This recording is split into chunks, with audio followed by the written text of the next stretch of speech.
Letters from a Stoic by Lucius Annerius Seneca. Modernized English translation. Letter 1. On Saving Time. Seneca to Lucilius. Greetings. Keep doing what you're doing, dear Lucilius. Free yourself for your own sake. Claim back your time. Gather it up and hold on to it, time that has been stolen from you, drifted away from you, or simply slipped through your fingers without you noticing. Let me convince you of something. Some of our time is ripped away by force, some is quietly taken without our knowing, and some just vanishes because we weren't paying attention. The worst loss of all is carelessness, time surrendered without even a fight. If you look honestly at how your hours are spent, you'll find that most of your life has gone to waste. A large portion spent doing the wrong things, a good portion doing nothing at all, and virtually all of it doing things that don't really matter. Can you point to anyone who genuinely values their time, who feels the weight of each day, who understands that they are dying a little more with every passing hour? We're wrong to think of death as something waiting for us in the future. Most of it has already happened. Every year that lies behind you belongs to death. So do what you tell me you're doing, Lucilius. Hold every hour in your grip. Make today count, and you'll need tomorrow less. Life rushes past while we delay. Time is the only thing that is truly ours. Nature gave us this one possession, and it's so fragile, so quick to vanish, that anyone who wants to can take it from us. And yet how foolish people are. They carefully track the cheapest and most replaceable things they've been given, but never consider themselves in debt when they receive time, the one thing no borrower, no matter how grateful, can ever pay back. You might wonder whether I practice what I preach. I'll be honest. I'm spending carefully, but I'm not without waste. I can't claim I lose nothing, but I can tell you exactly what I'm losing, how, and why. I can account for my poverty in time. My situation is the same as many people who have fallen into hard circumstances through no fault of their own. Everyone sympathizes, but nobody actually helps. So where does that leave me?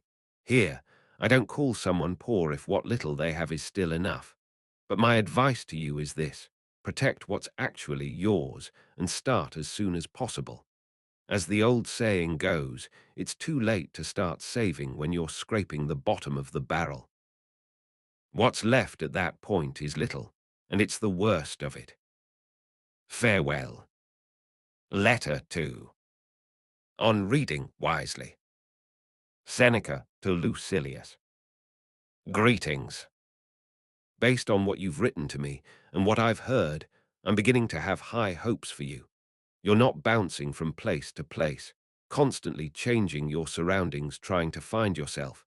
That kind of restlessness is always a symptom of a troubled mind. The clearest sign of a settled, healthy spirit is the ability to stay in one place and be at ease in your own company. That said, be careful about something. Reading too many authors and too wide a variety of books can make your thinking scattered and unstable. You need to sit with a small number of great minds and really absorb what they have to say if you want ideas that will actually take root. Being everywhere is the same as being nowhere. A person who spends all their time traveling ends up with many acquaintances and no real friends. The same is true of someone who skims through writers without lingering, always visiting, never truly knowing any of them. Food that passes straight through the stomach without being absorbed does the body no good. Constantly switching medicines delays healing. No wound closes when you keep changing the treatment. A plant that gets uprooted and replanted over and over will never grow strong. Nothing works while it's constantly being moved. And a mind that moves restlessly through book after book finds distraction, not depth. So, since you can't possibly read every book you own, it's better to own only as many as you can actually read. But, you'll say, I like to pick up one thing and then another. That's a sign of a finicky appetite. When everything is varied and abundant, you taste, but you don't digest. Read the proven writers. When you want a change, go back to ones you've read before. Every day, take in something that strengthens you against hardship, against death, against whatever might come. After you've worked through many ideas, pick one and let that be the one you truly sit with for the day. That's my own practice. From everything I read, I claim one piece for myself. Today's thought comes from Epicurus. I'm willing to cross into enemy territory, not as a defector, but as a scout. He says, contented poverty is an honorable condition. And he's right. If it's genuinely contented, it isn't really poverty at all. The poor man isn't the one who has little. It's the one who always wants more. What does it matter how much someone has locked away, how large their holdings, how strong their returns, if they're always eyeing what their neighbor has, always counting not what they've gained, but what they hope to gain? What is the right limit for wealth? First, to have what you need. Second, to have enough. Farewell. Letter 3. On True Friendship. Seneca to Lucilius. Greetings. You sent your letter through someone you called your friend. Then, in the very next line, you warn me not to share everything with him, that even you don't tell him everything. In the same letter, you both gave him the title of friend and took it back. If you're using the word loosely, the way we call every candidate for office an honorable gentleman, or greet a stranger with my dear fellow, when we can't remember his name, fine. But if you call someone a friend while not trusting him the way you trust yourself, you're making a serious mistake. You don't yet understand what friendship really is. A true friend is someone you can speak to about anything. But before you get there, you need to judge the person first. Most people do it backwards. They make someone a friend, then decide whether they can be trusted. Theophrastus had this right. You judge first, then you befriend.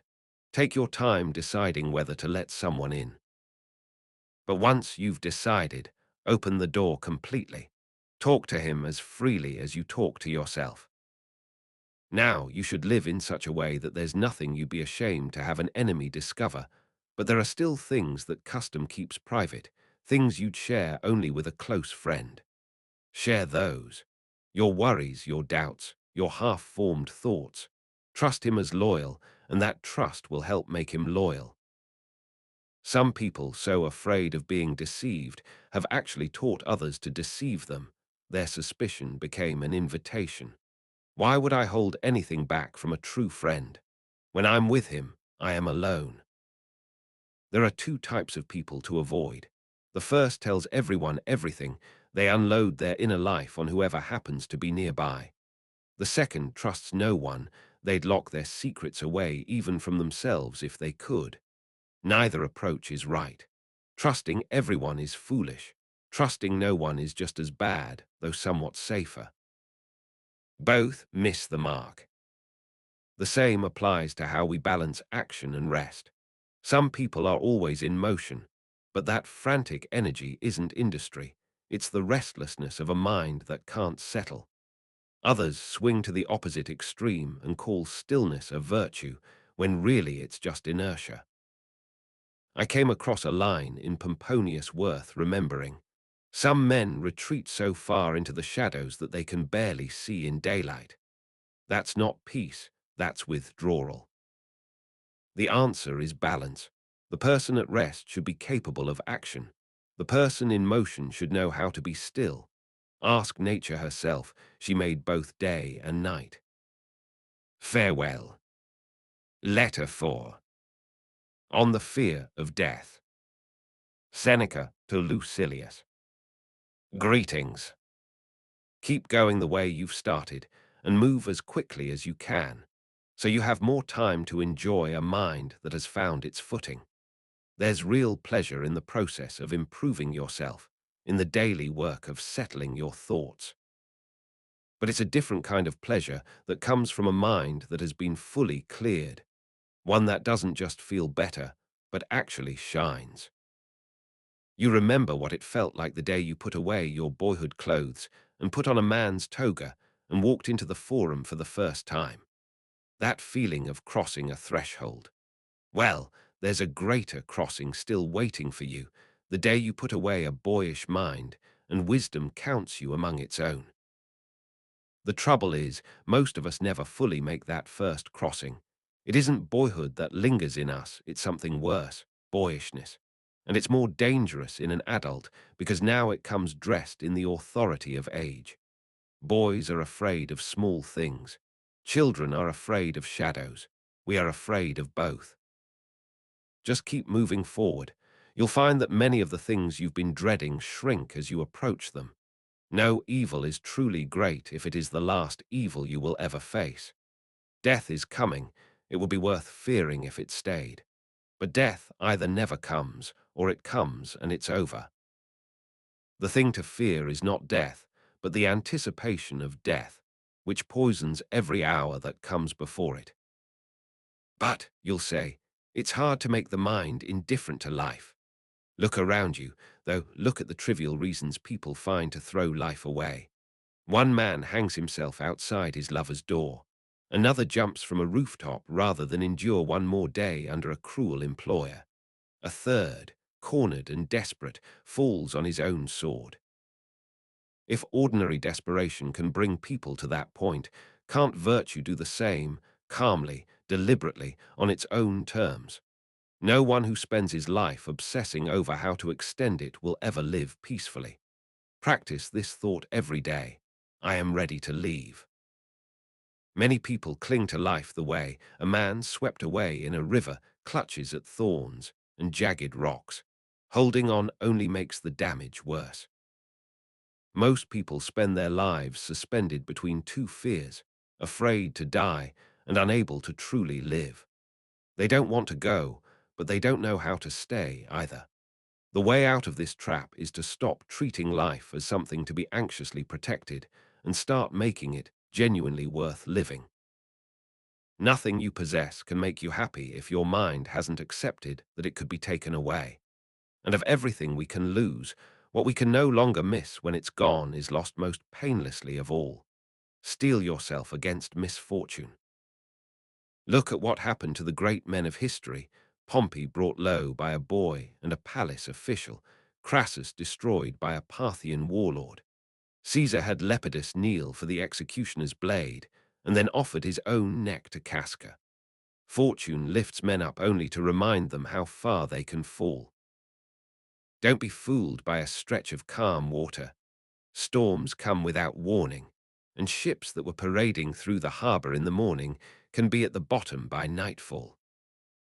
Any man can end your life, a thief on the road, a soldier in a war, even a slave standing beside you.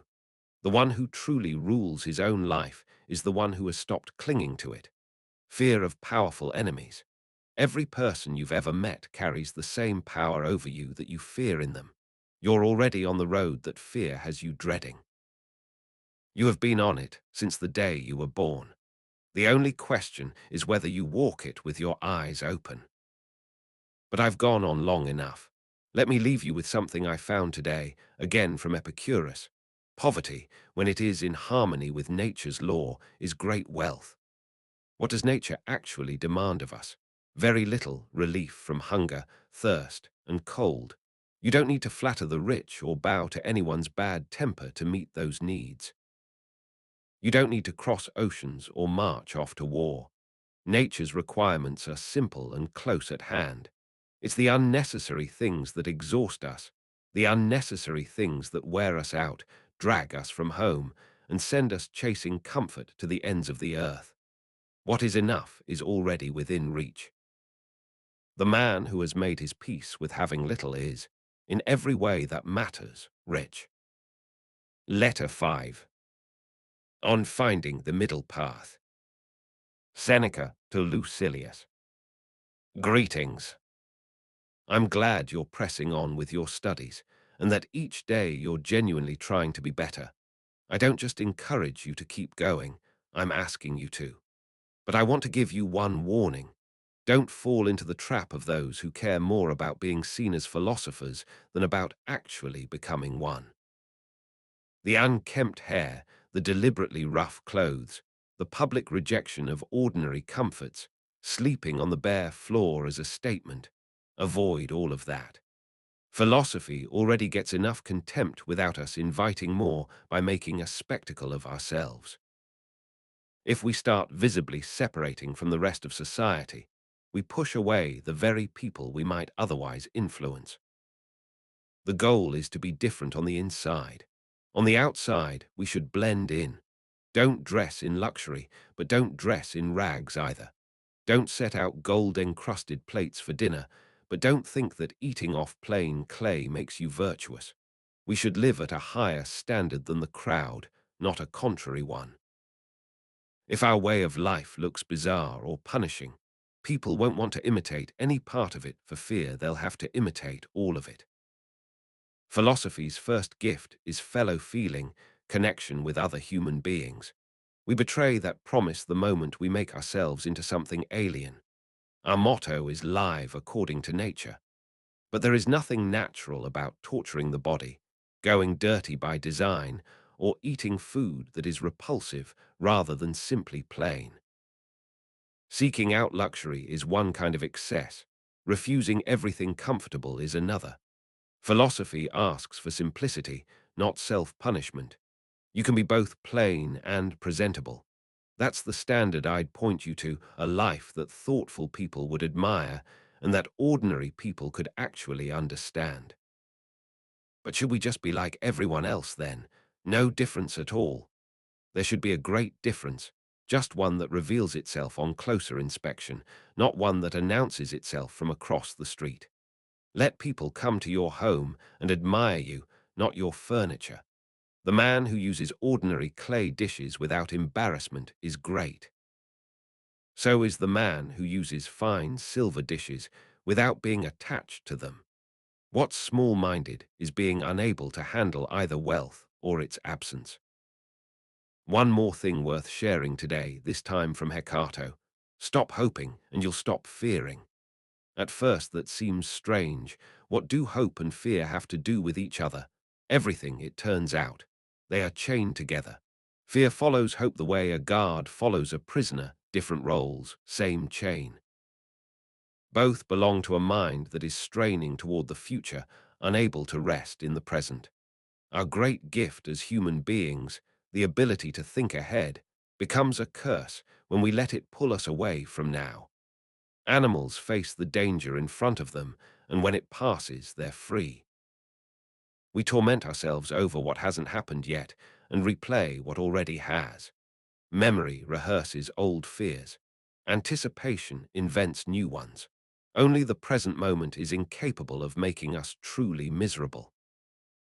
Farewell. Letter 6.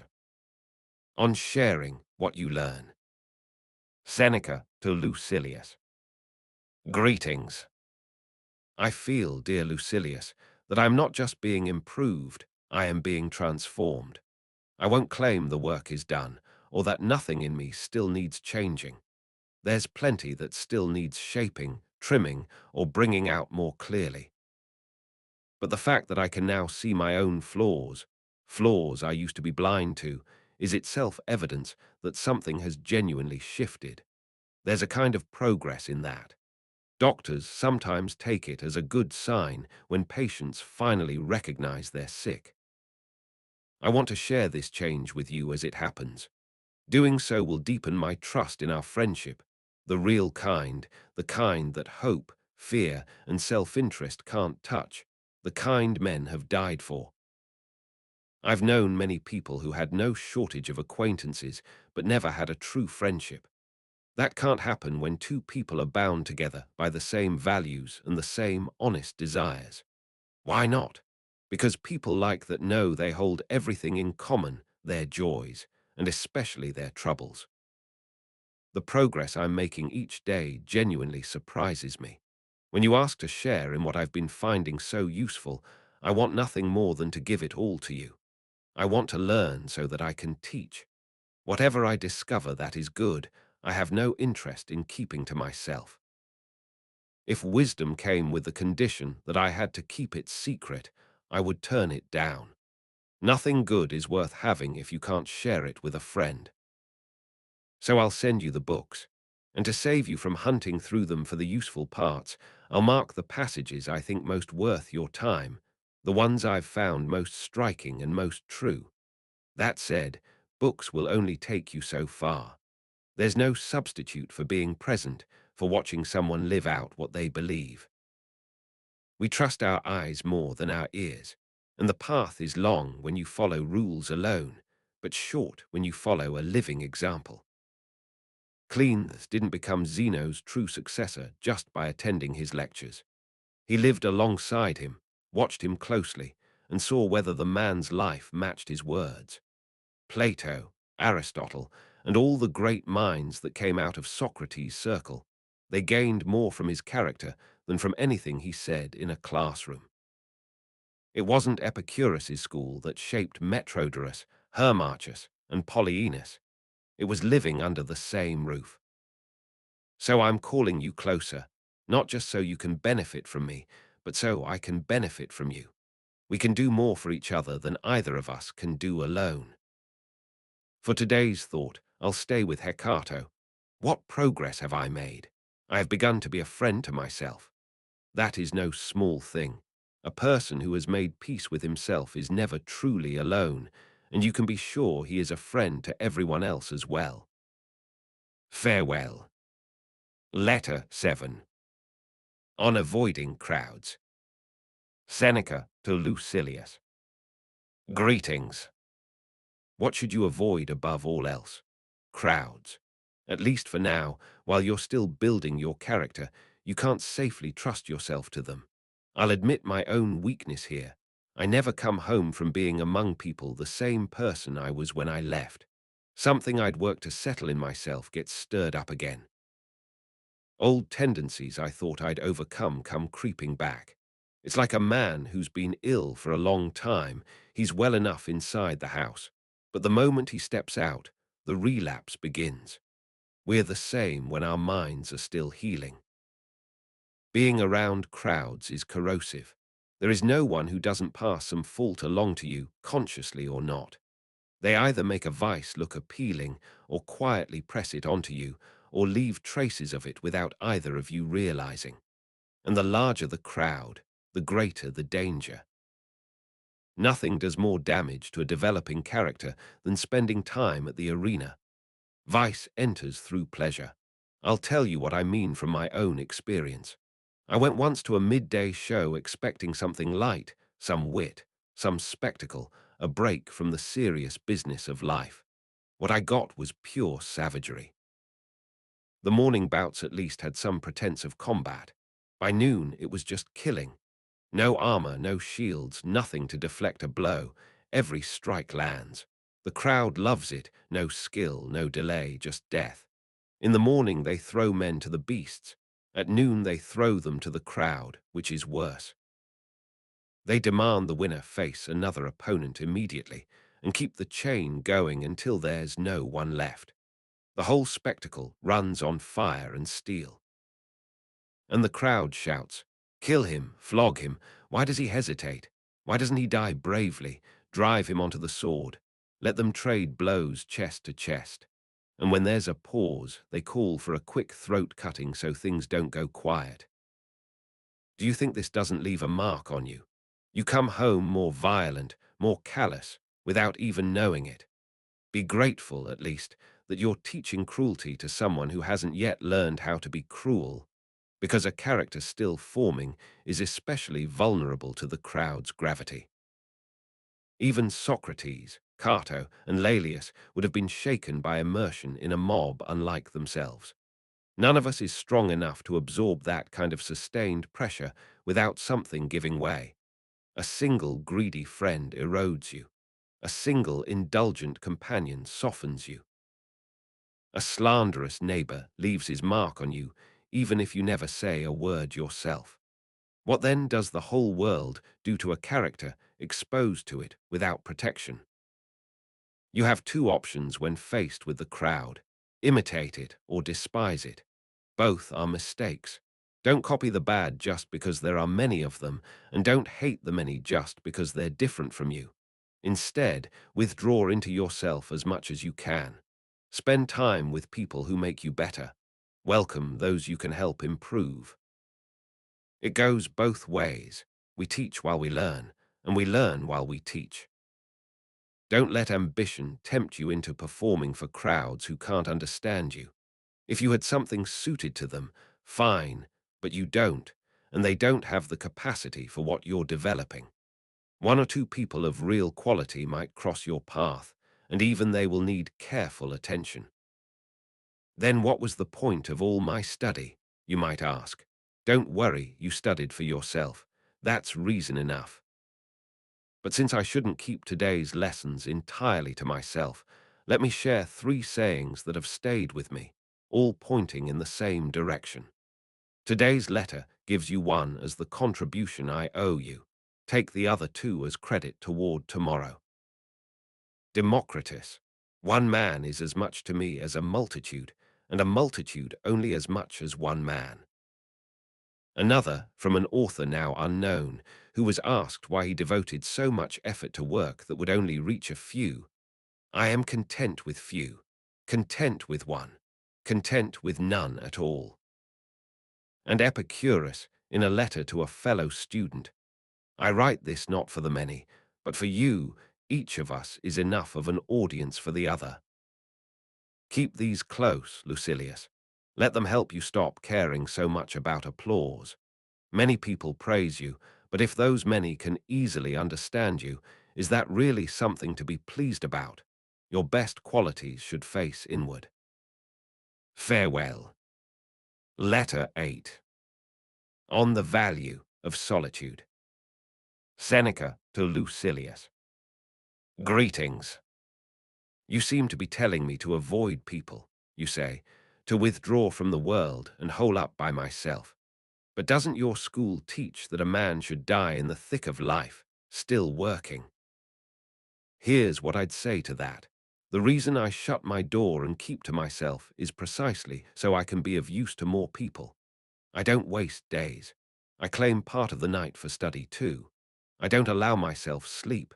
I simply yield to it when my body insists, when my eyes can no longer stay open. I've withdrawn not just from other people, but from the noise of affairs, especially my own. I'm working for people who haven't been born yet, setting down ideas that might actually help them. These are like prescriptions for ailments I've suffered myself. The wounds haven't fully healed, but they've at least stopped spreading. I've found the right path late, after years of wandering, and now I'm calling out to others from it. Avoid what the crowd loves. Be suspicious of what fortune offers. Every gift she dangles is a trap. Animals take the bait because they can't see the hook. We should know better. What looks like a gift holds us far more than we hold it. That road leads uphill and ends in a fall. Prosperity, when it turns, doesn't capsize you cleanly. It drives your bow under and breaks you on the rocks. So hold to this. Give the body only what it actually needs. Feed it to end hunger, not to pursue pleasure. Drink to quench thirst. Dress to stay warm. Shelter yourself from discomfort, not to impress. It doesn't matter whether the walls are bare earth or imported marble. A thatched roof keeps out the rain just as well as gold. Disregard everything that vanity builds and beauty dresses up. The only thing truly worth wonder is the soul, and to a great soul, nothing external is great. When I spend my time this way, thinking, writing, reaching toward future generations, do you really think I'm doing less good than I would arguing cases in court, or witnessing wills, or maneuvering in the Senate? Trust me. Those who look idle from the outside are often doing the most important work. They're dealing with things that last. But I owe you my daily contribution, so let me pay it. Still drawing from Epicurus, if you want true freedom, become a willing servant of philosophy. The man who gives himself to her isn't kept waiting, he's freed on the spot. because serving philosophy is itself the freedom. You might wonder why I keep quoting Epicurus rather than our own Stoic writers. But why should his words belong only to him? Good ideas are common property. Poets have been saying what philosophers said, and what philosophers will say again. The playwrights, the writers of mime, even popular entertainment is full of wisdom if you look. Publilius, for instance, has lines worthy of the tragic stage. Whatever you have gained by coveting is not truly yours. You yourself said it even more sharply. What chance has made yours is not really yours. And sharper still, also yours. The good that could be given can be taken away. I won't charge that last one to your account.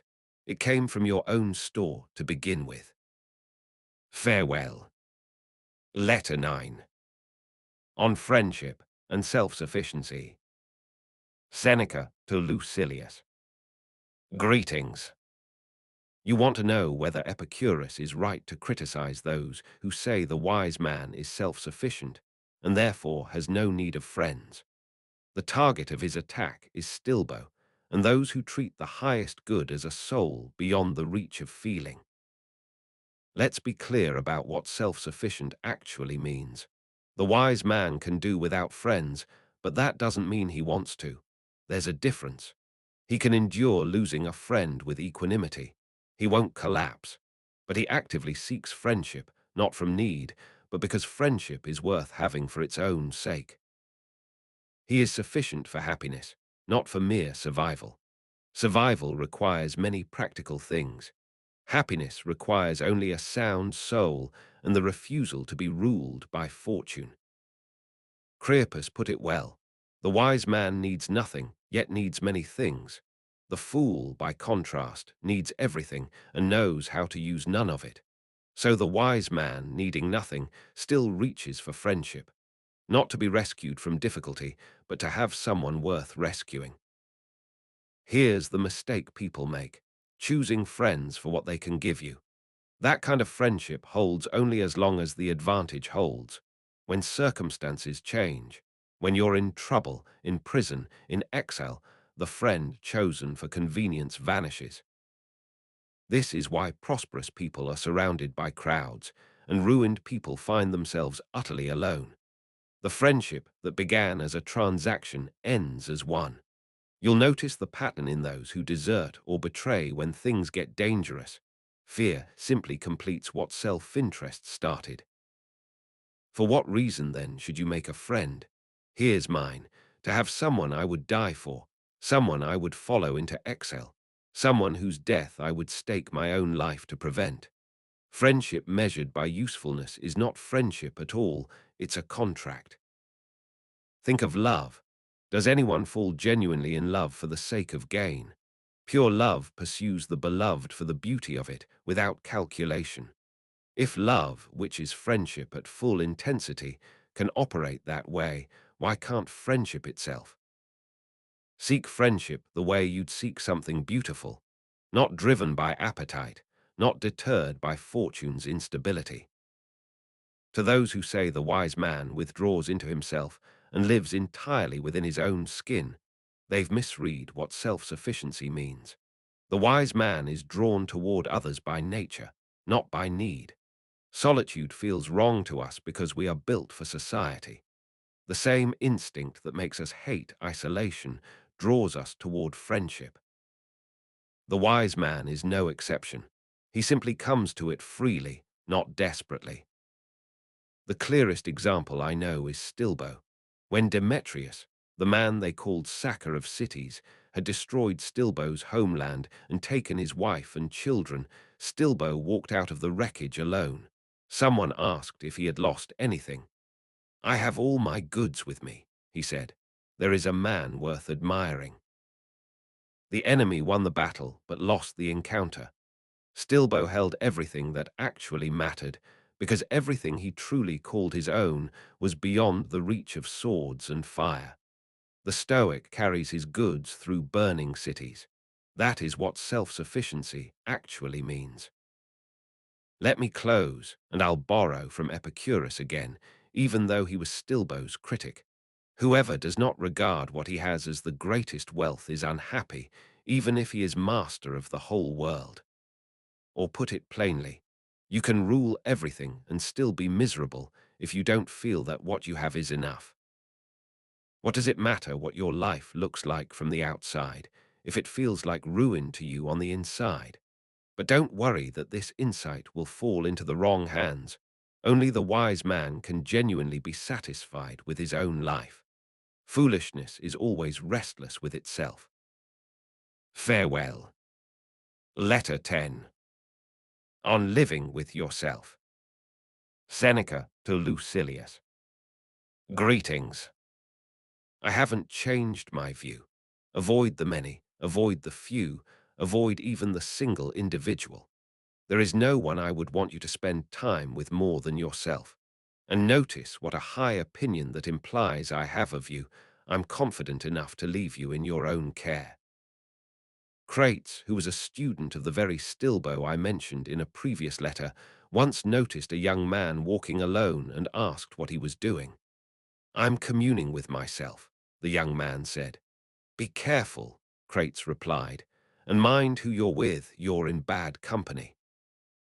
When someone is grieving or frightened, we watch over them. We don't leave them alone with themselves, because solitude in the wrong hands turns dangerous. A careless person left alone doesn't rest. He plots, worries, rehearses old grievances, inflames desires that shame or fear had been holding down. His boldness grows, his passions stir, his anger sharpens. And even the one real benefit of solitude, that it teaches you to trust no witnesses, to need no audience, is unavailable to the fool because he can't stop betraying himself. But this is not what I'm describing for you. My hopes, my certainty, not merely my hopes, are different. I remember things you said, phrases you threw out with real force, and I thought those didn't come from the surface. There's something solid behind them. This is a man who cares about what actually matters. Keep speaking that way. Keep living that way. Let nothing drag you back down. As for the prayers you used to pray, retire them. Release the gods from that obligation. Offer new ones instead. Pray for a sound mind, for good health of soul first and body second. Pray for these things often and without hesitation. Ask God boldly. What you're asking for belongs to no one else. I'll close with the gift I always try to include. It comes from Athenodorus. You will know you are free from all craving when you have arrived at a point where you can pray to God openly for everything you ask. Think about that. People whisper their real prayers. They bend close to heaven and murmur what they would never say aloud. And the moment anyone might hear them, they go silent. What they hide from other people, they confide in God. Consider what that tells you. Here is the advice that follows from it. Live among people as though God were watching. Speak to God as though people were listening. Farewell. Letter 11. On conscience and the watchful eye. Seneca to Lucilius. Greetings. Your friend and I spent some time together. He's a man of real ability. That was clear from his very first words, in the way he thinks and the ground he's already covered. He gave me a taste of what he's capable of, and I'm sure he'll live up to it. What struck me most was that he wasn't performing. He was caught off guard, and when he tried to collect himself, he couldn't quite shake the flush of embarrassment that rose in his face. It was a good sign. That kind of blush runs deep in a young man. And I suspect it will stay with him even after he's grown wiser, shaped his character, and stripped away his faults. Some things philosophy cannot change. Natural tendencies of the body are real. They can be moderated, but not eliminated. Even the most polished speakers break into a sweat in front of a crowd. Some tremble when they rise to speak.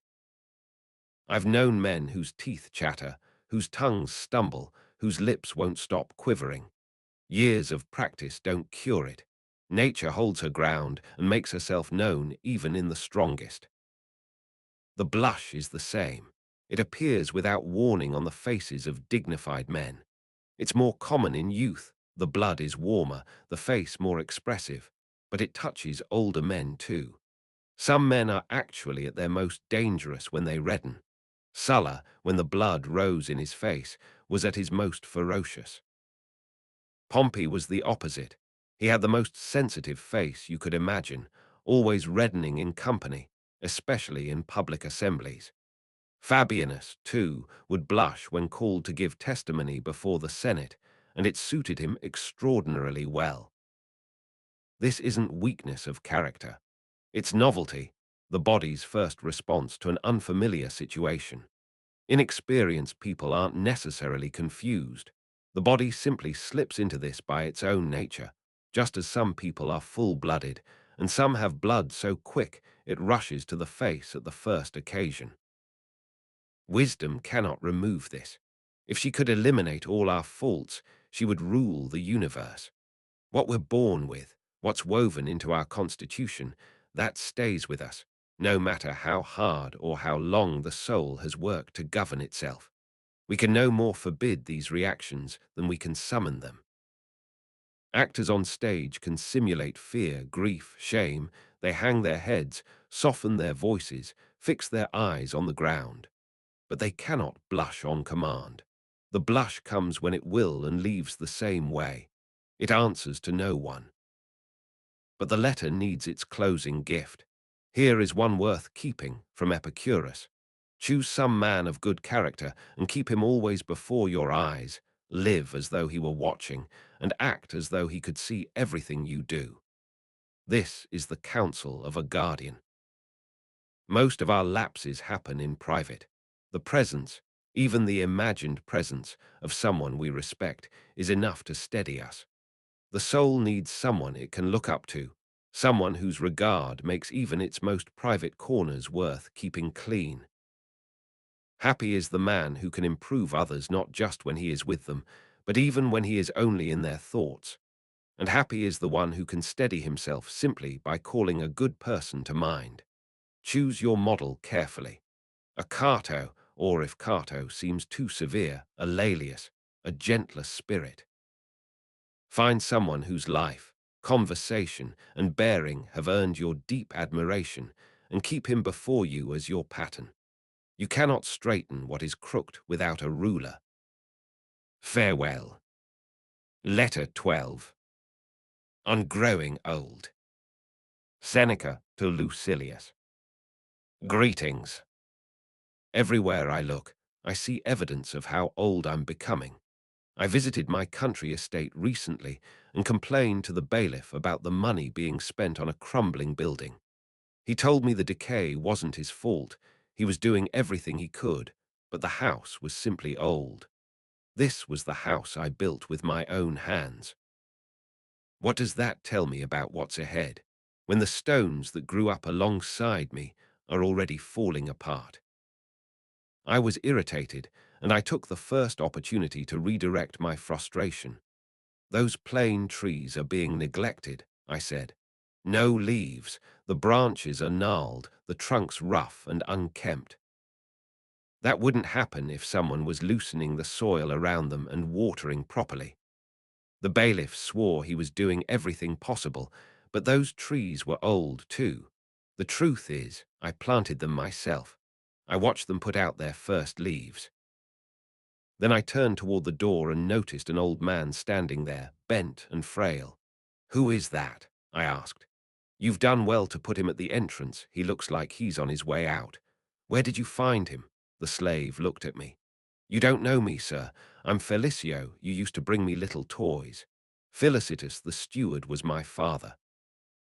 "I was your favorite. I've gone mad," I thought. "My little pet has become an old man. But then he is missing his teeth. I owe that visit a debt. It made my old age visible wherever I turned. But let us not recoil from it. Let us cherish old age, even love it. It is full of pleasure if you know how to use it. Fruit is most welcome when it's nearly done. Youth is most charming at its close." The last drink pleases the drinker most, the one that tips him over the edge. Every pleasure saves its best for last. Life is most enjoyable on the downward slope before the sharp drop. I believe the years that stand on the edge of the roof, those final ones, have pleasures of their own. Or perhaps the pleasure is simply this: we no longer want what we used to chase. How freeing it is to have exhausted one's appetites, to have simply finished with them. But, you'll say, it's unpleasant to be staring death in the face. Death should be stared in the face by young and old alike. We are not summoned in order of age, and no one is so old that another day would be out of place. One more day, after all, is a step on the journey. Our span of life is made of circles within circles. The largest runs from birth to the last day. Within it, a smaller one bounds youth. Within that, childhood. And then there's the year, enclosing all the smaller divisions by which we reckon life's total. The month is a narrower ring still. The smallest circle is the day, and even a day has its beginning and its end, its sunrise and its dark. This is what Heraclitus meant when he said, in that famously difficult way of his, "One day is equal to every day." Some people read this to mean that all days contain the same number of hours, which is true enough. The night takes what the day gives up. Others read it to mean that all days are alike in kind. Every day contains light and darkness, and in that sense the longest life and the single day are made of the same material. Either way, the lesson is the same. Treat every day as if it were the last. Live each one as if it closed the series. Pacuvius, who spent so long in Syria that he practically owned it, used to hold a funeral banquet for himself every evening, wine, feasting, the full ritual, and then have himself carried from the dining room to his bed while eunuchs sang in Greek. He has lived his life. He has lived his life. Every night, Pacuvius rehearsed his own burial. Let us do the same thing, but from a better motive. Let us go to sleep with joy and say, I have lived. The course fortune set for me is finished. If God adds another day, let us receive it gladly. The happiest man, the one most fully his own, is the one who wakes each morning without dread. When a man has said, I have lived, every new dawn is a gift he didn't count on. Now I must close. You'll want your gift, so here it is, and it's a generous one. From Epicurus, it is wrong to live under constraint, but no man is constrained to live under constraint. Of course not. On every side there are short, clear paths to freedom. We should be grateful that no one can be kept in life against his will. We can always step free of whatever holds us. But those are Epicurus's words, you'll say. What business do you have with another man's property? Any truth, I say, is my property, and I intend to keep borrowing from Epicurus, so that those who judge ideas by who said them rather than what was said may come to understand. The best thoughts belong to everyone. Farewell. Letter 13. On Imaginary Fears. Seneca to Lucilius. Greetings. I know you have the spirit for this. Even before you started arming yourself with philosophy, you were already taking pride in your contest with fortune, and even more so now that you've locked hands with her and tested what you're made of.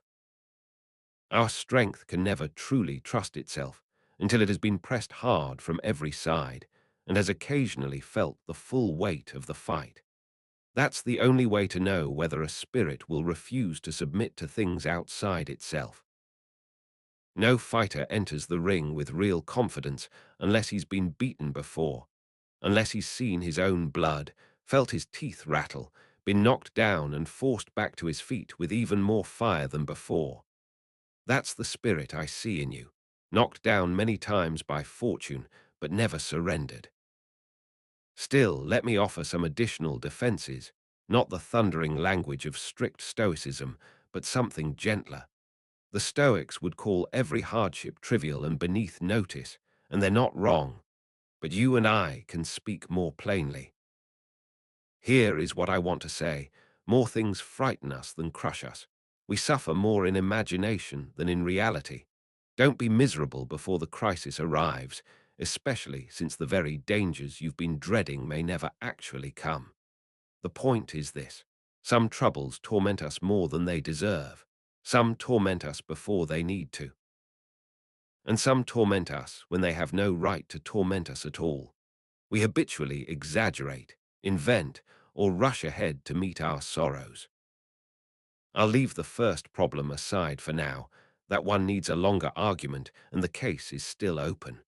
But do me one favor. When people crowd around you and try to convince you that you're miserable, don't listen to them. Look inward instead. Consult your own feelings. You know your situation better than anyone. Ask yourself, is there a real reason for their sympathy? Is there any actual evil here, or only a bad reputation for evil? Ask yourself plainly, am I suffering unnecessarily? You might ask, how do I know whether my suffering is real or imagined? Here is the test. We are tormented by things present, by things to come, or by both. Things present, that's easy to judge. If your body is free and healthy, if there's no actual harm upon you right now, then there's nothing wrong today. What might happen tomorrow is another matter, and we'll come to that. But today, nothing is wrong today. Something will happen, you say. First, are you sure? It's far more common for us to be shaken by rumors than by realities. Rumor is a great unsettler of individuals and even of nations. We agree too quickly with what people say. We don't examine the things that frighten us. We flinch and run, like soldiers fleeing a dust cloud raised by stampeding cattle. The vaguer the threat, the more it disturbs us. Truth has boundaries, but the things that come from uncertainty are handed over to guesswork and a panicking mind. That's why no fear is more destructive than panic. Other fears are groundless, but panic is also brainless. Look at this carefully. Yes, some troubles are coming, probably, but they are not here now. How often does the unexpected happen? How often does the expected never arrive? And even if something is fated, what good does it do to run out and meet it? You'll suffer when the time comes. In the meantime, look toward better things. What do you gain? Time. And in that time, much can happen, things that delay, redirect, or entirely dissolve what seemed certain. A fire has opened a path of escape. A catastrophe has let men down gently. Even at the moment of the sword, mercy has intervened. Bad fortune is fickle. Perhaps it comes, perhaps not. In the meantime, it hasn't. Look forward. The mind also invents enemies where there are none, twisting an ambiguous word into the worst possible meaning, imagining that a mild irritation is a serious grudge, calculating not how angry a person is, but how far they might go if they were. But life becomes unlivable when we give our fears free rein. Let prudence help you, and if you can't quite manage that, set fear against hope. Nothing among the things we dread is so certain that it's more certain than this. Most of what we fear dissolves into nothing, and most of what we hope for mocks us. So weigh them against each other, and when you're in doubt, come down on your own side. Believe what you prefer. And if fear still wins, lean the other way regardless. Stop grinding down your soul. Most people are disturbed and on edge even when no troubles are at hand and none are coming. They let themselves be swept along. They don't test the things that frighten them. They don't ask whether the source is trustworthy. The most unsettling rumors are always the most formless ones. But I'm embarrassed to be giving you remedies this mild. Let someone else say, perhaps the worst won't happen. You should say, even if it does, let's see who wins. Perhaps it will be the making of me. Perhaps such a death will cast glory over the life that preceded it. It was the hemlock that ennobled Socrates. It was the sword that made Cato's name immortal. Take that sword away, and you take away his greatest hour. I've been urging you long enough, when what you need is only a reminder. The path I'm pointing to is not foreign to your nature. You were born for this. All the more reason to keep building on the good that's already in you. One last thing, the gift I owe you with every letter. This one comes from Epicurus, though it's a lesser-known saying rather than one of his famous ones. The fool, among all his other faults, is always getting ready to live. Think about what that means, and you'll see how grotesque it is men who lay new foundations for their lives every single day, who start fresh plans at the edge of the grave. Old men scheming about political careers, old men planning journeys, old men launching businesses. What is more shameful than making preparations to live when you are already old? Farewell. Letter 14. On withdrawing from the world. Seneca to Lucilius. Greetings. I'll admit what's true. We all have a natural attachment to our bodies. We are, in a real sense, entrusted with their care. I'm not saying the body should be ignored or mistreated, only that we must not be enslaved to it. The man who makes his body his master ends up with many masters. He who fears too much on the body's behalf, who measures everything by what the body can bear, will find himself owned by it. We should live not as though we exist for the body's sake, but simply as though we cannot do without it. Excessive love for it fills us with anxiety, burdens us with cares, and leaves us open to insult. Virtue is cheapened by the man who values his body too highly. Cherish it, yes, but be prepared, when reason, honor, or duty demands it, to give it up entirely. Meanwhile, let us avoid, as best we can, the situations that endanger it. Think through the things that truly threaten us. There are three main categories. We fear poverty, we fear illness, and we fear the power of those stronger than us. The last of these shakes us most. It arrives with noise and spectacle. The natural evils, poverty and sickness, creep up quietly without drama. But the violence of the powerful comes with an entourage. Swords, fire, chains, wild beasts, the full apparatus of cruelty. The rack, the cross, instruments whose very display breaks men who might otherwise have endured the pain itself. This is why political violence terrifies us more than hunger or fever. It puts on a show. So the practical lesson is, don't give offense. Depending on the times, you may need to be careful of the crowd, or of an oligarchy in the Senate, or of some individual who holds power over you. You don't need to court the friendship of the powerful, it's enough not to make them your enemies. The wise man never deliberately provokes those who can harm him. He steers around them the way a careful pilot steers around a dangerous current, not scrambling for the shore in a panic, but quietly adjusting course and keeping clear. And he does it without making a show of avoiding them, because ostentatious caution is its own form of provocation. What you visibly avoid, you implicitly condemn. Protect yourself from the crowd in two ways. First, don't share their cravings, rivalry breeds conflict.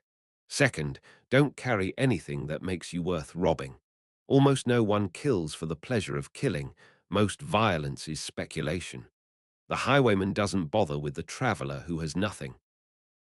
On even the most dangerous roads, the poor pass unmolested. Beyond this, watch for three things especially: hatred, jealousy, and contempt. The balance is tricky. If you back too far from jealousy, you risk inviting contempt, and if you choose not to step on people, some will take that as permission to step on you. Many men have made themselves feared, and found that the fear they inspired turned back on them. The answer is to withdraw not conspicuously, but steadily. Philosophy is the best shelter here. It draws respect even from people who are only moderately decent, and it gives you a kind of protected status. Public life and high-profile careers attract enemies. Philosophy is quiet. It minds its own business. Nobody scorns it. Even those in the worst professions treat its name with a certain deference. Evil can grow powerful. Character can be plotted against, but philosophy retains its dignity. That said, philosophy itself must be practiced calmly and without excess. You might say, but what about Cato? He wasn't calm and moderate. He stood between Caesar and Pompey with his voice and his body. True, but even then one could ask, should a wise man have taken sides at all in that particular war? When freedom itself was already gone, when the only question was which tyrant would prevail, Caesar or Pompey, what did it achieve to choose? The better man might win the argument, but the winner of the war was bound to be the worse man. Cato raised his voice and was dragged from the forum, spat on, sent into exile, dragged from the Senate to prison. Noble, but was any of it useful? We'll return to whether the wise man should enter public life at all. For now, consider those Stoics who withdrew from power not out of cowardice, but to work for humanity in a different way, to improve lives and frame principles without becoming targets. The wise man doesn't upset customs or advertise his way of living. Can he guarantee his safety this way? No. No more than moderation guarantees good health, though it makes it far more likely. A ship can sink even in harbor. How much more dangerous is the open sea? And how much more dangerous still is the man who, even in his private life, is not safe, because he has made himself conspicuous in a dozen ways.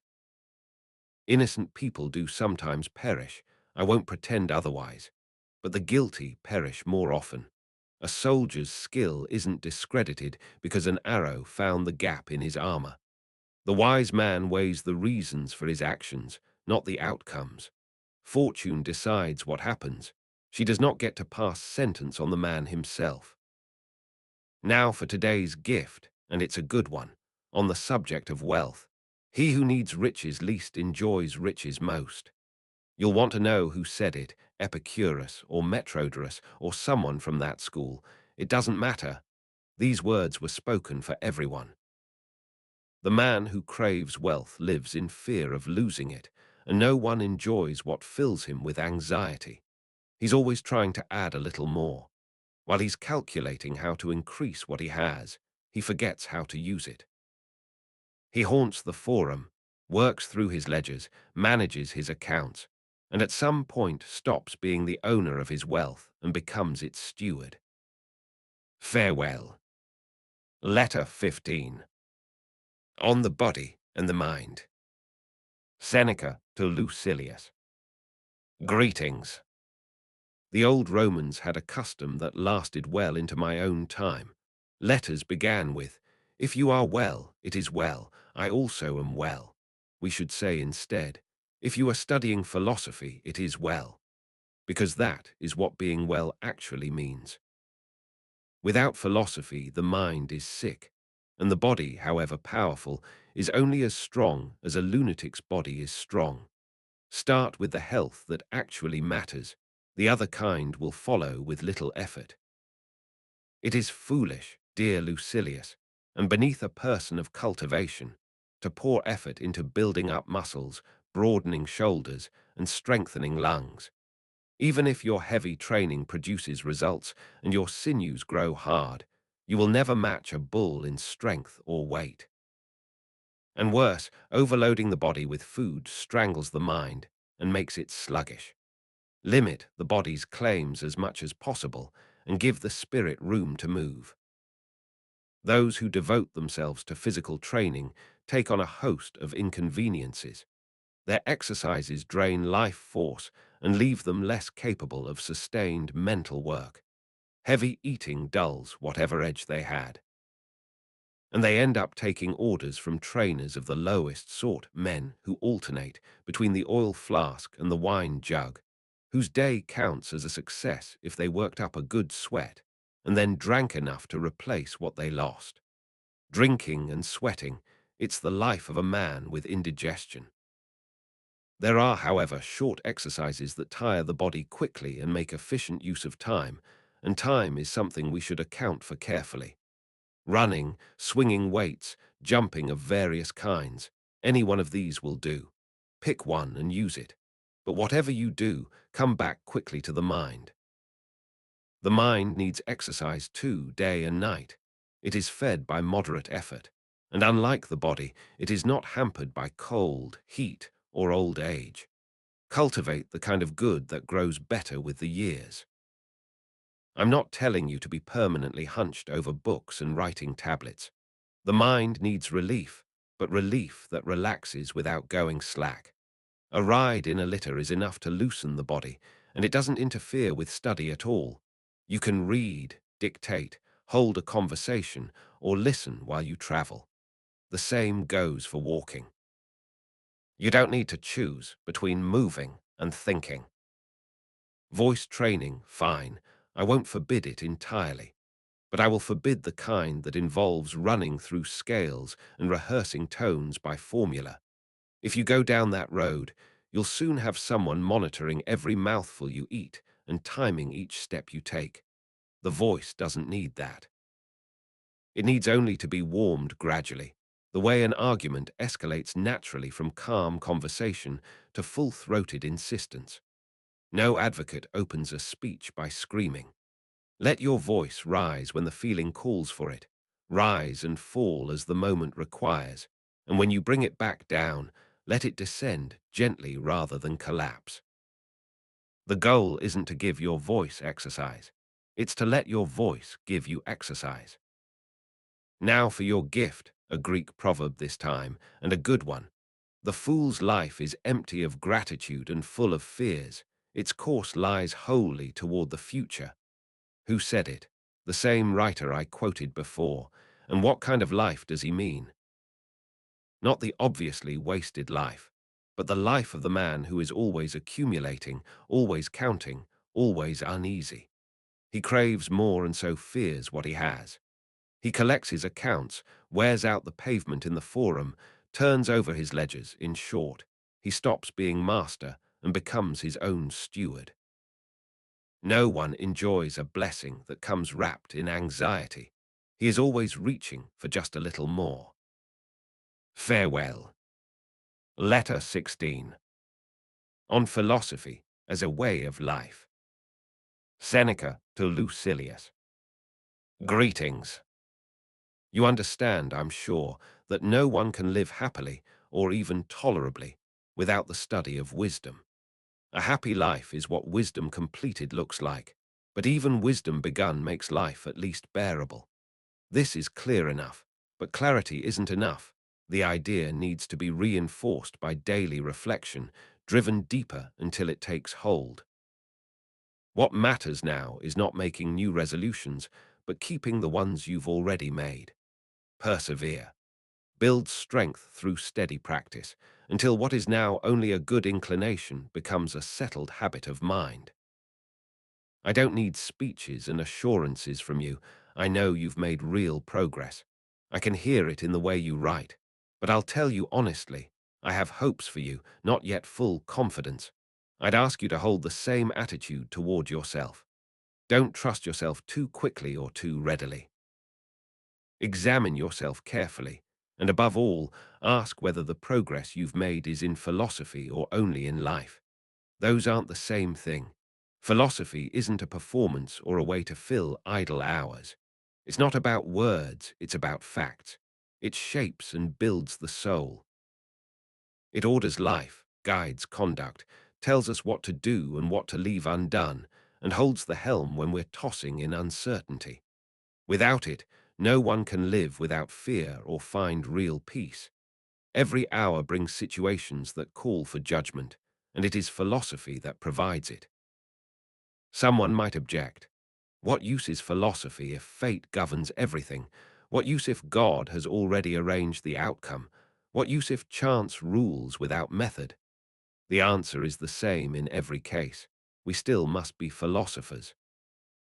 Whether fate binds us by fixed law, whether God has ordered all things, or whether chance drives human affairs without pattern, philosophy is our defense regardless.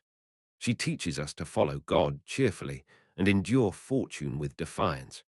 She teaches us to obey what must be obeyed and to stand firm against what merely happens to us. I won't get into the full debate here about free will and necessity.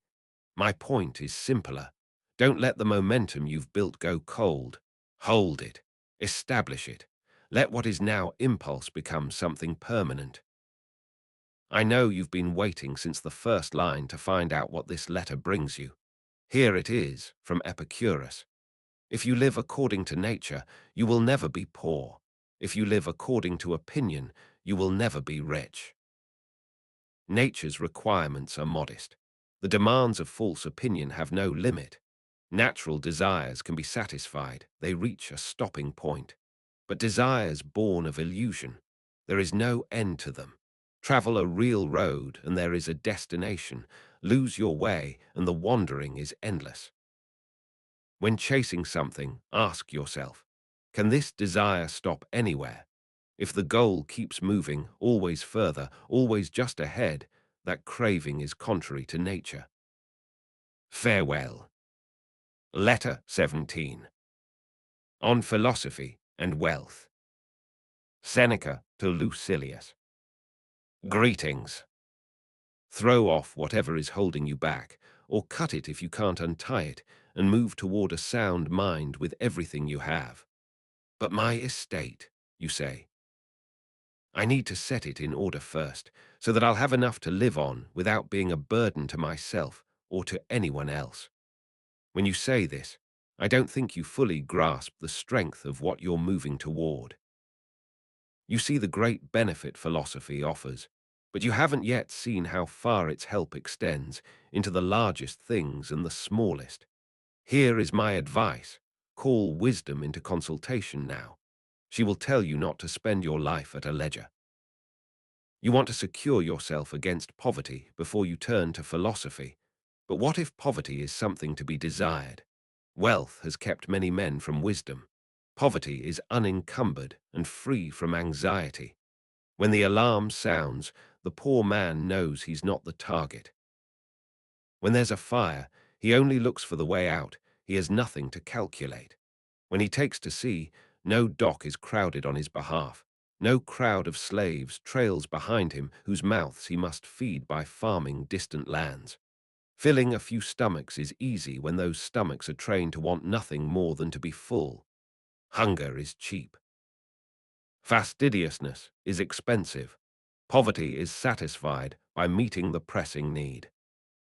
Why, then, treat philosophy as something to pursue later? Even wealthy men in their right minds imitate her ways. If you want your mind to be free, either be poor or live like one.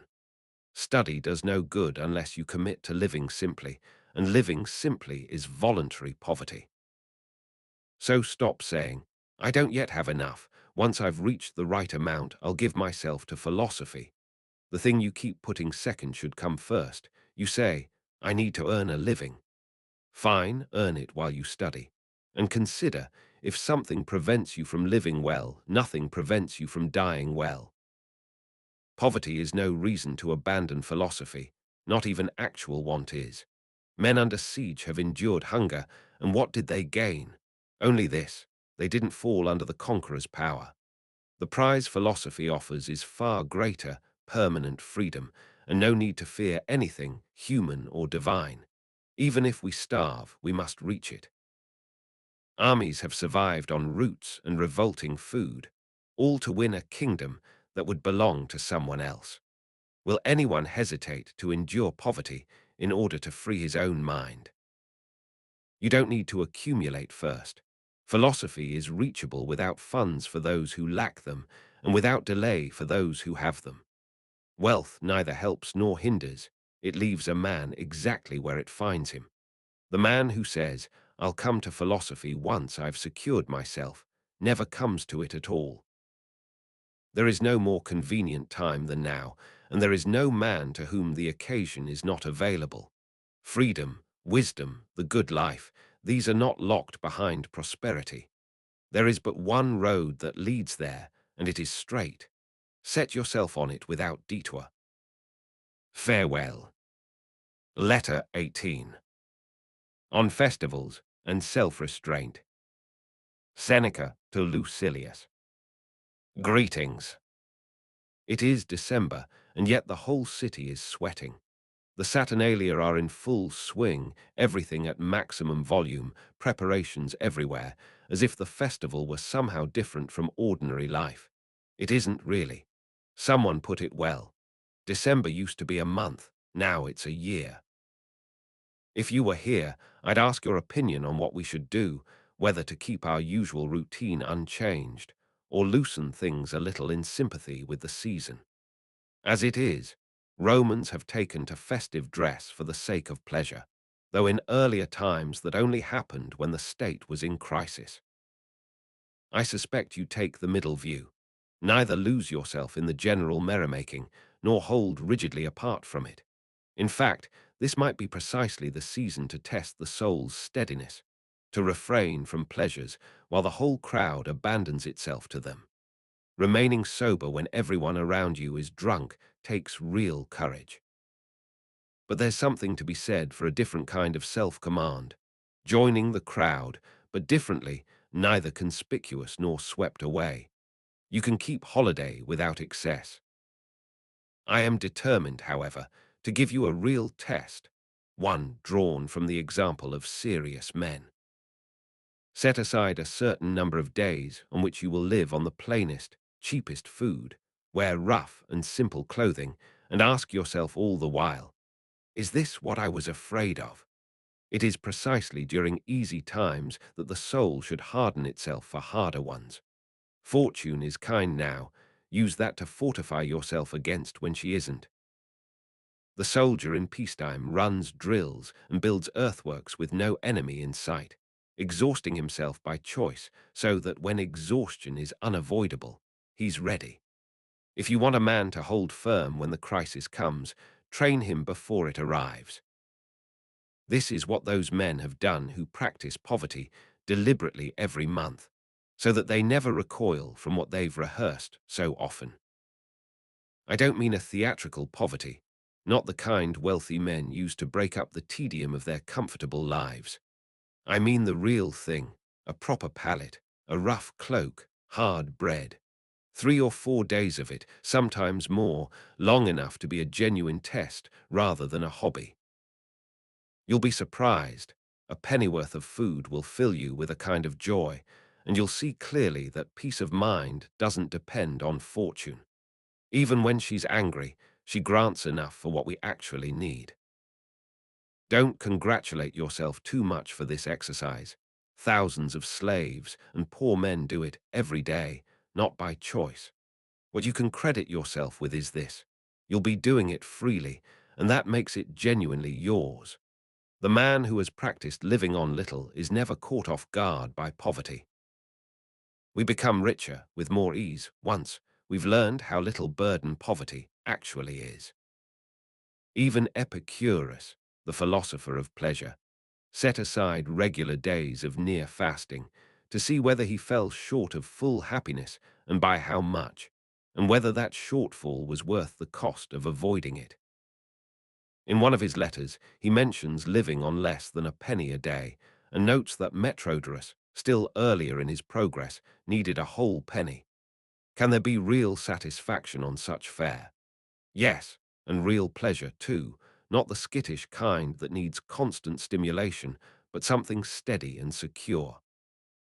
Water, barley meal, coarse bread are not cheerful food, but to be able to take pleasure in such things, to have reduced one's needs to what no stroke of fortune can remove, is the highest kind of pleasure. Even condemned men are fed better. What a thing it is, then, to choose voluntarily the diet that the condemned need not fear. That is how you get ahead of fortune's spear. So start, Lucilius, set aside certain days and live on the minimum. Plain bread, water, rough clothing. Ask yourself as you do it, was this what I was afraid of? It is precisely in easy times that we should harden ourselves for the hard ones. The soldier drills in peacetime so that hardship doesn't catch him off guard. Do the same. And here is your gift from Epicurus. The acquisition of riches has been for many men not an end, but a change of troubles. The fault is never in the wealth, it is in the mind. The same disposition that made poverty a burden makes riches a burden too. Move a sick man from a wooden bed to a golden one, he carries his illness with him either way. Farewell. Letter 19.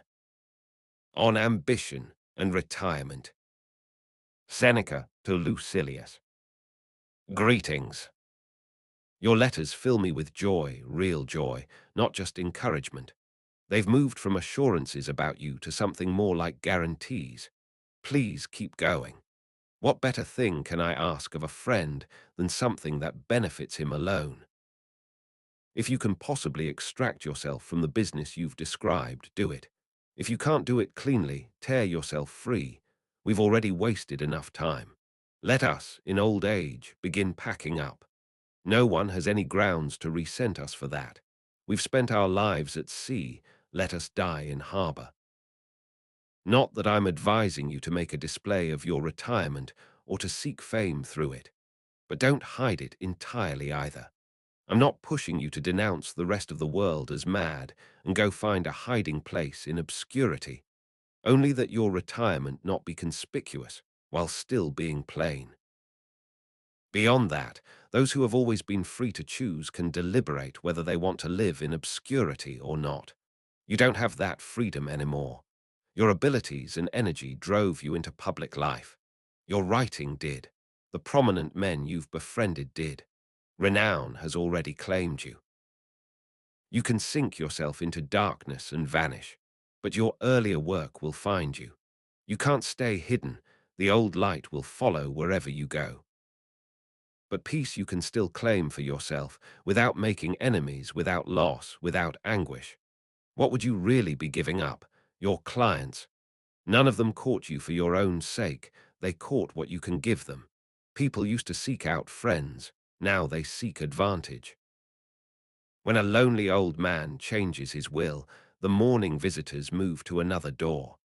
Great things can't be bought cheaply, so ask yourself honestly, is it better to lose yourself or merely some of your belongings? I almost wish fortune hadn't lifted you so high. Your swift rise, your province, your post as procurator, all of it moved you far from simpler living. And there will always be more duties, more responsibilities, each one opening onto the next. When does it end? It doesn't end on its own. Desire works the same way fate does. Each one begins where the last one stopped. You've been pulled into a current that will never of itself stop making you miserable. Pull your neck out of the yoke before it's worn through. Better cut off once than galled forever. In private life, everything will be smaller, but you'll be genuinely satisfied. In your current position, no amount of what's piled on you is ever enough. Would you rather be poor and content, or wealthy and perpetually hungry? Prosperity is greedy, and it makes you a target for everyone else's greed. As long as nothing satisfies you, you can't satisfy others. But how do I actually leave? Any way you can. Think of the risks you've already taken willingly for money or reputation, and now refuse to take a single one for the sake of freedom. From Epicurus, ungoverned anger begets madness. You know this is true, you've seen it in your slaves, perhaps in your enemies too. But anger doesn't confine itself to those we hate. It blazes out against all sorts of people. It springs from love as much as from hatred. It shows itself in small things as much as serious ones. The size of the provocation doesn't matter. What matters is what kind of soul it falls into. A great fire is repelled by solid timber. Dry kindling is lit by a spark. So it is with anger. Its final destination is always madness.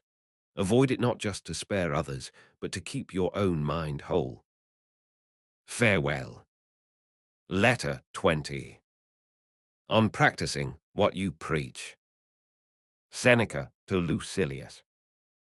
Greetings. If you are well, and if you've finally decided to become your own master, I'm glad. The credit will be partly mine, if I've helped pull you out of the current that was carrying you under. But here is what I ask in return. Let wisdom sink into you. Test your progress not by what you say or write, but by the steadiness of your heart and the shrinking of your desires. Prove your words with your life. This is quite different from what those men are doing who speechify before crowds, or dazzle young men with clever argument. Philosophy teaches us to act, not to speak. It demands that every person live by his own stated standards, that his life not contradict his words, and that his inner life be consistent with everything he does outwardly. That is the highest mark of wisdom, deed and word in accord, a person equal to himself in every situation, always the same. But who can actually do that? Very few, I grant, but some can. It's a hard standard, and I won't claim that the philosopher always moves at the same pace, but he can always travel the same road. So look at yourself honestly. Does your dress match your house? Do you live frugally for yourself while spending lavishly on others, or spend on yourself while keeping your household meager? Take hold of a single standard and regulate your whole life by it. Some men live modestly at home, but make a show of themselves in public. That inconsistency reveals a mind that hasn't yet found its footing.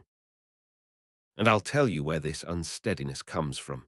People never firmly decide what they want, and even when they do, they don't stick to it.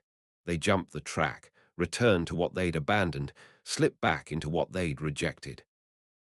So instead of the ancient formal definitions of wisdom, let me offer one that covers all of human life. Wisdom is always wanting the same things and always refusing the same things. You might object that what you want should be right, but that's already implied, since no one can be satisfied with the same thing indefinitely unless it is right.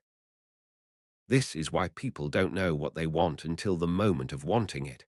No one has ever committed once, and for all to a desire or a refusal. Judgment shifts daily, reverses itself, turns a life into something like a game. But press on as you've begun. Perhaps you'll reach wisdom complete, or at least reach a point that you alone recognize as still short of it. But what will happen to my household without income? If you stop supporting that crowd, it will support itself. Or poverty will teach you what generosity couldn't, who your real friends are. Poverty keeps the true ones and sheds the rest, the ones who were there for what you had, not for you. Is that alone not reason enough to value it? When will the day come when no one flatters you with lies? So turn your thoughts, your efforts, your desires toward making yourself content with what you are and what comes from within you. Hand everything else to God. What happiness could be closer? Come down to a simpler level, one you can't be thrown out of, and to help you do it, here is the contribution this letter owes you. From Epicurus, and yes, I know you've come to expect him. Believe me, your words and actions should be in harmony. The worst kind of man is the one who contradicts himself. That warning about thunder on the loftiest peaks, it means no position is so high that it escapes the storm. Power at its peak is still exposed. Maecenas had every gift. He could have been a model for Roman oratory, but prosperity unmanned him. Shorten your sails before it is too late. Choose your companions at the table more carefully than what is on it. To eat alone is the life of a lion or a wolf. Scatter kindness carefully, not broadcast, but deliberately. It matters far more who receives something than what they receive. Farewell. Letter 21. On the fame that writing brings. Seneca to Lucilius. Greetings. You think the trouble lies with those men you wrote to me about. It doesn't. Your greatest difficulty is with yourself. You are your own stumbling block. You don't know what you want. You're better at approving the right course than at following it. You can see where real happiness is, but you don't have the courage to go there. Let me tell you what's holding you back, since you don't seem to see it yourself. You've convinced yourself that the life you're about to leave is something grand, and when you picture the calm you hope to find, you're held back by the shine of your present position, as if stepping away from it would mean falling into darkness and squalor. That's a mistake. Moving from your current life to that one is a promotion. The difference between them is the same as between mere brightness and real light. One has its source within itself, The other borrows its glow from outside. Stand between a borrowed light and its object, and you cast a shadow immediately. The other kind of light can't be blocked, because it comes from within. It is your own work that will make you shine and bring you real recognition. Consider Epicurus. He wrote to Idomeneus, a powerful government minister at the time, handling significant affairs, trying to draw him away from a showy existence towards something more lasting. If fame is what attracts you, Epicurus wrote, my letters will make you more renowned than all the things you currently prize, and that make you valued. Was he wrong? Who would know of Idomeneus today if those letters hadn't preserved his name? The grandees and courtiers and the king himself, the very king Idomeneus petitioned for his position, are buried in oblivion. The letters kept him alive. Cicero's letters saved Atticus from the same fate. It would have done Atticus no good to have Agrippa as a son-in-law, Tiberius as the husband of his granddaughter, and Drusus Caesar as a great-grandson. Surrounded by such names, his own would never have been spoken if Cicero hadn't bound him to himself. The deep flood of time rolls over everyone. A few great men will lift their heads above it, and though they too will eventually be swept into silence, they'll hold their ground for a long while. What Epicurus promised his friend, I promise you, Lucilius. I shall find favor with later generations. I can bring with me names that will last as long as mine does. Our poet Virgil promised immortality to two heroes and has kept his promise. As long as Aeneas' people hold the Capitol, their names will stand. When men have been lifted by fortune or carried by someone else's influence, they've been celebrated and courted, but only as long as they held their position.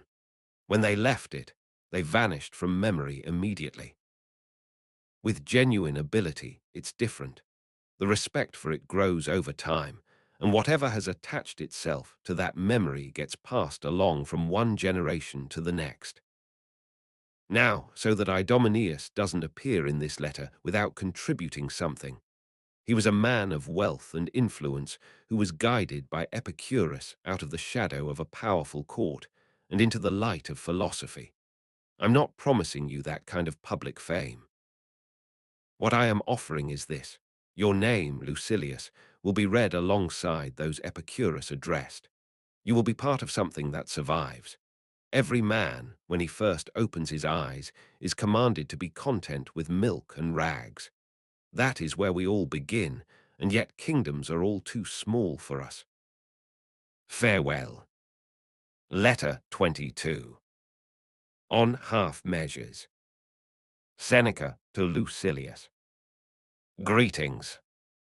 You understand by now that you need to pull away from those showy, hollow pursuits, but you want to know how. Some things can only be shown in person. A doctor can't prescribe by letter the right moment for eating or bathing.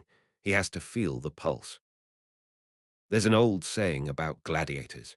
They plan their fight in the ring, a flicker in the opponent's eyes, a slight shift of the hand, a barely perceptible lean of the body gives the signal. General rules can be written down and passed along. But as for when and how to act in your specific situation, no one can advise from a distance. You need to be there, alert, watching for the moment. And when it comes, seize it with everything you have and rid yourself of these obligations. Here is my view, plainly stated. Either withdraw from that kind of life or withdraw from life altogether. But take the gentle path first. Loosen the knot rather than cut it, given how badly you tied it. If it can't be loosened, then cut it. No one is so faint-hearted that they'd rather hang suspended forever than drop once and be done with it. In the meantime, and this matters most, don't reach for anything more. Be content with the position you've already lowered yourself into, or as you prefer to say, stumbled into. If you keep straining after something further, you'll lose your excuse. People will see that the stumble was no accident. The usual defense, I had no choice, it was forced on me, doesn't hold. No one is compelled to chase prosperity at top speed. There is something in simply stopping, even if you don't fight back, rather than pressing eagerly after every opportunity fortune offers. Shall you be annoyed if I bring in wiser counsel than my own? Read the letter Epicurus wrote to Idomeneus on exactly this matter. He urges him to act quickly, to make his retreat before some stronger influence comes between him and the freedom to leave. But Epicurus also says, attempt nothing until the moment is right and the occasion is genuinely available. When it comes, be ready. He doesn't want us dozing when we're planning our escape, but he doesn't want us rushing either, neither too early nor too late. And if you're waiting for the Stoic view, don't assume the Stoics are reckless. They are in fact more cautious than they are bold. They would say, don't flinch under a burden, see through what you've undertaken, courage grows with difficulty. But they would say this only if your perseverance serves something genuinely worth it, only if you're not doing or suffering things unworthy of a good man. A good man doesn't wear himself out on mean or pointless work. He doesn't get so caught up in ambitious schemes that he spends his life being tossed by their tide. When he finally sees clearly the dangers and uncertainties he's been swimming in, he withdraws, not by turning and running, but by falling back steadily to solid ground. From business, Lucilius, escape is easy, if only you can bring yourself to scorn what business offers. What holds us is not the work but the rewards, the prospects, the harvest underway, the retinue, the reception hall, the crowd. Men leave these things reluctantly. They hate the hardship but love the prizes. They complain about their ambitions the way men complain about their mistresses. In other words, if you look closely, what you find is not hatred but a quarrel. Most of those who loudly claim to want out are lingering of their own free will. A few men are held by slavery, but far more hold fast to it themselves. If, however, you genuinely want freedom, if you've truly decided to be done with this life of endless maneuvering, then no prison, no chain, no bar can hold you. The way out is always open. There is only one thing that binds us to life, the love of life. That bond cannot be thrown off, but it can be worn away, so that when the moment comes, nothing delays or hinders us from doing promptly what we will one day have to do regardless. Farewell. Letter 23. On the joy that philosophy gives. Seneca to Lucilius. Greetings. Do you expect me to write about the weather? How mild the winter has been, how unseasonably cold the spring? No, I'll write something that might actually help us both. And what is that? An encouragement towards soundness of mind. The foundation of a sound mind, or rather, its pinnacle, is this: not finding joy in useless things. We have reached the heights when we know what truly gives us joy and have stopped placing our happiness in the hands of what lies outside us. The man who is driven forward by hope, even reasonable hope for things within reach, is unsettled and at the mercy of circumstances. Above all, Lucilius, learn how to feel real joy. Do you think I'm robbing you of pleasure when I tell you to set aside the gifts of chance and stop leaning on hope? I'm not. I want you never to be without gladness. I want it born inside your own house, inside yourself. External sources of cheer don't fill a person. They only smooth the brow and briefly. To laugh is not to have joy. The soul itself must be happy and confident, lifted above every circumstance.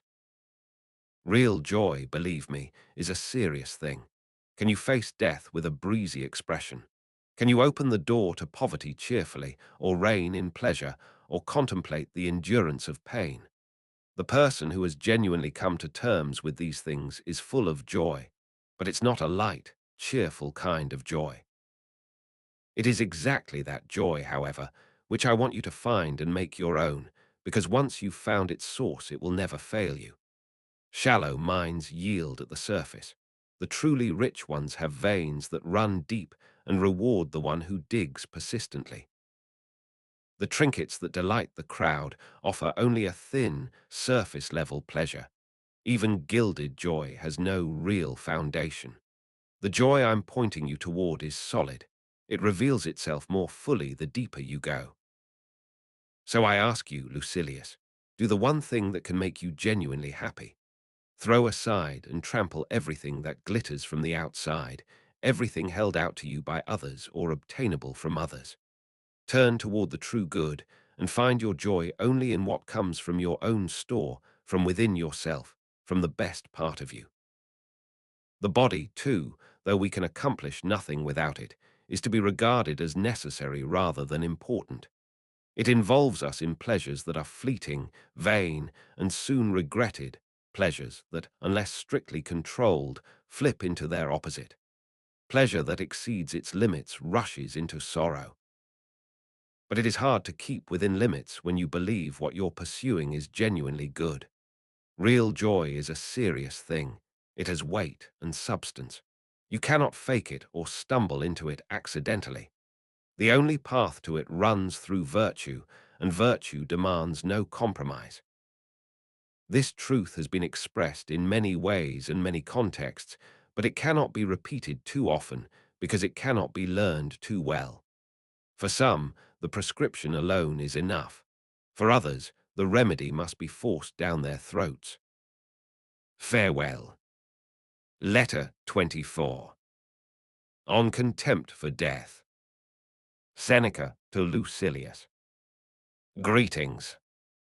You write that you're anxious about a lawsuit with an angry opponent threatening you. You expect me to counsel hope, to encourage you to picture a favorable outcome. But why summon trouble before it arrives? Why ruin the present through fear of the future?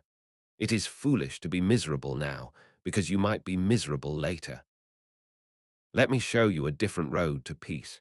Instead of hoping the threat will vanish, assume it will certainly come. Whatever you fear, take it, measure it honestly, weigh it in your mind. You'll find that what you fear is either smaller than you thought or shorter-lived than you feared. And you won't need to search long for examples to fortify yourself. Every age has produced them. If you lose this case, what's the worst that could happen? Exile, prison, being burned or killed. Name the penalties one by one, and name the men who have scorned them. You won't need to hunt. You'll only need to choose. Rutilius endured his conviction as though the only thing that bothered him was the injustice of the verdict. Metellus bore exile with courage. Rutilius bore it with something approaching gladness. Metellus returned only when his country called. Rutilius refused to return even when Sulla summoned him, and in those days no one said no to Sulla. Socrates in prison gave lectures and refused to escape when friends arranged the opportunity. He stayed in order to free humanity from the fear of two of its deepest terrors, death and imprisonment. Mucius put his hand into the fire. It is painful to be burned, but far more remarkable to burn yourself deliberately. Here was a man with no philosophical training, armed with nothing but a soldier's courage, who punished himself for failing in his mission by standing at an enemy brazier and watching his right hand dissolve, flesh from bone, without pulling it back until the enemy himself removed the flame. He might have done something more successful in that campaign, but never anything braver. Notice how much more eager a courageous man is to seize danger than a cruel man is to inflict it. Porsenna was more ready to pardon Mucius for trying to kill him than Mucius was to pardon himself for failing. Those are schoolroom examples, you'll say. And I know what's coming, Cato. Very well, let it come. That last night, Cato read Plato's account of the soul's immortality with a sword laid at his pillow, two things prepared, the will to die and the means. He put his affairs in order as best he could, then made sure that no one would have the power to kill him or the luck to save him. Drawing the sword, he said, "Fortune, you have accomplished nothing by opposing me all these years. I fought for my country's freedom, not my own. I was not so determined to be free as to live among the free." Now that all human affairs are beyond hope, let Cato be taken to safety. He then wounded himself. When the doctors bound the wound, he had less blood and less strength, but no less courage. Angered now at himself as well as Caesar, he tore the bandages open with his bare hands and expelled rather than released that unconquerable soul. I'm not piling up these examples to display my learning. I'm doing it to prepare you for what seems most terrible. And I'll add this. Not only resolute men have faced that final moment calmly. Even men who were cowards in other respects have matched the bravest when it came to death. Scipio, Pompey's father-in-law, driven onto the African coast by headwinds and seeing his ship in enemy hands, ran himself through with a sword. When they asked where the commander was, he answered, "All is well with the commander." Those words placed him level with his ancestors and kept the name of the Scipios in Africa unbroken. It was great to conquer Carthage.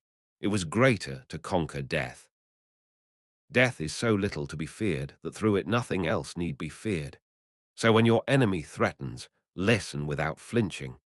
Hope for justice, but prepare yourself for injustice. And above all, strip things of everything that disturbs and confuses and see each one plainly for what it is. You will find that the things you fear contain nothing frightening except the fear itself. It is what happens to children. The people they love, who they play and live with daily, appear wearing masks, and the children are terrified. Strip the mask not only from people, but from things. Restore to each its true face. Why hold up before my eyes swords, fire, and executioners? Take away that vain display. You are nothing but death, whom yesterday a slave of mine regarded with contempt. Why spread before me the whip and the rack, all those instruments designed for each separate part of the body? Away with it. You are nothing but pain, which the gout-ridden patient scorns, which the sick man endures at the dinner table, which the woman in labor bears bravely.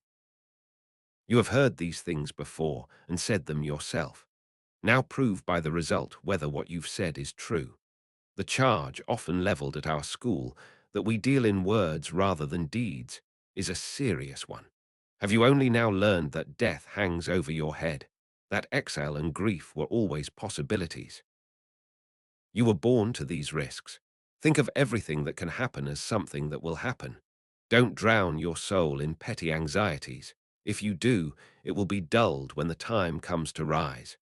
Step back from your own case and consider the human condition broadly.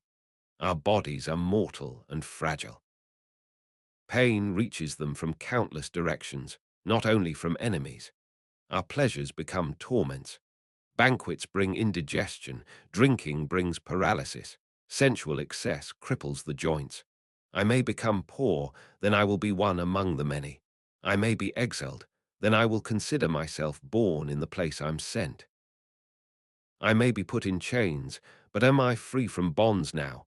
Look at this heavy body to which nature has chained me.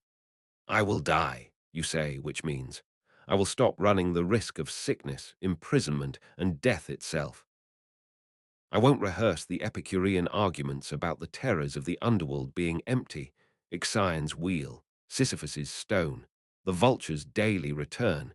No sensible person fears Cerberus or shadows or bare bones. Death either annihilates us or strips us bare. If we are released, the better part remains when the burden is lifted. If we are annihilated, nothing remains. Good and bad alike are gone. Let me quote something you yourself once wrote, though I should remind you first that it's dishonorable to say one thing and mean another, and worse to write one thing and mean another. You were once working through the idea that we do not fall on death suddenly, but advance toward it by small steps. We die every day.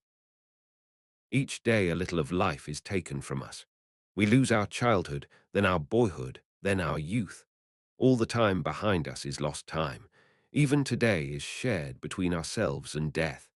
It is not the last drop that empties the water clock. It is all that has already flowed out. The final hour merely completes the process. Now for the payment I owe you.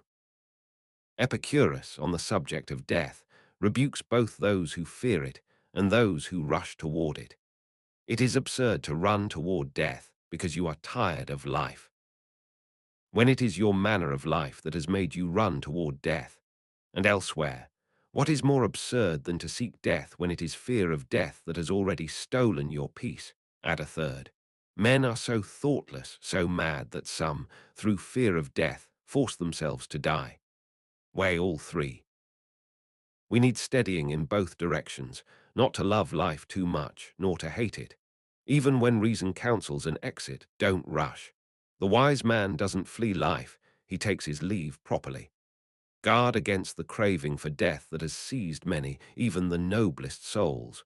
Some despise life, others simply tire of it. Some grow saturated with the sameness of days, always the same waking and sleeping, hunger and fullness, cold and heat. Night chases day, day chases night, seasons follow seasons. I do nothing new, I see nothing new. Sooner or later one sickens of this too. There are many who think that living is not painful, just unnecessary. Farewell. Letter 25. On reforming character. Seneca to Lucilius. Greetings. With our two friends, we need to take different approaches. One needs his faults corrected, the others need to be rooted out entirely. I'll take every liberty with the second, because if I'm unwilling to hurt his feelings, I don't actually love him. But he's 40 years old, you say. His character is hardened by now, past the point of handling. Old material can't be reshaped. Only young minds are pliable. Maybe. But I'd rather fail than give up. You needn't despair of curing even a chronic illness if you hold firm against indulgence and compel the patient to do and endure things he'd rather not. With the other friend, my confidence is limited too, except for one thing. He still feels enough shame to blush at his own faults. That modesty is worth preserving. As long as it survives in him, there's room for hope. But the older one requires careful handling. We shouldn't push him to despair of himself. The best time to approach him is now, while he's in one of his quiet intervals and looks like a man who has actually improved. Others have been deceived by these intervals of his. I haven't. I'm quite sure the faults will return. With interest, they're dormant at the moment, not gone. I'll give the matter some time and see what can be done. But you show me what you're made of, as you've been doing. Travel light. None of what we own is essential. Return to nature's law, and you'll find you were already rich. What we actually need is either free or nearly free. Nature asks for bread and water. No one is poor by that standard. And as Epicurus says, the man who has limited his desires within these bounds can match the happiness of Jupiter himself. I must add a couple more of Epicurus's sayings before I close. First, do everything as if Epicurus were watching you. There is real value in appointing a guardian for yourself, someone whose gaze you feel on your actions. Better still to live as you would under the eyes of a good man always at your side. But even imagining any decent person watching is enough. Solitude tempts us toward every kind of fault. And when you've progressed far enough to have genuine respect for yourself, you can dismiss the external guardian. Until then, set Cato or Scipio or Laelius over yourself, someone in whose presence even the corrupt restrain themselves. Work on becoming the kind of person in whose company you wouldn't dare to sin. Then Epicurus's other advice applies. The time to withdraw most into yourself is when you are forced into a crowd. Be of a different stamp from everyone around you. And yes, if you are good, calm, and self-possessed, do withdraw.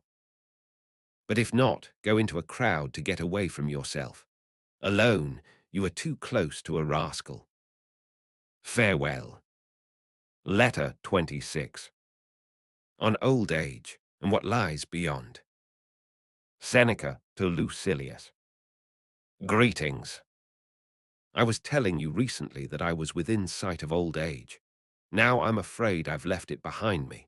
Some other word applies to my years, or at least to my body, since old age suggests weariness, and what I feel is something closer to collapse. You may place me among the worn-out, those who are nearing the end. And yet I'm grateful with you as my witness, because age has done no real damage to my mind. Only my vices and the props that supported them have grown old. My mind is vigorous. It disputes with me on the subject of old age itself, insisting that old age is its season of bloom. I'll take it at its word. The mind has set down most of its burden. It's alert.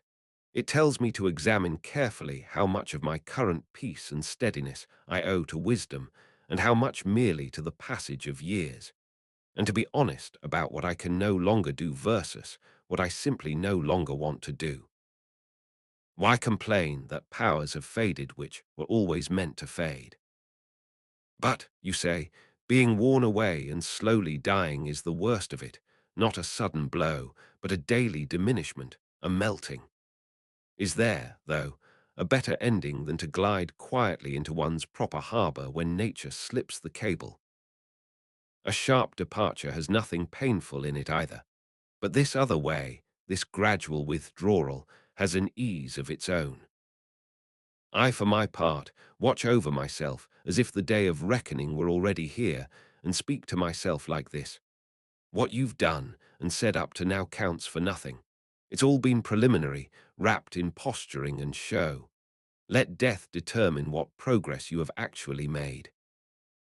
I am preparing, without flinching, for the day when I must put aside all stage effects and stand before myself plainly, to discover whether I have merely been reciting brave words, or whether I genuinely feel them, whether my bold speeches against fortune were conviction or performance. Set aside what the world thinks, it shifts constantly and takes both sides. Set aside your lifetime of study. Death will deliver the final verdict. Your debates, your learned conversations, your collected maxims, none of it proves the real strength of your soul. Even a coward can give a brave speech. What you actually are will be revealed only at the last breath. I accept these terms. I say this to myself, but take it as said to you as well. You are younger, but that changes nothing. There is no fixed schedule for our years. You don't know where death is waiting for you, so be ready for it everywhere. I was about to close, but the letter still needs its travelling money. From Epicurus, it is bothersome always to be beginning life. Or better, they live ill who are always beginning to live. You want to know why? Because their life is always incomplete. A man cannot face death calmly if he has only just begun to live. Aim to have already lived long enough. Some only begin to live when it is time for them to stop. And if that surprises you, here is something more surprising still. Some have left off living before they ever began. Farewell. Letter 27. On lasting goodness. Seneca to Lucilius. Greetings. You're giving me advice, you say. Have you already advised yourself, corrected your own faults? Is that why you have time to reform others? No, I am not so shameless as to set about curing others while I am still ill myself. What I'm doing is discussing with you troubles that concern us both, and sharing the remedy the way two patients might share it in the same ward. Listen to me as you would if I were talking to myself. I am letting you into my private thoughts. I am working things out with myself and merely using you as a pretext. This is what I keep saying to myself. Count your years, and you will be ashamed to still be chasing the same things you chased as a boy. Make sure of this one thing before you die. Let your faults die before you do. Away with those disordered pleasures that must be paid for so dearly. It's not only the pleasures to come that harm me, but the ones that have already come and gone.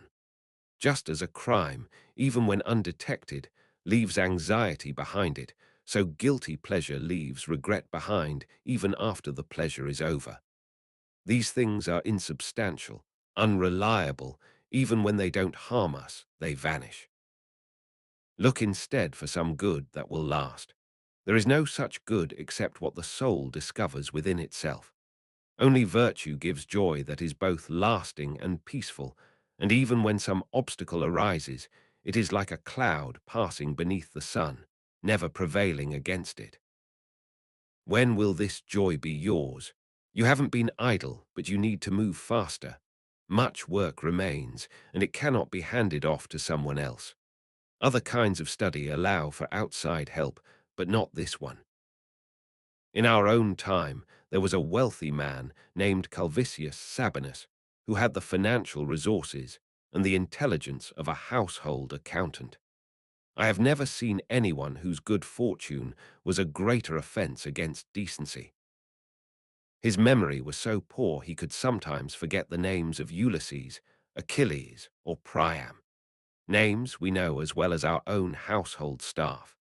Even the most confused old steward who has to invent names for the people he's supposed to know doesn't mangle things as badly as Sabinus mangled the heroes of Troy and Greece. But he desperately wanted to appear educated, so he found a shortcut.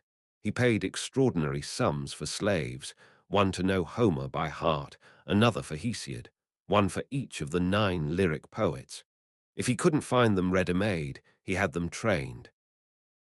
Once he'd assembled this retinue, he made his dinner guests miserable by keeping these slaves at the foot of his couch, consulting them for verses he could then recite, and regularly breaking down mid-word. Satilius Quadratus, a professional flatterer of wealthy fools, and consequently their victim too, used to suggest that rich men who couldn't think for themselves should hire learned men to do their thinking. Calvisius laughed. So should you. The real threat is not the many who shout about killing you. Nature has arranged that only one person can take a life, just as only one gave it. If you had any shame, you'd let me off the final installment. But I'll pay it. I have never wished to cater to the crowd. For what I know, they do not approve, and what they approve, I do not know. Epicurus. But every school says the same. Virtue and popularity are incompatible. If I ever see you enter a room to cheering and applause, the kind reserved for actors, if the whole state sings your praises, I will pity you. I know exactly what path leads to that kind of popularity. Farewell. Letter 28. On Travel and Discontent. Seneca to Lucilius. Greetings. Do you think you're the only one this has happened to? Are you surprised, as if it was something new, that after all this travel and all these changes of scenery, you still haven't shaken off the heaviness of your mind? What you need is a change of soul, not a change of climate. As Virgil puts it, lands and cities may fall away behind you, but your faults will follow wherever you go. Socrates said exactly this to someone who complained about the same thing. Why are you surprised that travel doesn't help when you take yourself with you wherever you go? The reason that set you wandering is always at your heels. What pleasure is there in seeing new landscapes, visiting famous places? All that activity is useless. You flee, but you flee along with yourself. You must set down the burdens of the mind. Until you do, no place will satisfy you. Think of the raving priestess Virgil describes, driven wild, struggling to shake the god from her heart. You are the same, wandering to rid yourself of the weight, and making it worse by the very restlessness, just as cargo on a ship causes no trouble when it lies still, but when it shifts, it makes the vessel list further in that direction. Everything you do works against you. You are shaking a sick man. Once that trouble is removed, any change of scene becomes a pleasure. Wherever you're driven, however remote or forbidding the place, it will feel like home. Who you are matters more than where you go, and for that reason the mind should not be enslaved to any particular place. Hold this belief. I was not born for one corner of the world. The whole world is my country. If you saw this clearly, you would stop being surprised that no new destination restores you. Each place would have satisfied you had you arrived believing it entirely yours. As it is, you're not journeying.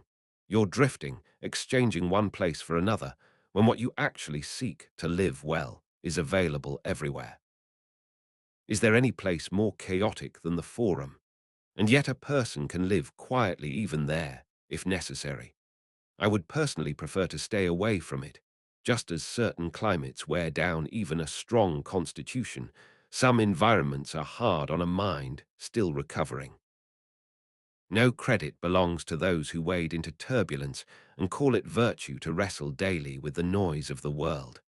The wise man tolerates such things when forced, but he doesn't choose them. He prefers peace to war. Cleaning up your own character matters little if you're constantly at war with everyone else's faults. 30 tyrants surrounded Socrates and couldn't break him. But the number of masters makes no difference. Slavery has no plural. The man who has learned to scorn it is free, no matter how many stand over him. Farewell. Letter 29. On a friend in need of truth. Seneca to Lucilius. Greetings. You've been asking about our friend Marcellinus and how he's getting on. He rarely comes to see me, for no reason except that he's afraid of hearing the truth. For now he's safe from that danger, since there's no point speaking to a man who isn't willing to listen. This raises the question people have debated about Diogenes and the other cynics, who offered their blunt opinions to anyone who came near. Is it worth speaking to those who won't hear? What if you were scolding the deaf? But words are free, someone says. I can't know whether I'll help any one person, but I know that if I advise enough people, I'll help someone eventually. That approach, I think, is exactly wrong for a person of real quality. It dilutes influence. It loses effect on the very people it might have reached, had it arrived with more weight and less frequency. An archer should miss only occasionally, not hit only occasionally. What works by chance is not skill. Wisdom is a skill. It should have a deliberate aim, choosing those who can make progress and withdrawing from those who appear hopeless, but not too quickly, and when the case seems worst, trying sharper remedies. With Marcellinus, I haven't given up. He can still be saved, but the hand must be extended soon. There's real danger he'll pull his helper down. He has a powerful natural character, though it's been bending toward ruin. Still, I'll take the risk and be bold enough to show him his faults. I know what he'll do. He'll fall back on his wit, which can draw smiles even from grieving men. He'll turn the joke first on himself, then on me. He'll preempt everything I'm about to say.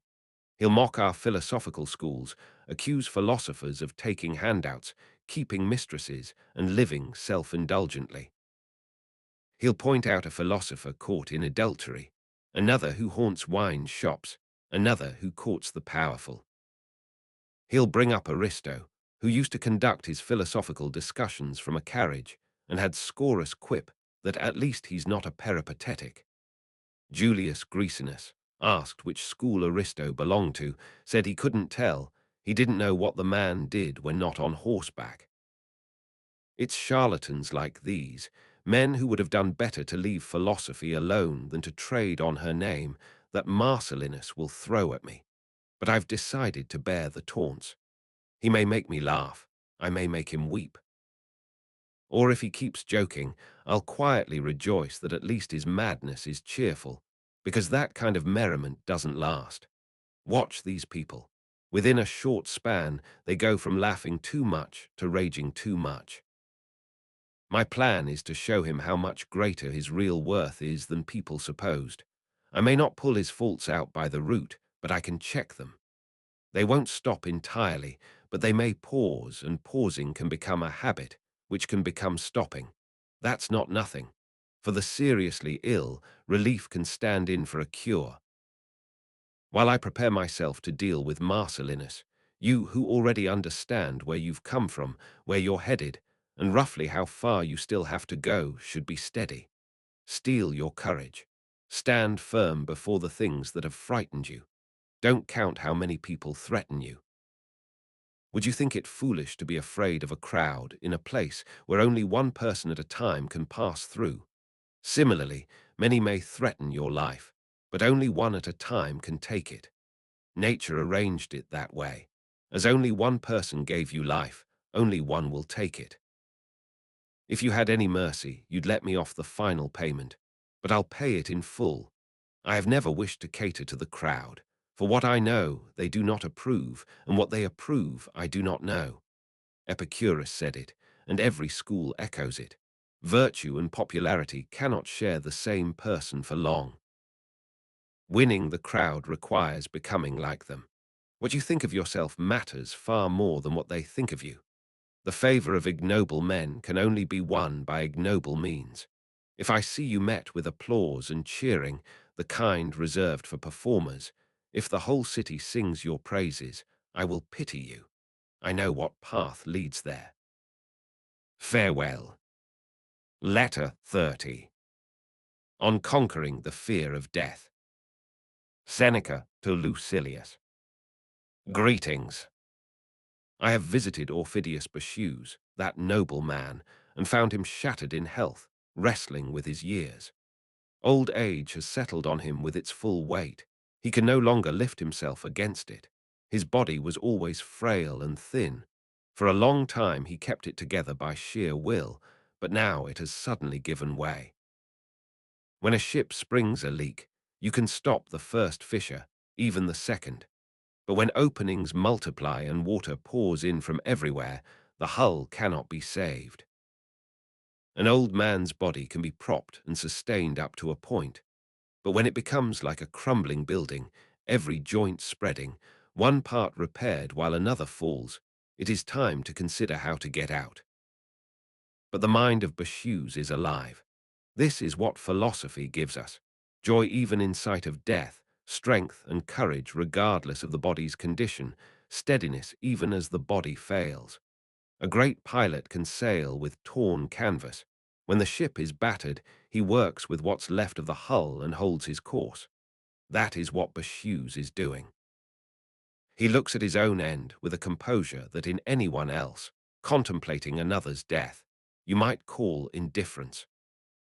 This is a great achievement, and one that takes long practice, to depart calmly when the inevitable hour arrives. Other kinds of death leave room for hope. Illness can be survived. Fires put out, falling buildings have set men down safely whom they seemed certain to crush. The sea has cast men ashore whom it swallowed. Even the soldier sometimes sheathes his sword at the last moment, but those whom old age is leading toward death have nothing to hope for. Old age grants no reprieve. No end is more painless, but none is more drawn out. Bashews seemed to me to be attending his own funeral, laying out his own body, living as if he had already survived his death, mourning his own departure with a wise and steady resignation. He speaks freely about death, trying to persuade us that whatever discomfort or fear attaches to it is the fault of the dying person, not of death itself. He says, there is no inconvenience at the actual moment than there is after it is over, and it is just as senseless to fear something that will not happen to you as to fear something you will not feel when it does. Can the agency that removes feeling be itself felt? I know all this has been said before and needs to be said again, but these precepts never moved me so much as when I read them in safety at a distance, nor when I heard them from men who were themselves far from the danger they described. This old man carried weight with me precisely because death was near him when he spoke of it. And I've come to believe this. A person is braver at the actual moment of death than in the approach to it. When death stands close, even the inexperienced find the courage not to flinch from the unavoidable. The gladiator who has been faint-hearted all through the fight still offers his throat to his opponent at the end, directing the blade himself. But the steady courage needed to hold firm when death is coming slowly, that is rarer, and belongs only to the person who has long since made his peace. So I listened to Bashew's with deep attention as he cast his verdict on death from close range. A man who had come back from death and reported from experience that it held no evil would command great belief. And so it is with those who have stood in death's path, seen it coming, and welcomed it. Bashew's is one of these, and he had no motive to deceive us. He says it is as foolish to fear death as to fear old age, since death follows old age as old age follows youth. A man who doesn't wish to die cannot really have wished to live, because life is given to us with the provision that we will die. How foolish to fear what is certain while fearing only what is uncertain. Death has a fixed rule, equitable and unavoidable. Who can complain of laws that apply to everyone? The chief part of equity is equality. And if a man is fortunate enough to be carried off gently by old age, not torn away but gradually released, he has every reason for gratitude. Bashew's, nearing his end, spoke with the clarity of someone who has reached the summit and can see both sides. He said, "I hope there is no pain at the moment of dying, but if there is, it will be brief. No great pain lasts long, and at the very moment when body and soul are being pulled apart, even through agony, there is comfort in knowing that after this pain, no further pain is possible. I am sure an old man's soul is right at his lips, and only a small force is needed to free it." I listened carefully, not because it was new, but because hearing it from someone at the threshold gave it weight. He spoke without loathing for life, without rushing toward death. "It is our own fault that dying feels like torture," he said. "We only panic when death seems close, but death is always close. We do not fear death, we fear the thought of death. And if death is to be feared at all, it must be feared always, for no part of life is exempt. But I fear this long letter will trouble you more than death itself, so I'll stop. Think on death often enough that you never have to fear it. Farewell." Letter 31. On becoming what you ought to be. Seneca to Lucilius. Greetings. Now I recognize my Lucilius. He is beginning to show the character he always promised. Follow that impulse, the one that drives you toward what is best, trampling underfoot what the crowd approves. I don't want you to become greater or better than you planned. Your foundations already cover a great deal of ground. Simply finish what you've laid out and take in hand what you've had in mind. In short, you will be a wise man if you stop up your ears. And wax won't be enough. You need something denser than what Ulysses used for his crew. The song he feared came from one headland. The song you must fear echoes from every quarter of the world. Don't sail past just one dangerous coast. Sail past every city. Be deaf even to those who love you most. They pray for bad things with good intentions. If you want to be happy, entreat the gods that none of their fond wishes for you come true. What they want heaped upon you is not actually good. There is only one good, the cause and support of a happy life, trust in oneself. But this cannot be reached without learning to regard toil as neither good nor bad. A thing cannot be bad at one time and good at another, heavy one moment and bearable the next. Work is not a good. What is a good? The scorning of work, the attitude that makes you face it without flinching. That's why I would rebuke those who work at nothing worth working at.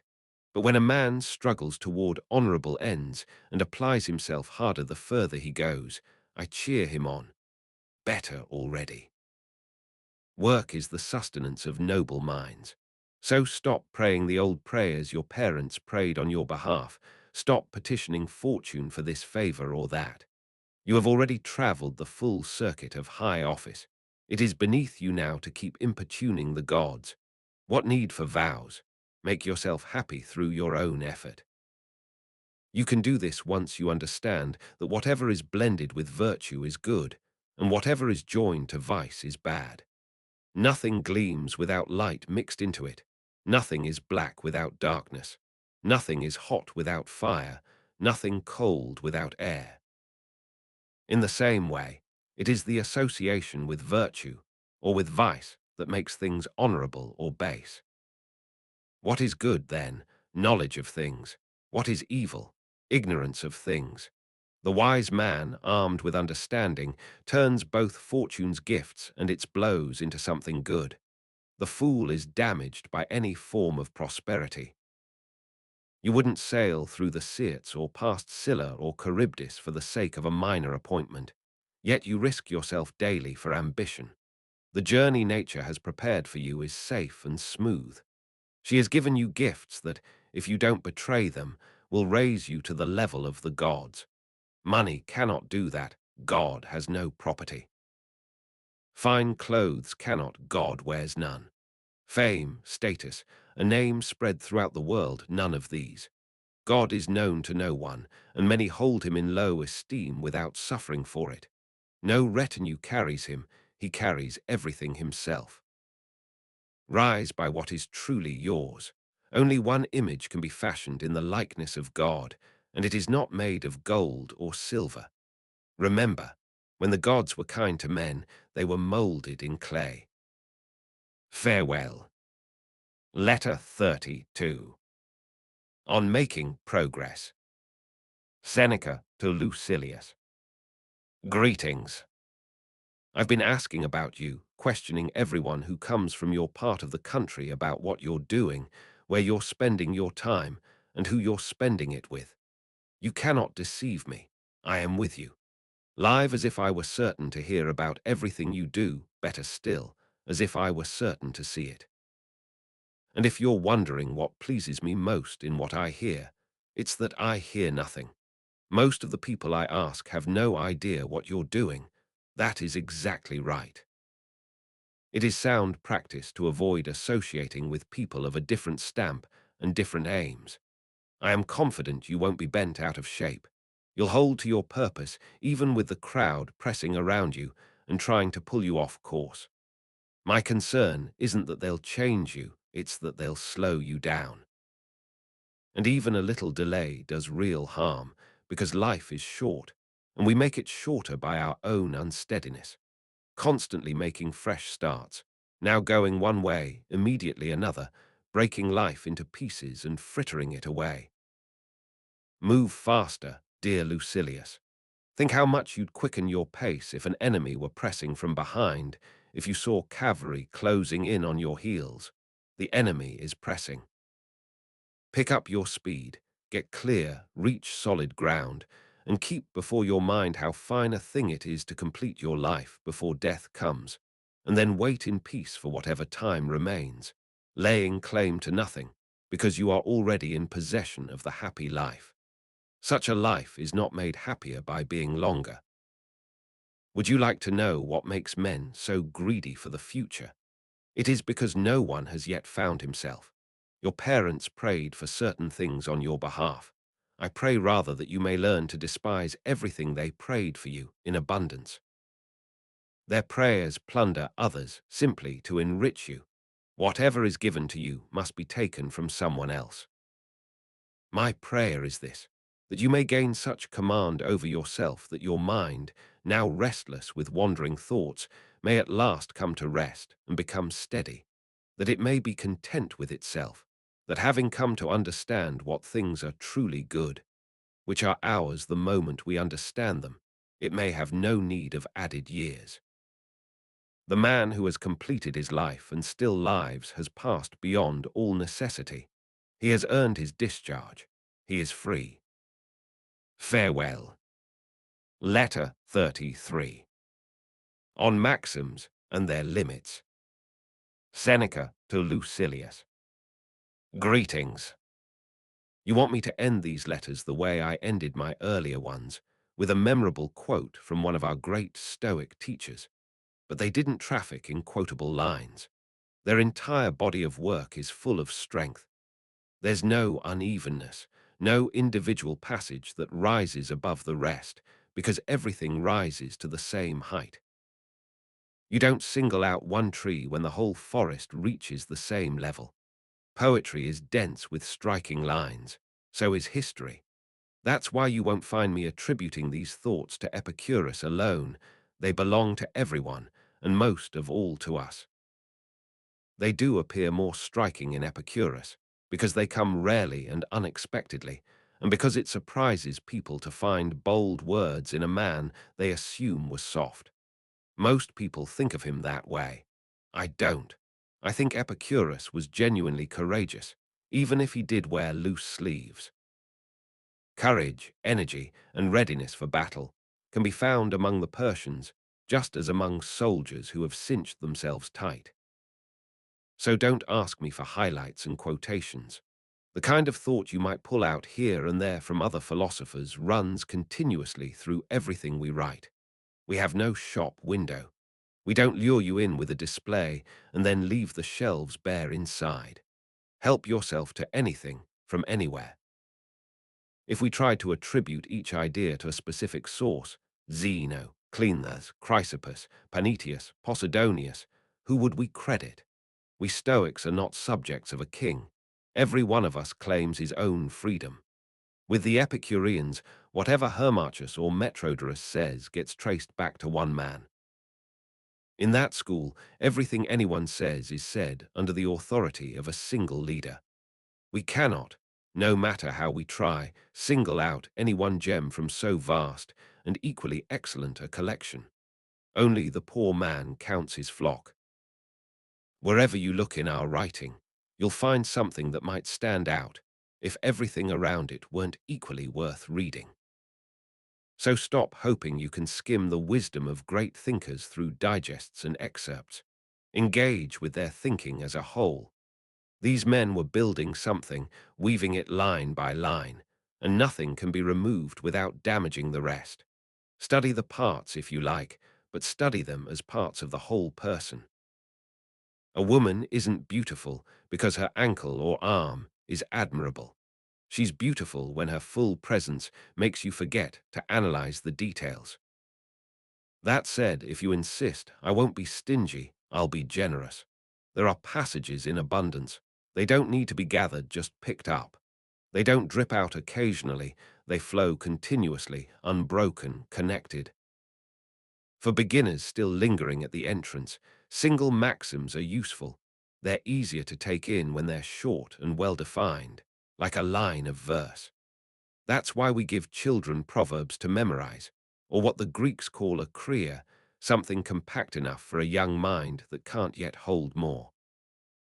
But for a person who has made real progress, chasing after memorable quotes and propping himself up on famous sayings, relying on his memory instead of his own mind, is embarrassing. It's time for him to stand on his own.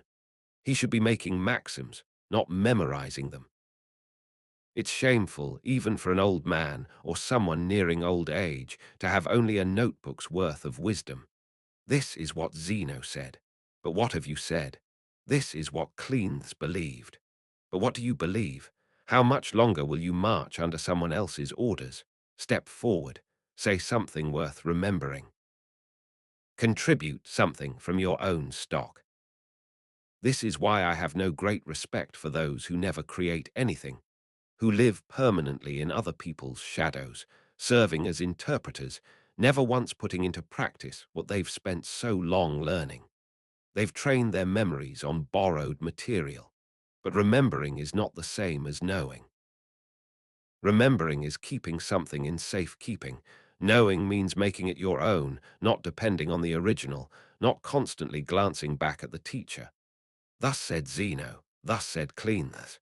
Let there be a difference between you and your books. How long will you be a student? It's time to be a teacher as well. But why, someone asks, should I have to listen to what I can just read? Because, comes the reply, the living voice helps. Perhaps, but not a voice that merely repeats what others have said, doing nothing more than reporting. Consider this too. Those who never reach independence of mind begin by following their leader, even when everyone else has abandoned him, and then follow him even in matters where the truth is still being worked out. But the truth will never be found if we're satisfied with what's already been found. And whoever follows another isn't investigating anything. He isn't even searching. So what, should I not walk in the footsteps of those who came before? I'll use the old road, but if I find one that's shorter and smoother, I'll take the new one.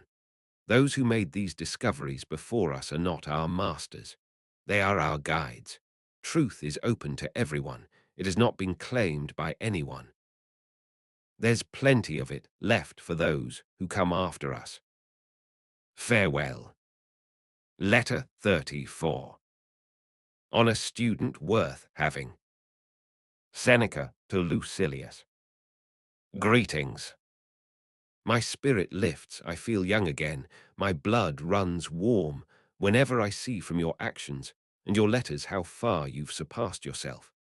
As for the ordinary man, you left him behind long ago. Think of the farmer who delights when his tree finally bears fruit, the shepherd who takes pleasure in his growing flock, the teacher who sees in his student a reflection of his own early promise. What do you suppose those feel who have shaped a mind and nurtured a young idea when they see it suddenly come into its own? I claim you as mine. You are my work. When I saw what you were capable of, I put my hand on your shoulder, urged you forward, applied pressure, refused to let you plod along at a slow march. I kept pushing. I still do. But now I'm cheering on someone already in the race, someone who cheers me on in return. What more do you want from me, you ask? The will is still mine. True, and in this case the will is nearly everything, not just half, as the old saying goes about a task begun being half done. It's more than half, because what we're talking about is decided by the soul. The greater part of goodness is simply the will to become good. You know what I mean by a good man. One who is complete, finished, someone no circumstance or pressure can make bad. I see that person in you as long as you keep going steadily, stay focused on your work, and make sure your actions and words are consistent with each other, cast from the same mold. When a man's actions are out of step with each other, his soul is crooked. Farewell. Letter 35. On friendship across distance. Seneca to Lucilius. Greetings. When I push you so hard toward your studies, I'm really looking out for myself. I want your friendship, and I can't have it unless you continue, as you've begun, the work of becoming yourself. Right now, even though you love me, you are not yet my friend. But aren't those the same thing, you ask? Not at all, they're entirely different. A friend loves you, of course, but not everyone who loves you is your friend. Friendship is always helpful. Love, sometimes, can even cause harm. So perfect yourself, if for no other reason than to learn how to love.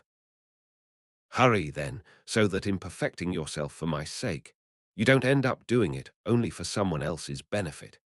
Even now, I find something to gain in imagining that we'll one day be of one mind, and that whatever strength age has taken from me will come back through yours, though the gap between us isn't all that great. Still, I want to rejoice in the reality, not just the idea. We feel joy for those we love even when apart from them, but that joy is thin and fleeting. Seeing a person, being with them, talking with them, that brings something alive in a way distance cannot, especially when the person you see is the person you are hoping to find. Give yourself to me, then, as something of great worth, and to sharpen your effort, remember, you are mortal and I am old. Hurry to find me, but hurry first to find yourself. Make progress, and above all, strive to be consistent. If you want to know whether you've made any real headway, ask yourself whether you want today what you wanted yesterday. When the will keeps shifting, the mind is adrift, blown about by the wind. But what is settled and solid doesn't wander. That is the blessed condition of the fully wise man, and to a lesser degree, of the man who is genuinely making progress. What's the difference between the two? One is still in motion, but doesn't change position. He rocks in place. The other doesn't move at all. Farewell. Letter 36. On the Rewards of Solitude. Seneca to Lucilius. Greetings. Encourage your friend to hold firm against those who mock him for stepping back from public life, for walking away from a career that might have taken him further. Let him show them day by day how wisely he has chosen for himself. The men they envy will keep marching past. Some will be shoved out of line. Others will fall. Prosperity is a turbulent thing. It torments itself. It drives men in all directions, toward power, toward excess. Some it inflates, others it softens and hollows out entirely. But so-and-so handles his success well, someone says. Yes, the way he handles his wine. Don't let that crowd convince you that the man surrounded by admirers is happy. They rush to him the way crowds rush to a watering hole, muddying it even as they drain it. But people are calling our friend idle and ineffectual. You know how some people use words backwards. They used to call him fortunate, and was he? Even the fact that some find him severe and unsociable doesn't trouble me. Aristo used to say he preferred a young man of stern character to one who was cheerful and easy with everyone. For, he said, wine that seems harsh and sour when new can age into something fine, but what tastes pleasant at the harvest rarely survives the years. Let them call him stern and indifferent to advancement. That sternness will age well, as long as he keeps cultivating virtue and steeping himself in the kind of study that genuinely forms a person, not the kind one merely sprinkles on for show. Now is the time to learn. Is there ever a time when a man shouldn't learn? Never, but just as study is worthwhile at any age, being taught is not fitting at every age. An old man learning his ABCs is a sorry sight. The young must store up, the old must draw on what they have. You'll do yourself the greatest service by helping this friend become as good a man as possible. The kindnesses worth seeking and giving, we're told, are those that benefit the giver as much as the receiver, and those are unquestionably the best kind. Besides, he no longer has a choice in the matter. He has given his word, and it is less shameful to settle a debt with a creditor than to break faith with your own future. A merchant needs a fair wind to pay what he owes. A farmer needs good soil and good weather. But the debt your friend owes can be paid entirely by his own will. Fortune has no jurisdiction over character. Let him shape his character so that, in complete peace, he brings to fullness that spirit within him, one that registers neither loss nor gain, but holds its ground no matter what happens.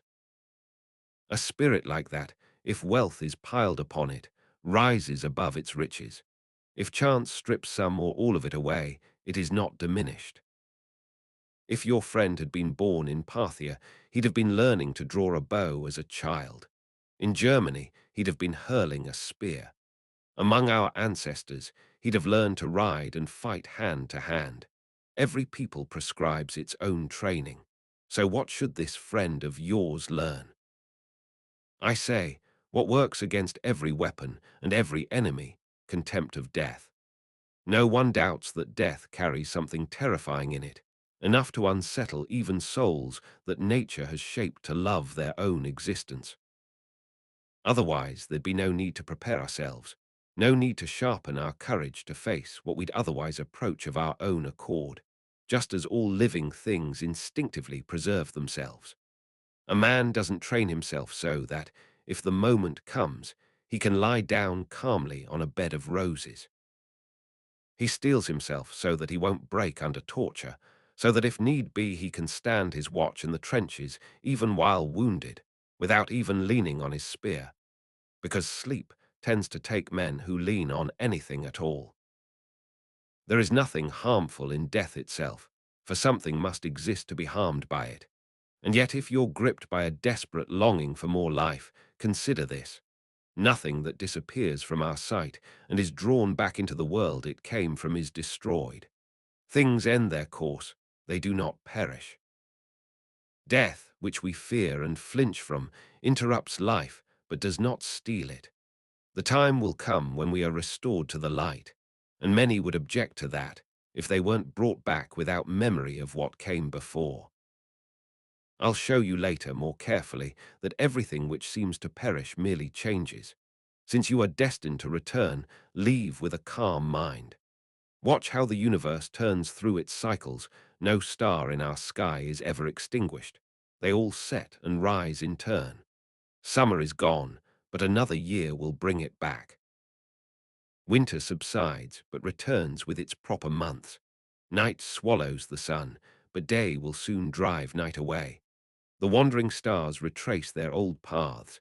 Part of the sky rises without ceasing while another part descends. One last word before I stop. Children and young boys and those who have lost their reason have no fear of death. It would be a great shame if reason could not bring us the same peace that folly brings to them. Farewell. Letter 37. On Commitment to Virtue. Seneca to Lucilius. Greetings. You have promised to be a good man. You have enlisted under oath, and that is the strongest chain that will hold you to a sound understanding. Anyone who tells you this is an easy or effeminate kind of soldiering is mocking you. I will not have you deceived. The terms of this most honorable compact are the same as the terms of that most disgraceful one, through burning, imprisonment, or death by the sword. From men who hire out their strength to the arena, who eat and drink what they must pay for with their blood, security is taken that they will endure these ordeals even unwillingly. From you, that you will endure them willingly and with eagerness. The gladiator may lower his weapon and test the crowd's pity, but you will neither lower your weapon nor beg for life. You must die erect and unyielding. And what profit is there in gaining a few days or a few years? There is no discharge for us from the moment we are born. How then can I free myself, you ask? You cannot escape necessity, but you can overcome it. By force a way is made, and philosophy will make that way. Betake yourself to philosophy if you would be safe, untroubled, happy, if you wish, which is the most important thing, to be free. There is no other way to reach this end. Folly is low, abject, mean, slavish, and exposed to many of the cruelest passions. These passions, heavy taskmasters, sometimes ruling by turns, sometimes all at once, can be driven out by wisdom, which is the only real freedom. There is but one path leading there, and it is a straight path. You will not go astray. Proceed with a steady step. If you would have all things under your control, put yourself under the control of reason. If reason becomes your ruler, you will become ruler over many. You will learn from reason what to undertake and how to do it. You will not blunder into things. You can show me no man who knows how he came to crave what he craves. He has not been led there by forethought. He has been driven there by impulse. Fortune attacks us as often as we attack fortune. It is disgraceful, instead of going forward under your own direction, to be swept along, and then suddenly, in the middle of the whirlpool, to look around in a daze and ask, how did I get here? Farewell. Letter 38. On Conversation over Lecture. Seneca to Lucilius. Greetings.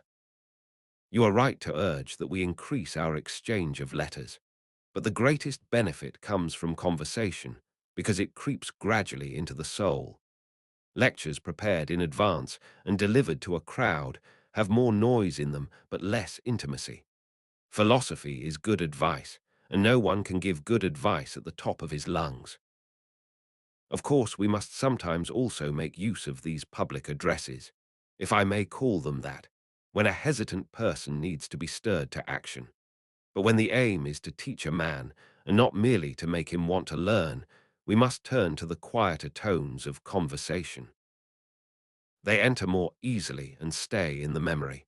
We do not need many words, but effective ones. Words should be scattered like seed. No matter how small the seed, if it has once found favorable ground, it unfolds its strength and from something insignificant spreads to its greatest growth. Reason grows in the same way.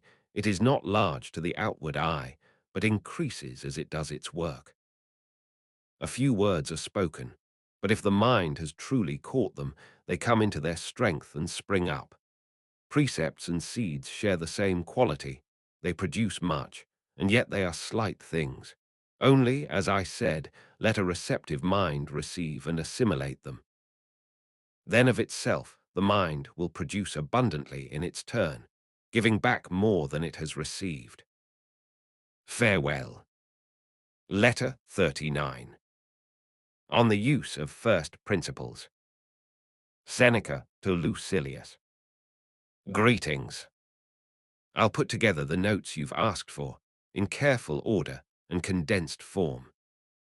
But consider whether you might not benefit more from the traditional approach than from what people now call a breviary, though in the old days, when Latin was still properly spoken, they called it a summary. The first is more useful to someone still learning a subject, the second to someone who already knows it. One teaches, the other jogs the memory. I'll give you ample room for both. A man like you shouldn't be asking me to cite this authority or that. Anyone who feels compelled to produce vouchers for every statement is admitting he isn't trusted.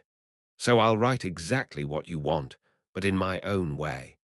In the meantime, you have plenty of authors whose work will keep your thinking in good order. Go through the list of the philosophers. Just the act of doing so will wake you up when you see how many men have worked on your behalf. You'll want to be one of them yourself. That is the finest quality a noble soul carries within it. It can be stirred toward honorable things. No man of genuine gifts is satisfied with what is low and small. The vision of great achievement calls to him and lifts him. Just as a flame shoots straight up and cannot be contained or held down, it cannot even rest quietly. So the soul is always in motion, and the more ardent it is, the greater its movement and energy. Happy is the man who has aimed it toward better things. He will place himself beyond the reach of chance. He will manage prosperity wisely. He will soften adversity, and he will look past what others admire. It is the mark of a great soul to think little of great things and to prefer the modest over the excessive. One condition sustains life, the other damages it by sheer excess. Just as overly rich soil causes grain to fall flat and branches break under too heavy a load, and too much growth prevents fruit from ripening, the same happens to the soul. It is ruined by unchecked prosperity, which harms not only others but the man himself. What enemy has ever been as brutal to anyone as their own pleasures are to certain men? The only excuse we can make for their wildness and craving is that they suffer the very evils they've inflicted on others. And they are rightly tormented by this madness, because desire, once it crosses nature's limit, needs unlimited space to roam. Nature has its boundaries, willfulness and lust have none. Necessity measures what we need, but what measure can you apply to the superfluous? This is how men sink into pleasure. They cannot live without it once they've grown used to it, and so they become the most wretched of people, because what was once an indulgence has become a necessity. They are slaves to their pleasures rather than enjoyers of them. They even love their own afflictions, which is the worst affliction of all.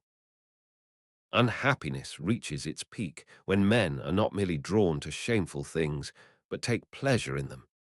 When there is no longer any room for a cure, because what were once vices have become habits. Farewell. Letter 40. On the right way to speak. Seneca to Lucilius. Greetings. Thank you for writing to me so often. You are showing me your true self in the only way you can. Whenever I receive a letter from you, I feel immediately in your company. If portraits of absent friends give us pleasure, refreshing the memory and easing longing with something unreal and insubstantial, how much more does a letter give us, which carries real traces, real evidence, of someone we love. The sweetest thing about meeting face to face is the imprint of a friend's hand in his writing, the sense of recognition. You tell me you've heard a lecture by the philosopher Serapio, who stopped at your city. He drives his words forward in a great rush, you say, and doesn't let them come out one by one. He sends them surging and crashing into each other. The words pour out in such volume that a single voice can barely contain them. I don't approve of this in a philosopher. His speech, like his life, should be measured. Nothing that hurls itself forward in a headlong rush is well ordered. That's why Homer gives the rapid style, sweeping down unbroken like a snow squall, to the younger speaker. From the old man, words flow gently, sweeter than honey. Mark what I'm saying. That forceful, rapid, torrential manner of speaking belongs more to a street performer than to someone discussing a serious subject. But I object just as strongly to the opposite, a man who lets his words drip out one by one. Neither style is right. One keeps the ear straining, the other batters it. The thin, drawn-out style loses the audience because they grow weary of its halting slowness, though a word that has been long awaited does tend to sink in more deeply than one that flits past. In the end, we speak of handing down wisdom to students, but you cannot hand down what cannot be grasped.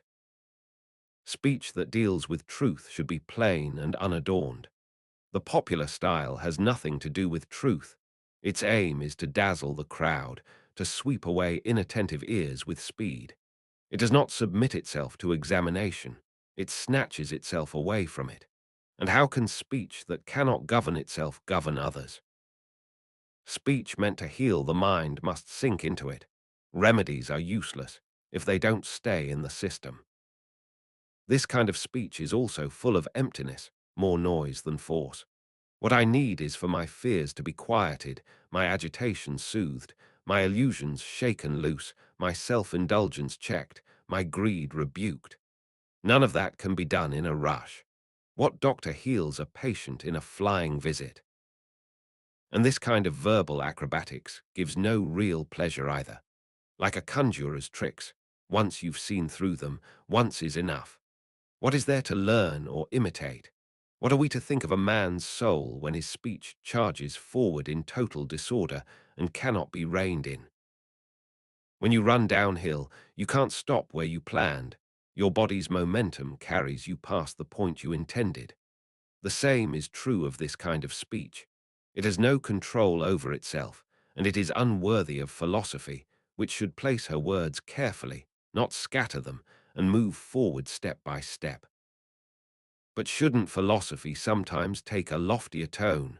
Of course, but dignity must be preserved, and excessive force strips it away. Let philosophy have great power, but held in check. Let her stream flow without ceasing, but never become a torrent. I would barely allow even an orator that kind of uncallable, lawless speed. How could it be followed by jurors who are often inexperienced? Even when carried away by the desire to display his powers or by genuine emotion, an orator should not pile up words faster than the ear can manage. You'll be right, then, to pay no attention to those who chase after how much they can say rather than how well they say it. If forced to choose, choose to speak the way Publius Vinicius, the stammerer, did. When Lucilius was asked how Vinicius spoke, he said, "Gradually." And Geminus Varius once remarked, "I don't see how you can call that man eloquent. He can't get 3 words out together. Why not choose to speak like Vinicius?" Though of course someone might needle you, as one man did when Vinicius was drawing out his words one at a time, as if dictating rather than speaking. Haven't you got anything to say? Even so, that would be the better choice. The speed of Quintus Haterius, the most celebrated orator of his day, is something a man of sense should avoid. Haterius never hesitated, never paused, one start, one stop. Certain styles may also suit certain peoples. In a Greek, the unrestrained manner is tolerable, But we Romans, even in writing, have learned to pause between words and weigh them. Our own Cicero, with whom Roman oratory came into its own, was also a slow mover. The Roman language inclines naturally toward taking stock of itself, weighing carefully, offering something worth weighing. Fabianus, notable for his life, his learning, and less importantly, his eloquence, used to treat a subject with dispatch rather than haste. You might call it ease rather than speed. I admire this quality in a wise man, though I don't demand it. Let his speech at least move freely, though I prefer that it be deliberately spoken rather than spouted. There is another reason I want to steer you away from that other extreme. You could only succeed at it by losing your sense of shame. You'd have to wipe all embarrassment from your face and stop listening to yourself, because that heedless torrent carries with it many things you'd want to take back. And you cannot achieve it while keeping your self-respect. On top of that, it would require daily practice and a shift of attention from substance to words. But words, even when they come easily and flow without effort, still need to be kept in hand. Just as a restrained manner of walking suits a philosopher better than a showy one, so does a restrained style of speech, far removed from recklessness. The heart of everything I've said is this: speak slowly. Farewell. Letter 41. On the Divine Within Us. Seneca to Lucilius. Greetings. You are doing an excellent thing, and one that will be good for you, if, as you tell me, you are pressing on towards sound understanding. It is foolish to pray for what you can cultivate in yourself. We don't need to raise our hands to heaven or beg the temple keeper to let us stand close to the idol's ear, as though prayers were more likely to be heard from there. God is near you. He is with you. He is within you. This is what I mean, Lucilius. A Holy Spirit lives inside us, one who watches our good and bad actions and is our guardian. As we treat this Spirit, so it treats us. No man can be truly good without God's help. Can anyone rise above fortune without help from above? It is God who gives us noble and upright counsel. As the poet says, in each good man a God dwells, though what God we do not know. If you have ever walked into a grove of ancient trees grown to an extraordinary height, their branches interlocking overhead and shutting out the sky, the height of the forest, the solitude of the place, and your wonder at the dense unbroken shade in the midst of open land, all of this will convince you that a God is present. Or if a cave formed by the deep crumbling of rock holds up a mountain on its arch, not built by human hands, but hollowed out by nature into vast spaciousness, your soul will feel a certain intimation of something divine. We revere the sources of great rivers. We build altars where streams burst suddenly from hidden springs. We treat hot springs as sacred and consecrate certain pools because of their dark water or their unfathomable depth. If you see a man who is unshaken in the face of danger, untouched by desire, content in adversity, calm in the storm, who looks down on other men from a higher vantage and meets the gods as equals, will you not feel a kind of reverence for him? Will you not say, this is something too great, too lofty, to be housed in the small body it inhabits? A divine power has come down into that man. When a soul rises above other souls, when it is composed, when it passes through every experience as though it were a small thing, when it smiles at our fears and our prayers, it is moved by a force from heaven. Such a thing cannot stand upright without divine support. The greater part of it remains in the place it came from. Just as the rays of the sun touch the earth but still belong to their source, so the great and hallowed soul, which has descended so that we might know divinity more closely, lives among us but cleaves to its origin. Toward that source it looks, toward it strives, and it concerns itself with our affairs only as a being higher than ourselves. What then does such a soul look like? It shines with no external goods, only its own. What is more foolish than to praise in a man what comes from outside him? And what is more senseless than to admire qualities that might belong to someone else tomorrow? A golden bit does not make a better horse. A lion with a gilded mane, trained and worn down into tolerating decoration, enters the arena very differently from the wild lion whose spirit has never been broken, bold in the attack, as nature made him, awe-inspiring in his wildness, his glory being that no one looks at him without fear. That lion is the one worth admiring, not the languid, gilded one. No man should take pride in anything except what is truly his. We praise a vine that sends out vigorous shoots and bends its supports to the ground with the weight of its fruit. Would anyone prefer a vine with golden grapes and golden leaves? In a vine, the virtue that matters is fertility. In a man, we should praise what is properly his own. Suppose he has a retinue of handsome servants, a beautiful house, a large estate, a large income. None of that is in the man. It is all on the outside. Praise what cannot be given to him or taken from him, what is uniquely and entirely his. What is that? Soul, and reason brought to its fullness in the soul. Man is a rational animal. Therefore man's highest good is achieved when he has fulfilled the purpose for which nature made him. And what does reason ask of him? The simplest thing in the world, to live in accordance with his own nature. But the general madness of mankind turns this into something difficult. We push each other toward vice. And how can a man find his way back to health when no one holds him back, and everyone around him urges him on? Farewell. Letter 42. On what things are worth. Seneca to Lucilius. Greetings. Has your friend really convinced you he's a good man? That can't happen in so short a time, neither becoming good nor being recognized as such. Do you know what I mean when I say a good man here? I mean one of the second rank, like your friend. A man of the first rank perhaps appears, like the phoenix, once in 500 years. It's no surprise that greatness takes so long to develop. Fortune throws up ordinary talents constantly. They're made to please the crowd. What is extraordinary she makes rare, and that rarity is itself a kind of endorsement. This man you speak of is still far from where he claims to have arrived, and if he truly understood what it means to be good, he wouldn't yet believe himself to be so.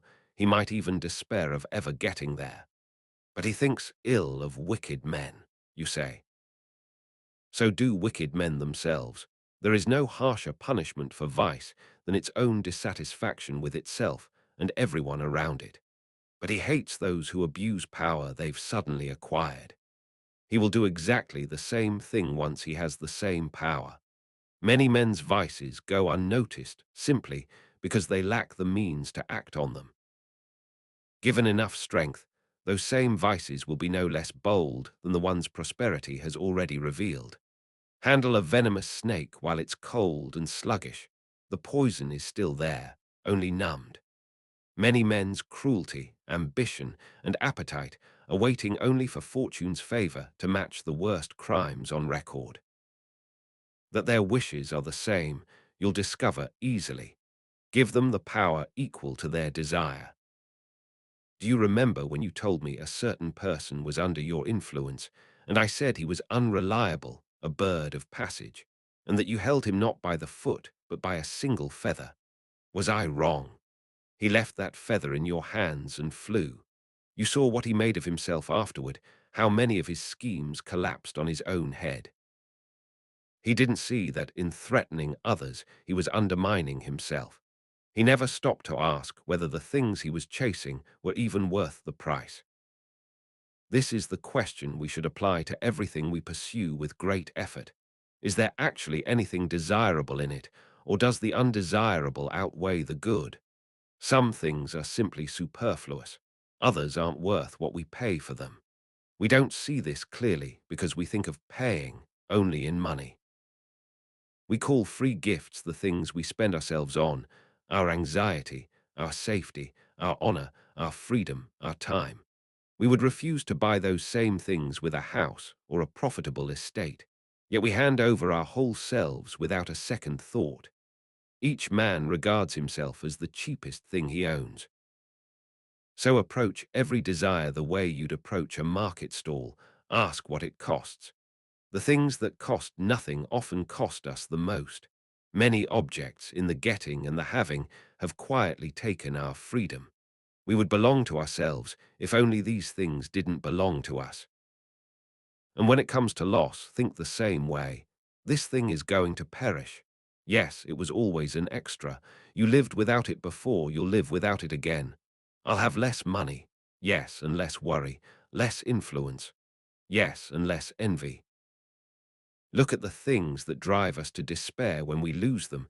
You'll find it's not the loss itself that torments us, but our idea of the loss. No one actually feels the thing gone. The mind tells him it has been taken. The man who owns himself has lost nothing. But how few men own themselves. Farewell. Letter 43. On the true meaning of fame. Seneca to Lucilius. Greetings. You ask how the news reached me, who told me about this idea of yours that you hadn't shared with a single soul. It was that most well-informed of sources, gossip. What, you say, am I really so significant that I can set tongues wagging? Stop measuring yourself against the wider world. Measure yourself against where you actually are. Any point that rises above its surroundings is high relative to those surroundings. Greatness is never absolute. Comparison enlarges it or shrinks it. A ship that looks enormous on a river looks tiny on the ocean. A rudder that is large for one vessel is small for another. In your province, you matter, even if you don't feel it. People are watching what you do, how you eat, how you sleep. They find out. All the more reason, then, to live with care. But don't call yourself truly happy until you can live with the door open, until your walls protect you without concealing you. We tell ourselves our walls are for safety, but if we're honest, they're for secrecy. Here is a test worth applying. Scarcely anyone can live with his door wide open. It is conscience, not pride, that has put doorkeepers at our doors. We live in such a way that to be seen suddenly is to be caught. What does it profit us to hide, to avoid the eyes and ears of others? A good conscience welcomes the crowd. A bad one is unsettled even in solitude. If your actions are honorable, let everyone see them. If they are shameful, what does it matter that no one else knows when you know? How wretched the man who despises himself as a witness. Farewell. Letter 44. On Nobility and Philosophy. Seneca to Lucilius. Greetings. You keep insisting you are nobody, that nature shortchanged you first, and fortune second, even though it is entirely within your power to separate yourself from the crowd and rise to the highest happiness a human being can reach. If philosophy has one gift above all others, it is this: it never checks your bloodline. All human beings, traced back far enough, descend from the gods. You are a Roman knight, and your own effort earned you that rank. Yet the 14 rows of the theatre are closed to many. The Senate chamber is not open to all. The army is selective about who it accepts for its hardships. But a noble mind is open to everyone. By that measure, any of us can become distinguished. Philosophy turns no one away and singles no one out. Its light falls on all alike. Socrates was no aristocrat. Cleanths carried water and worked for hire in a garden. Philosophy did not find Plato already noble, it made him noble. Why, then, should you despair of joining that company? They are all your ancestors if you conduct yourself as they did. And you will do so if you first persuade yourself that no one surpasses you in genuine nobility. We have all had the same number of forefathers. There is no one whose origin does not reach back beyond memory. Plato put it plainly. Every king descends from slaves, and every slave has kings among his ancestors. Time and its upheavals have shuffled everything together. Fortune has turned it all upside down. Who, then, is truly well-born? The one who is by nature fitted for virtue. That is the only thing worth examining.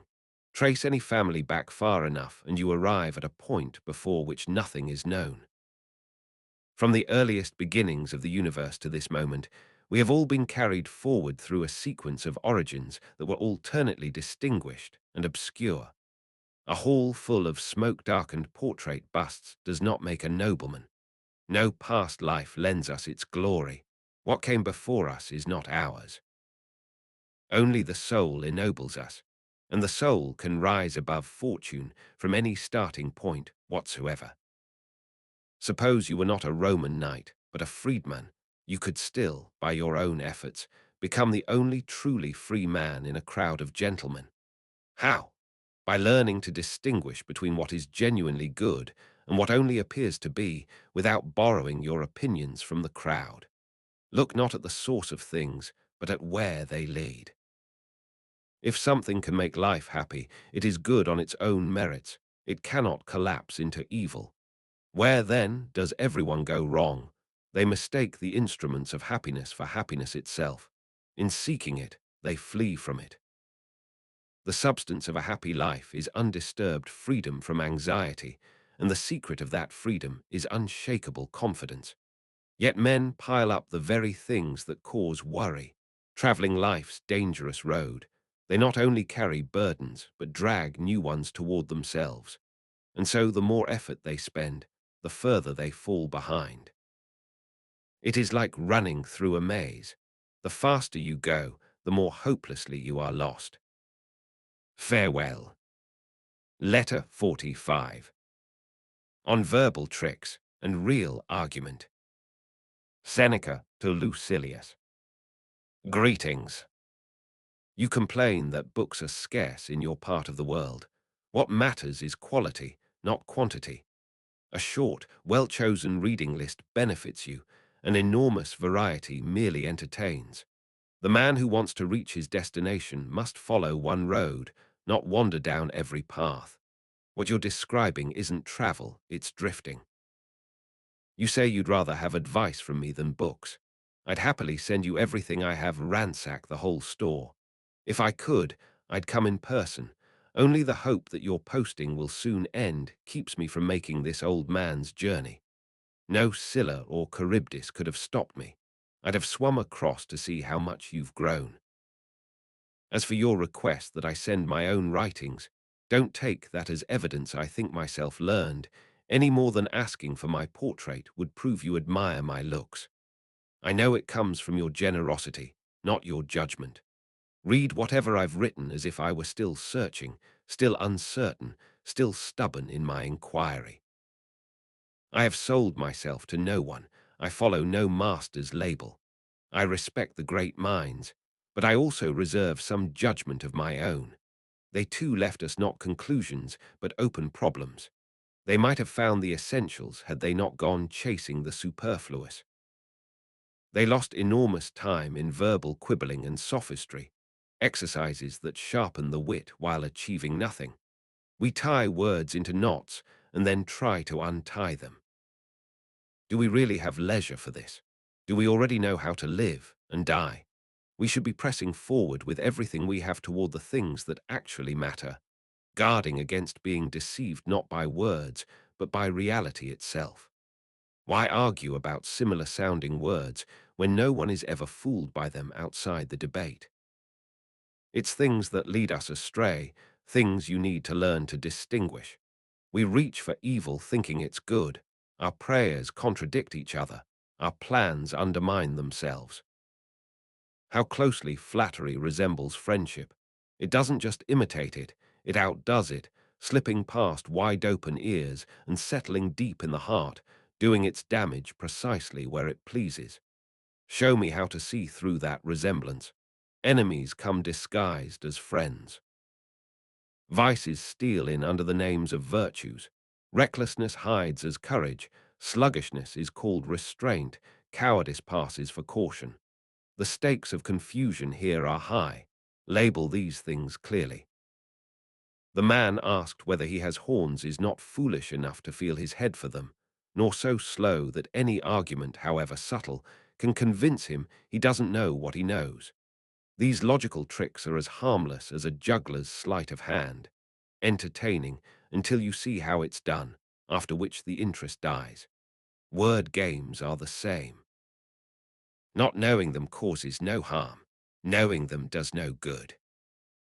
If you want to put your fine distinctions to real use, show us instead that the happy person is not the one the crowd thinks happy, the one with vast sums in the vault, but the one whose wealth is entirely within, upright, elevated, contemptuous of inconstancy, who would trade places with no one. W.H. If your school can produce people of that kind, it is not only the most powerful but the most honorable of schools. But if you intend to spend all your time on these quibbles, what real help will you be to those who come to us in need? Why inspire in me the wish to learn, when what I need is help to live? Farewell. Letter 46. On Lucilius's new book. Seneca to Lucilius.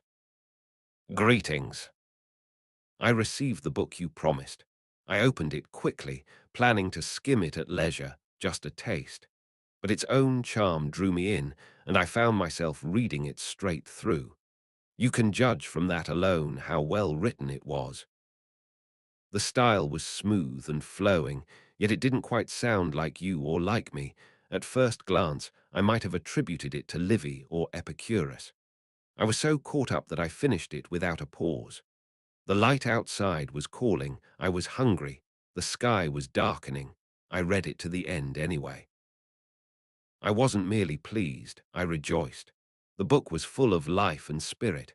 I would have added force to that list, but force implies bursts separated by rest, and this was something steadier, and even current, vigorous and clean throughout. I noticed your warmth at moments, and your characteristic gentleness here and there. The style is elevated and worthy. Stay on that course, keep that direction. Your subject helped too, which is why you should always choose themes that grip the mind and wake it up. I'll say more after a second reading. For now my impressions are still a little unsettled, as if I'd heard the book read aloud rather than read it myself. Give me time to examine it properly. Don't worry, you'll get the truth. Lucky man, to be at such a distance that no one can flatter you to your face.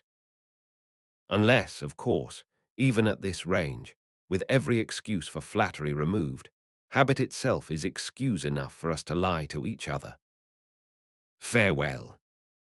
O measures people only as people, who takes nature as his teacher and lives by her laws, whom no force can rob, who turns adversity to advantage, who judges without error, who stands unshaken and unafraid, whom fortune may graze with her hardest throw, but never wound. Her missiles, which lay the rest of mankind low, bounce off such a person like hail on a roof, noisy for a moment, then gone. As for the liar's paradox, and all the books written about it, enough. Suppose my whole life is a lie. Prove it false if you're sharp enough, and bring it back to truth. Right now it treats as essential things that are mostly superfluous, and even what isn't superfluous has no real power to make a person fortunate or blessed. A thing can be necessary without being good. Otherwise, we cheapen the word good by applying it to bread and porridge, without which we cannot live. Everything good is necessarily good, but not everything necessary is a good. Some very ordinary things are necessary. Surely your energy would be better spent showing everyone that chasing the superfluous is a massive drain of time, that many people have spent their entire lives gathering the tools of living without ever actually living. Look at anyone, look at everyone. Almost no one lives for today. What's the harm in that? Infinite harm. They are not living, they are always preparing to live. They postpone everything. Even if we paid close attention, life would quickly outrun us. As it is, life finds us dawdling and passes us by as if it belonged to someone else, and though it ends only on the last day, it slips away a little every day. But I mustn't let this letter run too long. I'll save the full case against the hairsplitters, those over-subtle men who have made argumentation the master rather than the servant, for another day. Farewell. Letter 47. On Slaves and Masters. Seneca to Lucilius. Greetings. I am glad to hear from those who come from your household that you live on easy terms with your slaves. It suits a man of your good sense and education. They are slaves, people say. No, they are human beings. Slaves, no, companions. Slaves, no, humble friends. Slaves, no, fellow sufferers. If you consider that fortune has the same power over both masters and slaves. That is why I smile at those who find it degrading for a man to dine with his slave. Why would it be? Only because arrogant custom surrounds the master at dinner with a crowd of standing attendants. The master eats more than he can hold, loading his stomach past capacity, until what should serve the function of a stomach can barely function at all, and he labors harder to expel the food than he did to cram it in. All this time, the poor slaves are not permitted to open their mouths, even to speak. Every murmur is silenced by the rod. Even an accidental sound, a cough, a sneeze, a hiccup, is punished with the whip. Any breach of silence carries a heavy price. They stand all night, hungry and mute. The result is that slaves who cannot speak in their master's presence speak about him behind his back. But the slaves of earlier times, who were allowed to talk not just in front of their masters, but actually with them, whose mouths were not sewn shut, were willing to lay down their necks for their master, to draw danger onto themselves. They spoke openly at table and held their tongues under torture. Hence the saying that arose from exactly this kind of high-handedness: as many enemies as you have slaves. They are not our enemies when we acquire them, we make them so.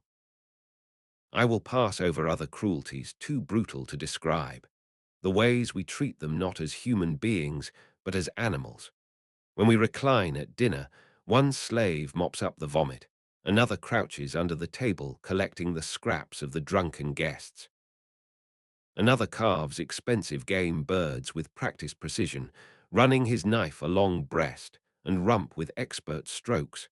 Unhappy man, who lives for no other purpose than to slice poultry correctly. And yet perhaps his teacher is still more unfortunate, the one who teaches this as a refined art, rather than the one who learns it out of necessity. Another, who pours the wine, is dressed like a woman and forced into a perpetual boyhood. He cannot escape his youth, it is dragged back on him. Already built like a man, he is kept beardless by depilation or plucking, awake all night attending to his master's drunkenness and desires. A man in the bedroom, a boy at the feast. Another stands and appraises the guests, watching whose flattery, whose shamelessness of appetite or speech might earn them tomorrow's invitation. Consider the caterers, too, who study their masters' palates with subtle skill. What flavors will sharpen appetite? What presentation will please the eye? What novelty will wake a dulled stomach? What food will disgust through sheer excess? And what will tempt on this particular day? And with slaves like these, the master will not deign to share a table. He would consider it beneath him to sit with his own slave. Good heavens! Yet how many masters is he creating among those very men? I have seen the former master of Callistus standing in line at the door, shut out, while others were welcomed in, the same man who once hung the sale tag on Callistus and put him on the block, alongside the worthless lot. The slave has repaid him in full. The slave struck his name from the guest list and in turn found him unfit to enter his house. The master sold Callistus, but at what a price Callistus made him pay. Remember that the man you call your slave came from the same seed as you, breathes the same air, lives and dies on the same terms. You might just as easily have seen him as a free man as he might see you as a slave. Many men of distinguished family were humbled by the upheavals of Marius's day. Some became shepherds, others farmhands. Do not despise the person whose position you might occupy tomorrow. Even at the moment, you are despising him. I don't want to enter the vast question of our treatment of slaves, toward whom we Romans are unreasonably arrogant, cruel, and contemptuous. The essence of my advice is this: treat those beneath you as you would wish to be treated by those above you. And every time you think of the power you have over your slave, remember that your own master has the same power over you. But I have no master, you say. You are young yet, perhaps you will. Remember at what age Hecuba was taken captive, or Croesus, or the mother of Darius, or Plato, or Diogenes. Be gentle with your slaves, even friendly. Let them talk with you, plan with you, share your life. I know the fastidious will cry out at this. Nothing is more degrading, more shameful. But these are the same people I sometimes catch kissing the hands of other men's slaves. Do you not see how our ancestors stripped masters of everything that could breed resentment and slaves of everything that could breed shame? They called the master father of the household and slaves members of the household, a custom that survives in the mime to this day. They established a festival where masters and slaves would eat together, not as the only occasion, but as an obligatory one. They allowed slaves to hold positions of honor within the household and to give rulings. They understood that a household was a kind of small republic. Do you mean I should invite all my slaves to my table? No more than that you should invite all free men to it. You are wrong if you think I would exclude any slave for the humbleness of his work, the muleteer, the herdsman. I would judge each by character, not by function. Character is something each person earns. Duties are assigned by chance. Invite some to your table because they merit the honor. Invite others so that they may come to merit it. Whatever coarseness they have acquired through low company will be refined by contact with better. You need not look for friends only in the forum or the senate. If you pay attention, you will find them at home. Good material often goes to waste for lack of a craftsman who sees it. Make the experiment, and you will find this true. The man who buys a horse and looks only at the saddle and bridle is a fool, and the man who values a human being by rank or wardrobe is doubly one, for rank is nothing more than a garment draped around us. He is a slave. Yes, but perhaps his soul is free. He is a slave. Should that stand in his way? Show me a man who is not a slave to something. One is enslaved by lust, another by greed, another by ambition, and everyone by fear. I could name you an ex-consul who is slave to an old woman, a rich man who is slave to a serving girl. I could show you noble young men in servitude to stage performers. No slavery is more shameful than the kind we choose for ourselves. Do not let the finicky deter you from showing yourself a kind and approachable person to your slaves.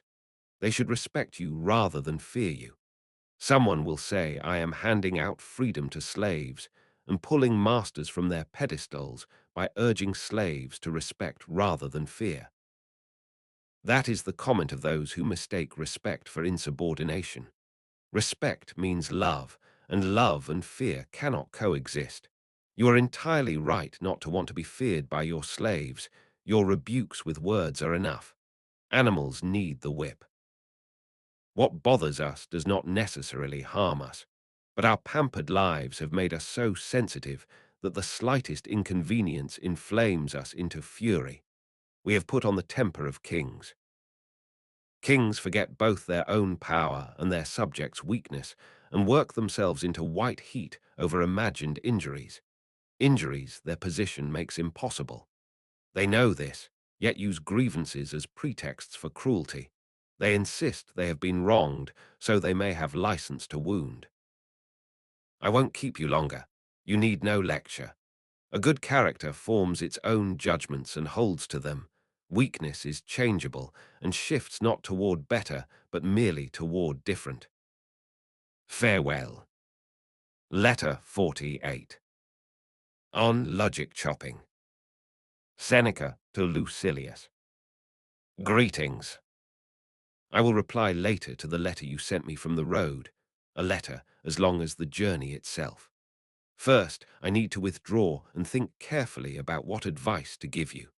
You yourself deliberated a long time before asking. How much more deliberation does answering require, since settling a problem demands more care than raising one? This is especially true when your interest and mine might not perfectly coincide. Am I speaking like an Epicurean again? But the truth is, what is good for you is good for me, because I am not your friend unless everything that concerns you concerns me equally. Friendship makes all our interests shared. There is no such thing as private good fortune or private misfortune. We live in common. No one can live happily who thinks only of himself and treats everything as a question of personal advantage. You must live for your neighbor if you would live for yourself. This fellowship, the bond that makes us recognize other human beings as human, that holds that the whole race has certain rights in common, is what also sustains the more intimate fellowship of friendship, which I was beginning to speak of above. For the person who has much in common with humanity will have everything in common with a friend. On this point, my excellent Lucilius, I would much rather your subtle logicians told me how I should help a friend, or, failing that, how I should help a fellow human being, than spend their time explaining how many senses the word friend has or how many definitions the word man can take. Look, wisdom and folly are taking up opposite positions. Which side should I join? Which party do you want me to follow? On one side, man and friend are the same. On the other, friend is not the same as man. One side wants a friend for its own advantage. The other wants to be an advantage to its friend. What you logicians offer me is nothing but the distortion of words and the splitting of syllables. Unless I can construct some very clever premises and attach a fallacy to them by false deduction, I apparently cannot tell the desirable from the dangerous. I am ashamed, old men that we are, handling a serious matter and making a game of it. Mouse is a syllable. A mouse eats cheese. Therefore, a syllable eats cheese. Suppose I cannot refute this argument, what terrible danger hangs over me as a result? I had better watch out, or some day I'll be setting a mousetrap for syllables, or a book will eat my lunch. Here is a sharper version. Mouse is a syllable. A syllable does not eat cheese. Therefore, a mouse does not eat cheese. What childishness! Is it for this that we knit our brows? Is it for this that we grow our beards long? Is this what we teach with grave and solemn faces? Do you want to know what philosophy actually offers to humanity? Counsel. Death threatens one person, poverty torments another, a third is driven to distraction by a neighbor's wealth or by his own. One is terrified of bad luck, another is desperate to escape his good luck. Some are treated cruelly by men, others by the gods. Given all this, why are you playing games with me? This is no occasion for jokes. You have been retained as advocate for suffering humanity. You promised to help those in peril at sea, those in captivity, the sick, the poor, the condemned. Where are you going? What are you doing? Your friend, the one you're amusing yourself with, is in fear. Help him. Take the noose from around his neck. From every direction hands are stretching toward you. Lives already ruined, or on the edge of ruin, are begging for help. Human hope itself depends on you. They ask you to rescue them from confusion, to show them, scattered and wandering as they are, the clear light of truth. Tell them what nature has made necessary and what superfluous. Tell them how simple her laws are, how pleasant and unobstructed life becomes for those who follow them, and how bitter and tangled for those who have trusted opinion instead. I would grant your logic games some value if they lightened any of these burdens. But show me first which burden they lighten.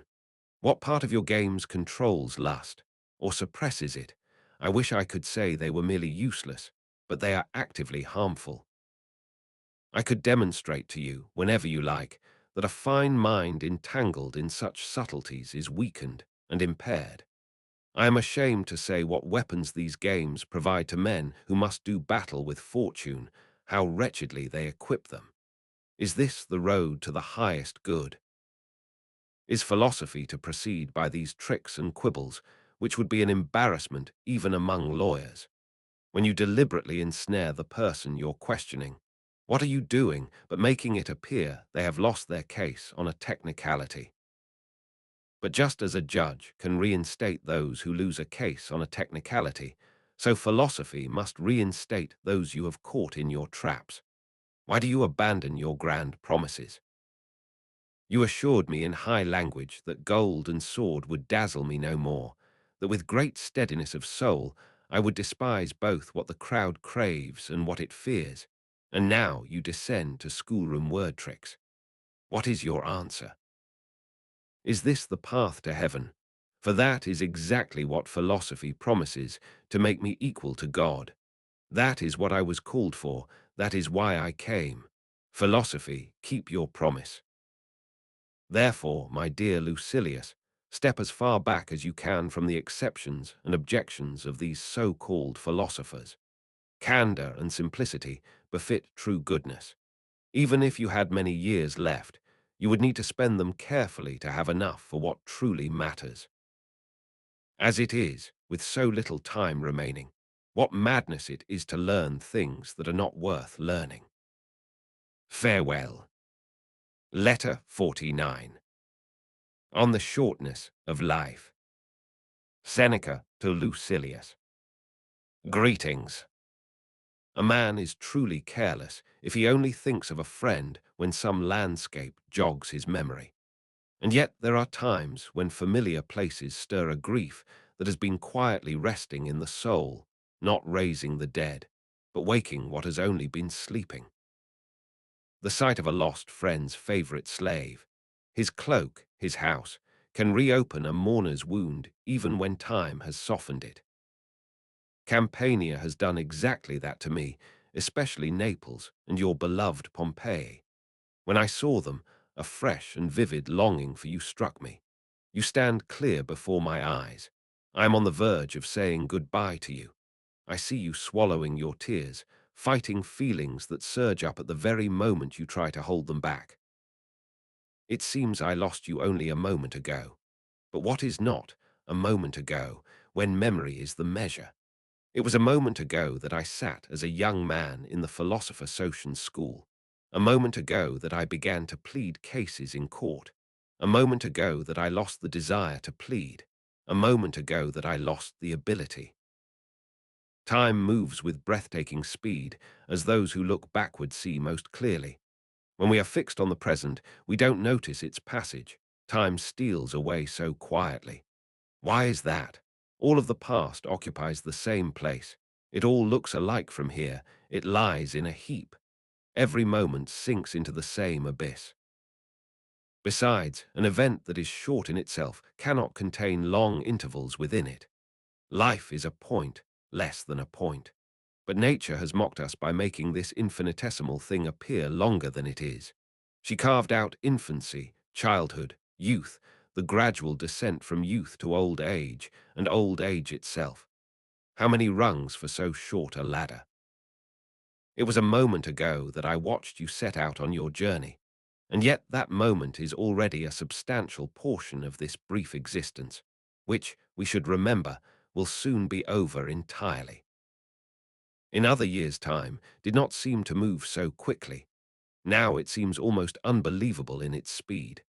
Perhaps because I feel the finish line drawing nearer, or perhaps because I have begun to pay attention and count what I have lost. For this reason, I feel all the more impatient with those who claim the largest share of this time for things that don't matter. However carefully guarded, time is not even sufficient for necessary things. Cicero said that if his years were doubled, he still would not have time to read the lyric poets. You can place the logicians in the same category, but their foolishness is sadder. The lyric poets openly admit to being trivial. The logicians believe they are engaged in serious work. I am not saying one should ignore logic entirely. A glance is warranted, a nod from the doorway, enough to avoid being fooled and to see that there is nothing of great value hidden inside. Why torment yourself and lose sleep over a puzzle it would be wiser to dismiss than to solve? A soldier on easy ground can pick up trinkets along the way, but when the enemy presses from behind and the order comes to double time, he throws away everything he gathered at leisure. I have no time to hunt down disputed meanings or pit my wits against word games. Behold the clans massing, the gates locked, and weapons sharpened for war. I need courage to face, without flinching, the noise of battle all around me. Anyone would rightly think me insane if, while old men and women were stacking stones for the walls, while the armored young men inside the gates were waiting or demanding the order to sally out, while enemy spears were already quivering in the gates, and the ground itself was shaking from tunnels being dug beneath. If at that moment I sat idle working through puzzles like, what you have not lost, you have. You have not lost any horns, therefore you have horns. You might think me no less insane for spending energy on that kind of thing even now, because even now I am under siege. In the other case, the danger would come from outside, with a wall between me and the enemy.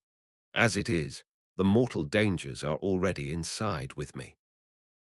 I have no time for nonsense. A great undertaking is at hand. What must I do? Death is on my trail. Life is slipping away. Teach me something I can use against these things. Help me to stop running from death and to stop letting life run from me. Give me courage for hardship. Give me calm before the unavoidable. Release the tight grip on the time allotted to me. Show me that the good in life does not depend on its length, but on how it is used. Show me that it is possible, in fact common, for a man who has lived long to have lived very little. Say to me when I lie down, you may not wake again, and when I wake, you may not sleep again. When I leave the house, you may not return. When I return, you may never leave again. You are wrong if you think the space between life and death is narrow only on a sea voyage. It is just as narrow everywhere. Death is not always visible, but he is always equally close. Free me from these shadowy terrors, then you will more easily give me the guidance I am ready to receive. At birth nature made us teachable, giving us reason not perfect, but capable of being perfected. Speak to me of justice, duty, restraint, of the twofold purity, the kind that refrains from violating others and the kind that keeps watch over oneself.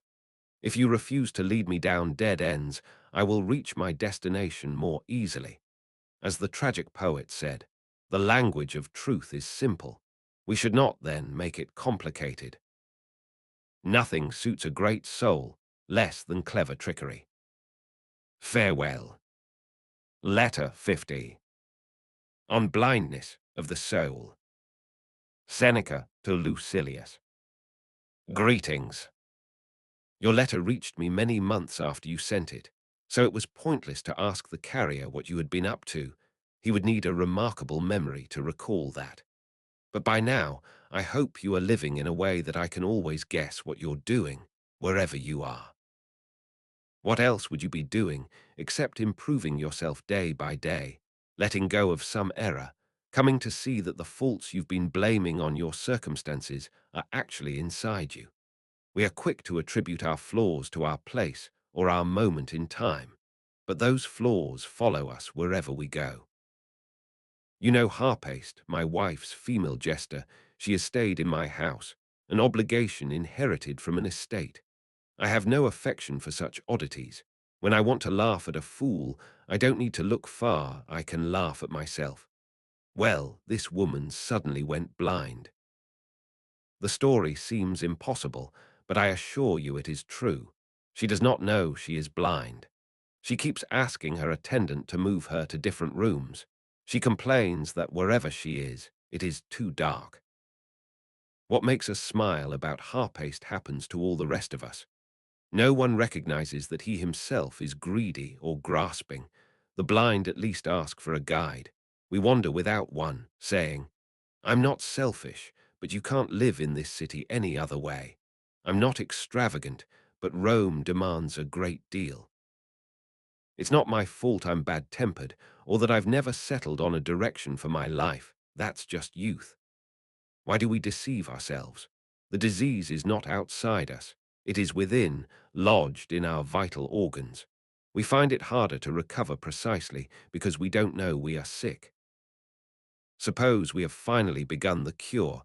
When will we actually throw off these diseases? Right now, we don't even consult the doctor, whose task would have been easier if he had been called in early. Tender, inexperienced minds will follow guidance when it is offered. No one finds it hard to return to nature, except the one who has abandoned nature. We are ashamed to receive instruction in common sense.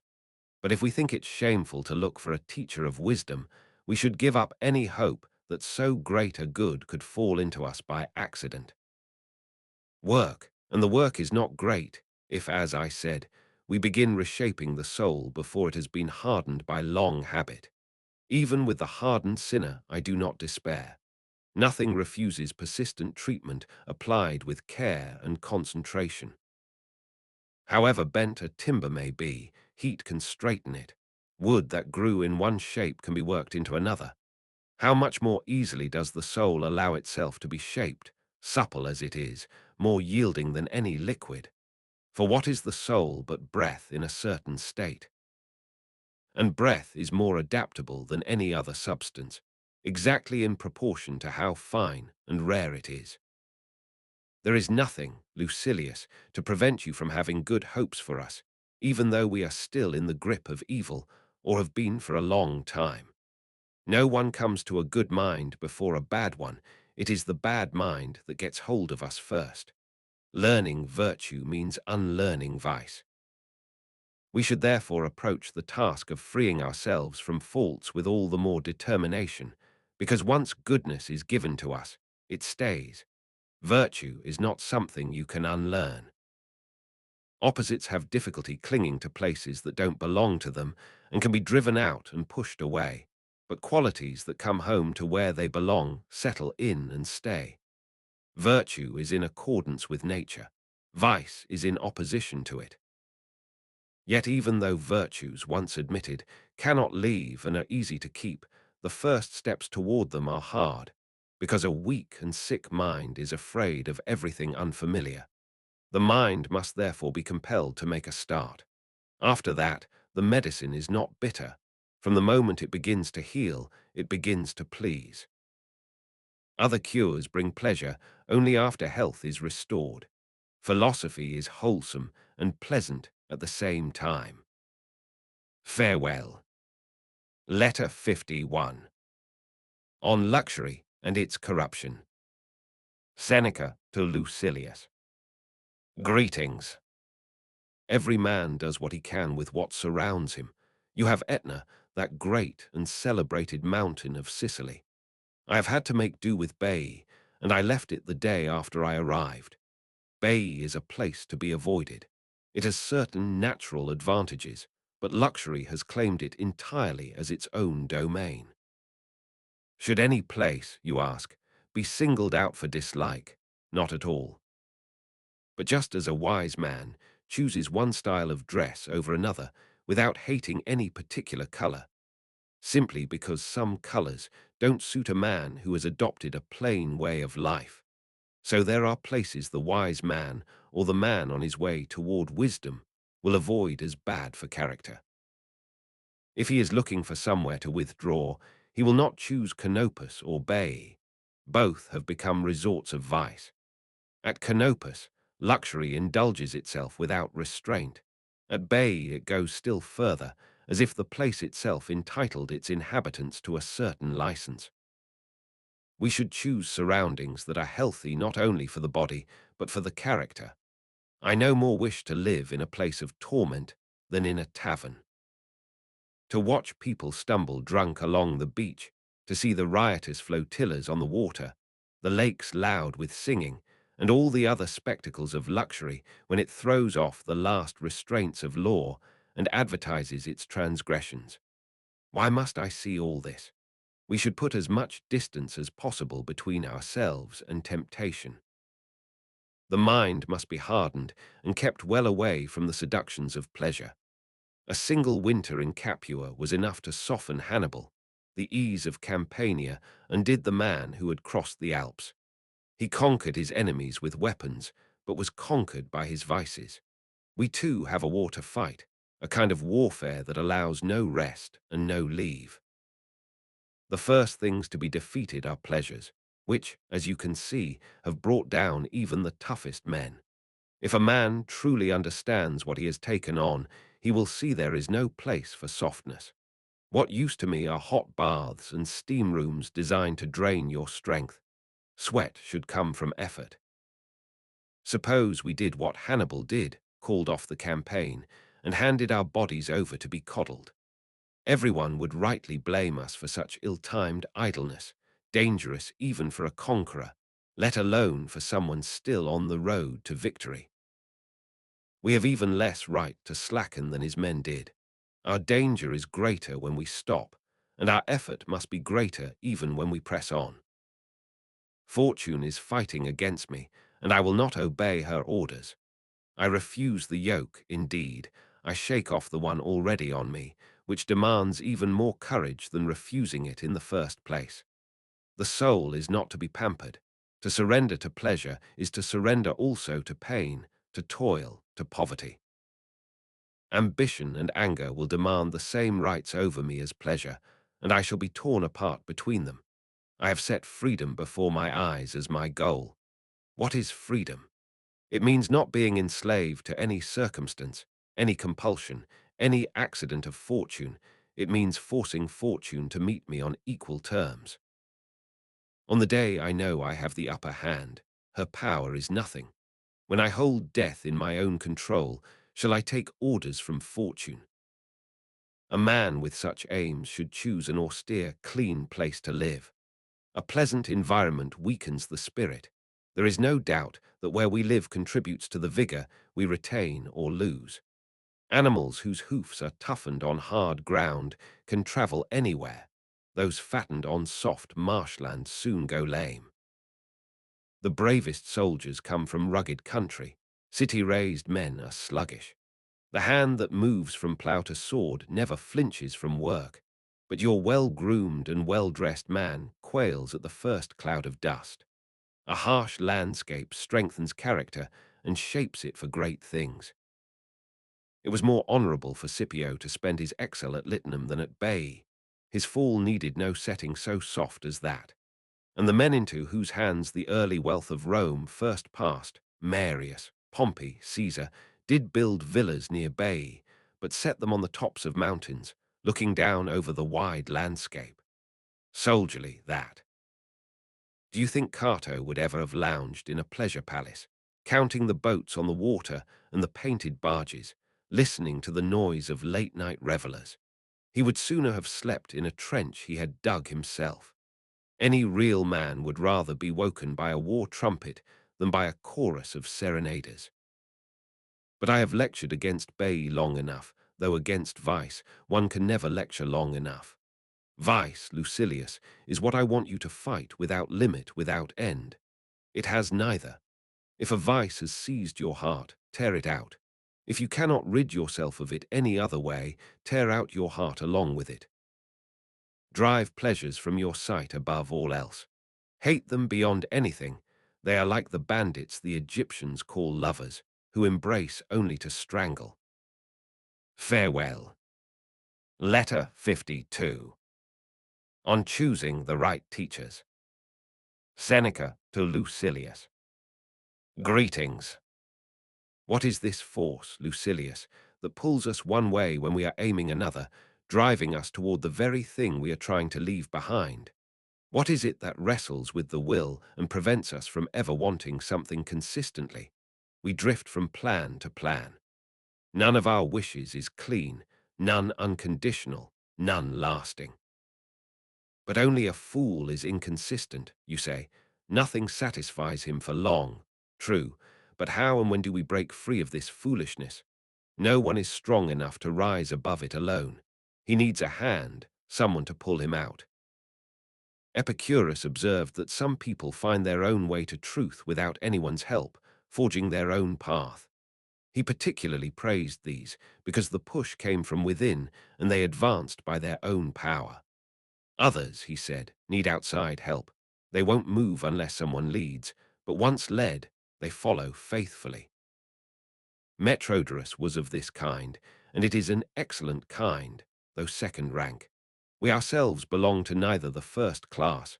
We will count ourselves fortunate to reach the second. Nor should you look down on a man who can only be saved with another's help. The desire to be saved counts for a great deal in itself. There is yet a third type, also worthy of respect. Men who must be pushed and driven toward what is right, who need not so much a guide as someone to urge them on and practically force them ahead. Epicurus tells us Hermarchus was such a man. Of the second and third types, Epicurus was quicker to congratulate the former, but felt more admiration for the latter. For both reached the same destination, yet it is a greater achievement to have gotten there from harder starting material. Think of two buildings, unlike in their foundations, but equal in height and grandeur. One is built on solid ground and goes up without difficulty. The other has had to sink its foundations through unstable, shifting soil, consuming enormous effort and material before hitting rock. Looking at them side by side, you see the progress of the first clearly. The harder, deeper work of the second is invisible. So it is with human character. Some natures are supple and easy to work with. Others must be shaped by long, laborious effort, so to speak hammered into form from the foundations up. I would call the man who never had to fight himself more fortunate, but I hold the other in deeper respect, the one who overcame a difficult nature and wrestled his way to wisdom rather than being gently led there. You may be certain that this resistant nature, which demands so much work, is the common lot. There are obstacles in our path, so let us fight and call on helpers. Whom shall I call on, you ask? You have more options than you think. You can go to the ancients, who always have time for us. We can find help not only among the living, but among the dead. Choose, however, from among those who teach by their lives rather than their words, not those who perform philosophy in public, displaying their eloquence like a private exhibition, but those who show us what to do and then do it, who tell us what to avoid and are never caught doing it themselves. Choose as your guide someone you will admire more when you see him act than when you hear him speak. I would not stop you from attending public lectures, provided the speaker appears before people to improve them and himself, not for his own advancement. For what is more shameful than philosophy soliciting applause? Does a sick man praise the surgeon while the knife is working? In silence and with reverence, submit to the treatment. Even if you shout with enthusiasm, I will hear it the way I hear groaning when a wound is touched. Do you want to show that you are paying attention, that the subject moves you? You may do that at the right moment. I will allow you a verdict on what is better.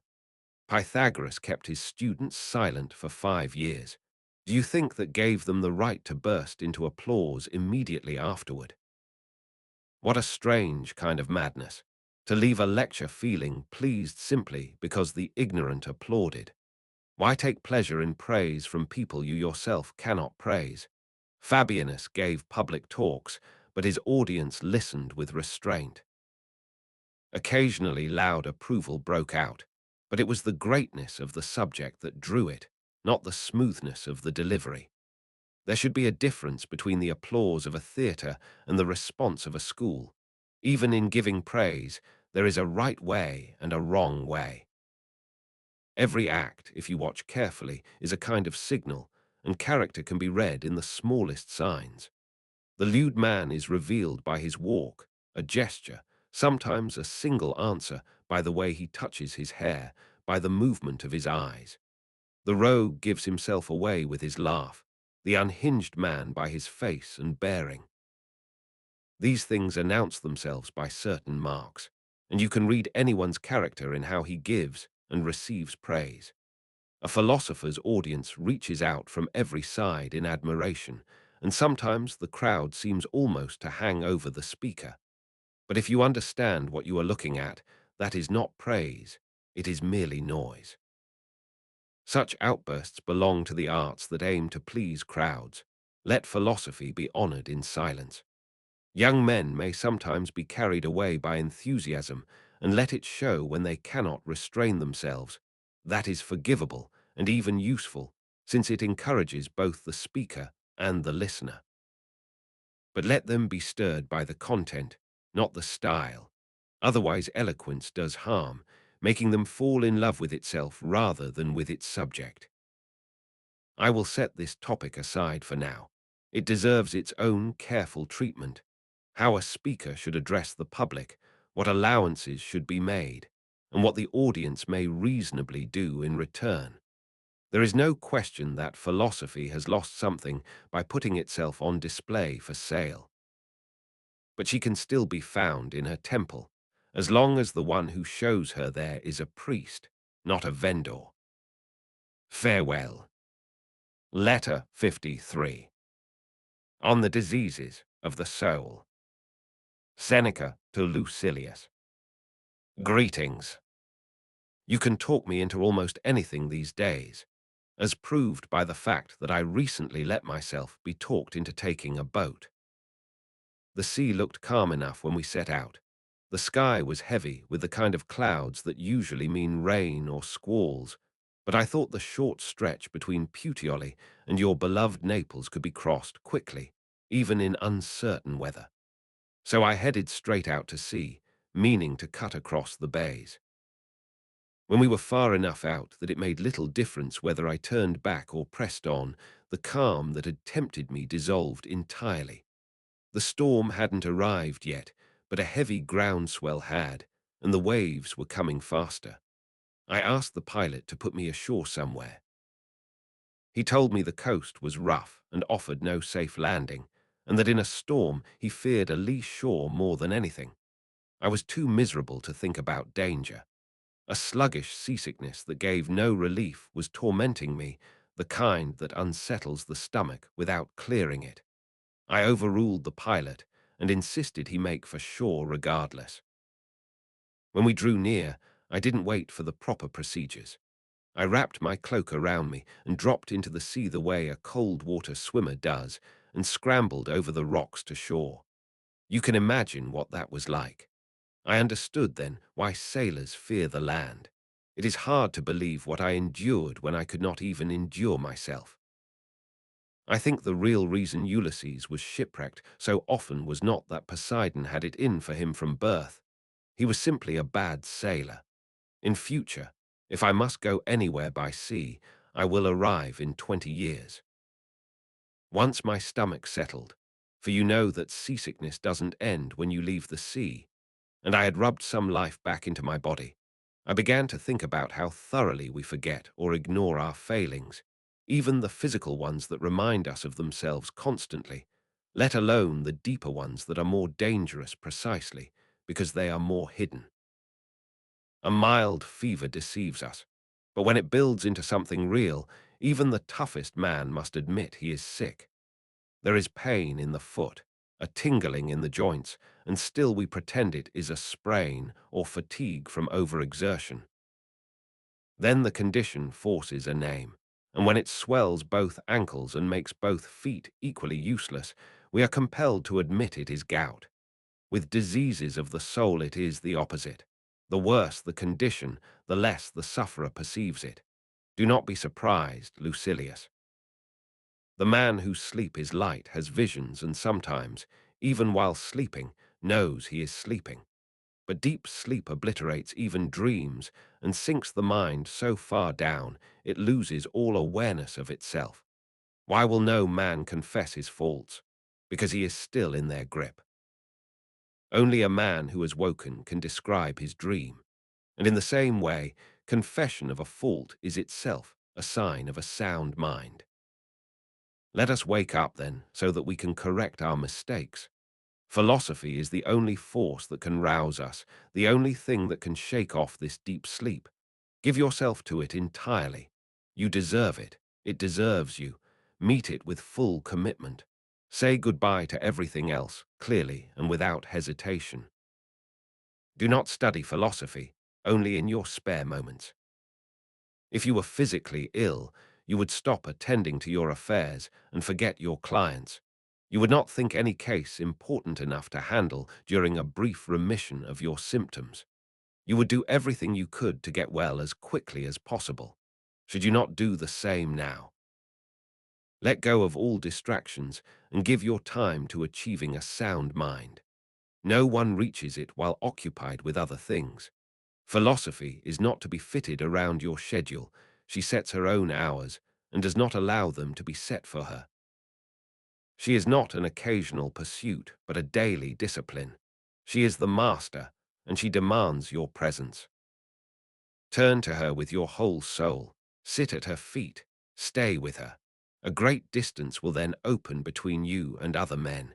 You will be far ahead of all mortals, and even the gods will not be far ahead of you. What will be the difference between you and them? They will live longer. But it is the mark of a great artist to have expressed a complete likeness within a miniature. The wise man's life spreads out over as large a surface as all eternity does for a god. And in one respect, the wise man has the advantage. The god is freed from terror by the generosity of nature, the wise man by his own effort. What a remarkable thing, to have the frailties of a human being and the serenity of a god. The power of philosophy to absorb the blows of chance is beyond belief. No weapon finds a hold in her. She is well protected and impenetrable. She neutralizes some attacks and lets them fall harmlessly. Others she deflects with a turn and hurls them back with such force they rebound on whoever threw them. Farewell. Letter 54. On Asthma and the Acceptance of Death. Seneca to Lucilius. Greetings. My ill health had given me a long rest when it suddenly came back. What kind, you ask, and you have every right to ask, since there is no kind I haven't experienced. But I've been assigned, so to speak, to one particular condition. I don't know why I should use its Greek name. In plain terms, it is simply shortness of breath. Its attack is very brief, like a squall at sea. It usually passes within an hour. Who, after all, can spend a long time in the act of dying? I have endured every kind of bodily ailment and danger, but nothing has seemed to me more unpleasant than this, understandably, since everything else is illness. But this is a rehearsal of dying. That is exactly what physicians call it, practicing death. For one day the breath will succeed in doing what it has so often attempted. Do you think I am writing this in good spirits, simply because I survived the latest attack? It would be as absurd to rejoice over that kind of recovery as for a defendant to think he has won his case because his trial was postponed. Yet even at my worst, when breath came hardest, my thoughts remained calm and steady. What, I said to myself, does death test me this often? Let it. I have been testing death for a long time. When, before I was born, death is non-existence, and I already know what that is like. What came before me will return after me. If there is suffering in this state, there must have been the same suffering before I entered the light of day. But we felt nothing then. And I ask you, would you not call it the greatest foolishness to believe that a lamp is worse off when it has been put out than it was before it was lit? We too are lit and put out. Between the two there is a period of experience, but on either side there is deep peace. Unless I am very much mistaken, Lucilius, We go wrong in thinking that death only follows us. In reality, it has both preceded and will follow us. Whatever state existed before our birth is death. What difference does it make whether you never begin at all or whether you stop, when the result of both is the same, non-existence? I kept encouraging myself with thoughts of this kind, silently, since I had no power to speak. Then gradually the shortness of breath, already reduced to a kind of gasping, eased. It came at longer intervals, then slowed, and finally stopped. Even now, though the worst has passed, my breathing is not quite normal. There is still a slight hesitation and catch. Let it be whatever it will, as long as there is no sighing from the soul. Take this as my promise. I will not be frightened when the last hour comes. I am already prepared and do not plan beyond a single day. But praise and imitate the man who is not reluctant to die, though he takes pleasure in living. For what virtue is there in departing when you are driven out? And yet even here there is virtue. Even if I am driven out, I leave as though of my own choice. And for that reason, the wise man can never truly be driven out, because that would imply being removed from somewhere he did not wish to leave, and the wise man does nothing against his will. He escapes necessity because he chooses to do what necessity was about to force upon him. Farewell. Letter 55. On Vatia's Way of Life. Seneca to Lucilius. Greetings. I have just come back from a ride in my litter, and I am as tired as if I had walked the whole way instead of being carried. Even being carried for a long time is hard work, perhaps especially so, since it goes against nature. Nature gave us legs to walk with and eyes to see for ourselves. Luxury has made us weak. We have lost the ability to do what we have long refused to do. Still, I needed to shake my body around a little, either to clear whatever bile had settled in my throat or to thin out the breath, which had grown heavy for some reason and which the jolting had seemed to help before. So I had myself carried longer than usual, along a lovely stretch of beach between Cumae and the country villa of Servilius Vatia, pressed between the sea on one side and the lake on the other, like a narrow path. It was firm underfoot from a recent storm. As you know, heavy waves beat the sands smooth, while long periods of calm weather loosen it, since the water is what holds it together. As is my habit, I began looking around for something useful when my eye landed on the villa that had once belonged to Vatia. This was the place where that famous excreta, worth millions, had spent his old age. He was known for nothing except his retirement, and was considered lucky for that reason alone. Whenever men were ruined by their friendship with Asinius Gallus, or ruined later by their dealings with Sejanus, it was equally dangerous to have been his enemy or his friend. People would say, "Vatia, you alone know how to live." But what he knew was how to hide, not how to live. There is a great difference between a life of leisure and a life of idleness. But philosophy, my dear Lucilius, is something sacred, something worthy of reverence, so much so that even its imitation commands respect. Most people consider a man at leisure if he is withdrawn from society, is free of anxiety, is self-sufficient, and lives for himself. But these things can truly be said only of the wise man. Can a man tormented by anxiety live for himself? Can he even, and this matters more, live at all? The man who has run from public life, not from wisdom, but from failure, who cannot bear to see others flourishing, who hides out of fear like a timid animal gone to ground, that man is not living for himself. He is living for his stomach, his sleep, and his appetites, and that is the most shameful existence possible.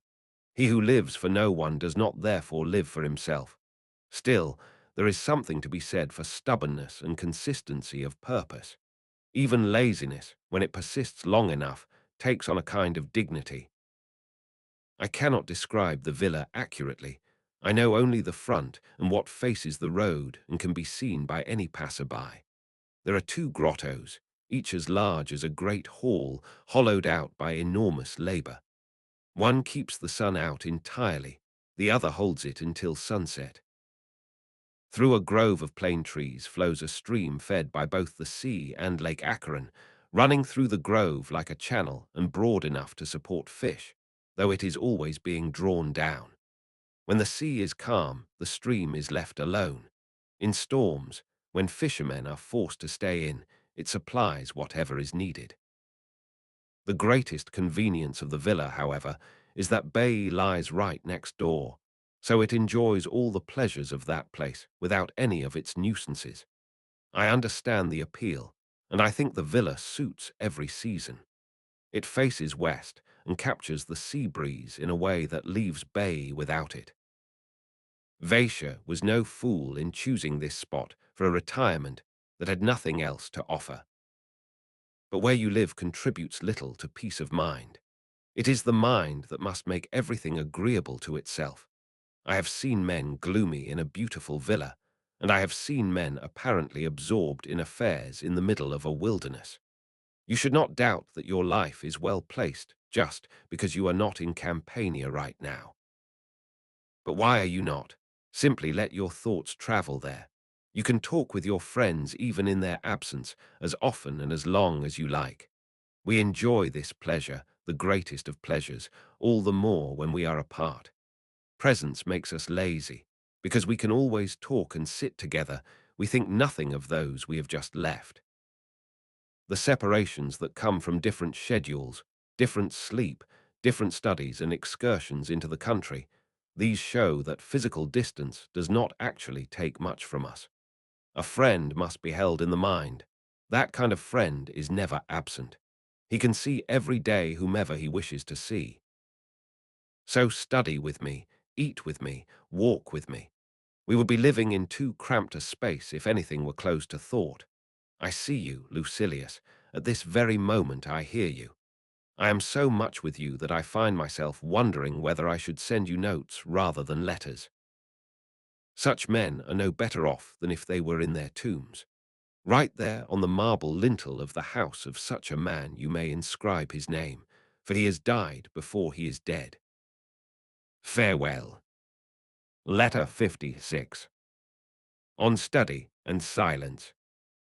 Seneca to Lucilius. Greetings. I cannot imagine anything more essential to serious study than silence, yet listen to what surrounds me. I am lodging directly above a public bathhouse. You can picture the full range of sounds that assault my ears and make me wish I were deaf. When the muscular types are exercising with their lead weights, straining or pretending to strain, I hear grunting, and with every release of held breath, a wheeze pitched high and sharp. Or there is the man who is content with a cheap rubdown.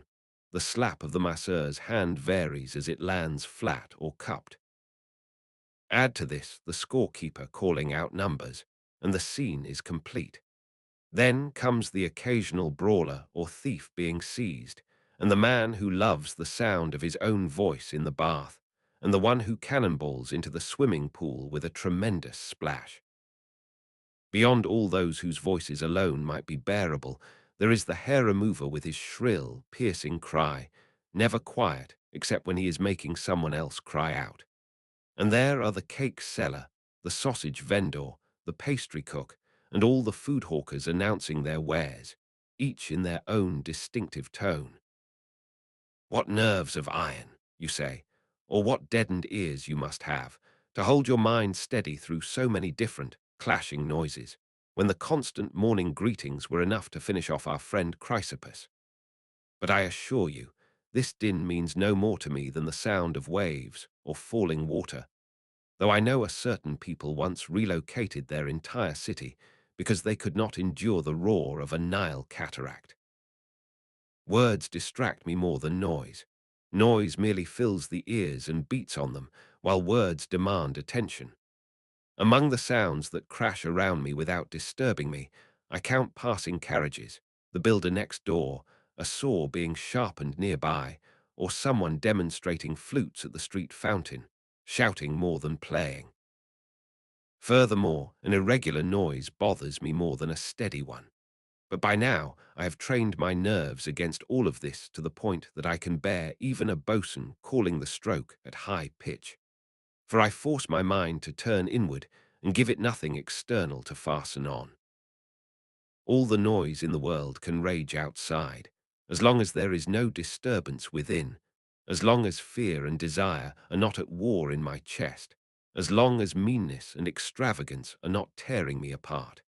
For what good is a quiet street if our own passions are in uproar? Night came, and all the world was lulled to rest. That is not true. There is no real rest until reason has done the lulling. Night brings our troubles into the open. It does not drive them away. It only changes what we worry about. Even when we seek sleep, our waking moments are as tormenting as the day.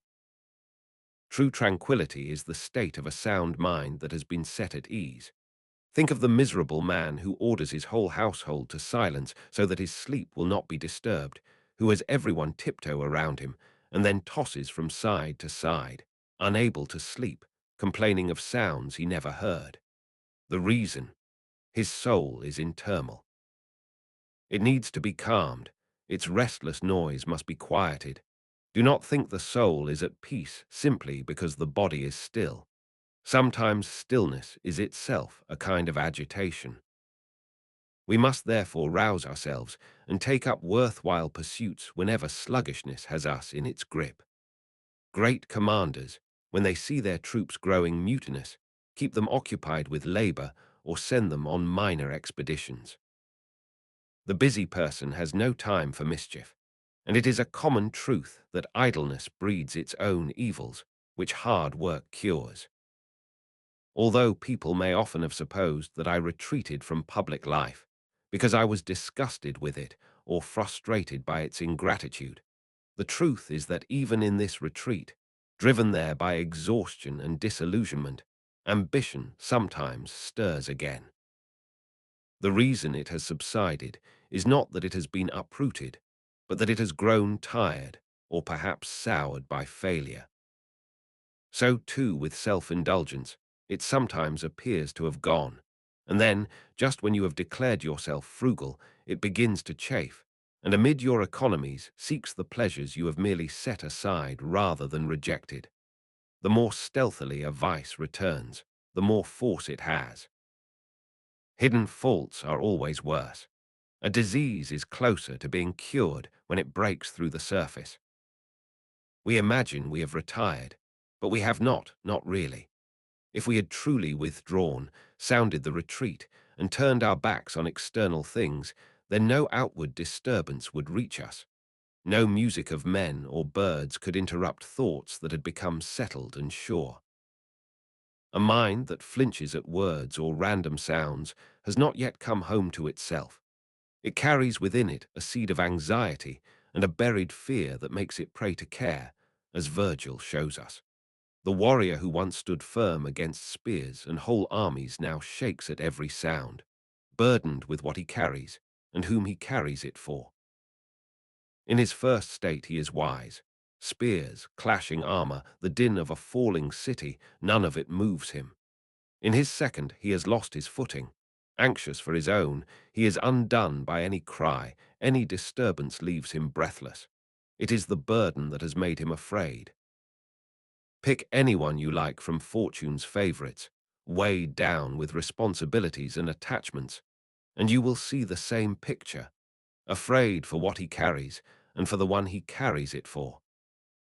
You may be sure you are at peace with yourself when no noise unsettles you, when no word shakes you out of yourself, whether it is flattery or threat or empty noise buzzing around you. But, you say, would it not sometimes be simpler just to remove oneself from the noise?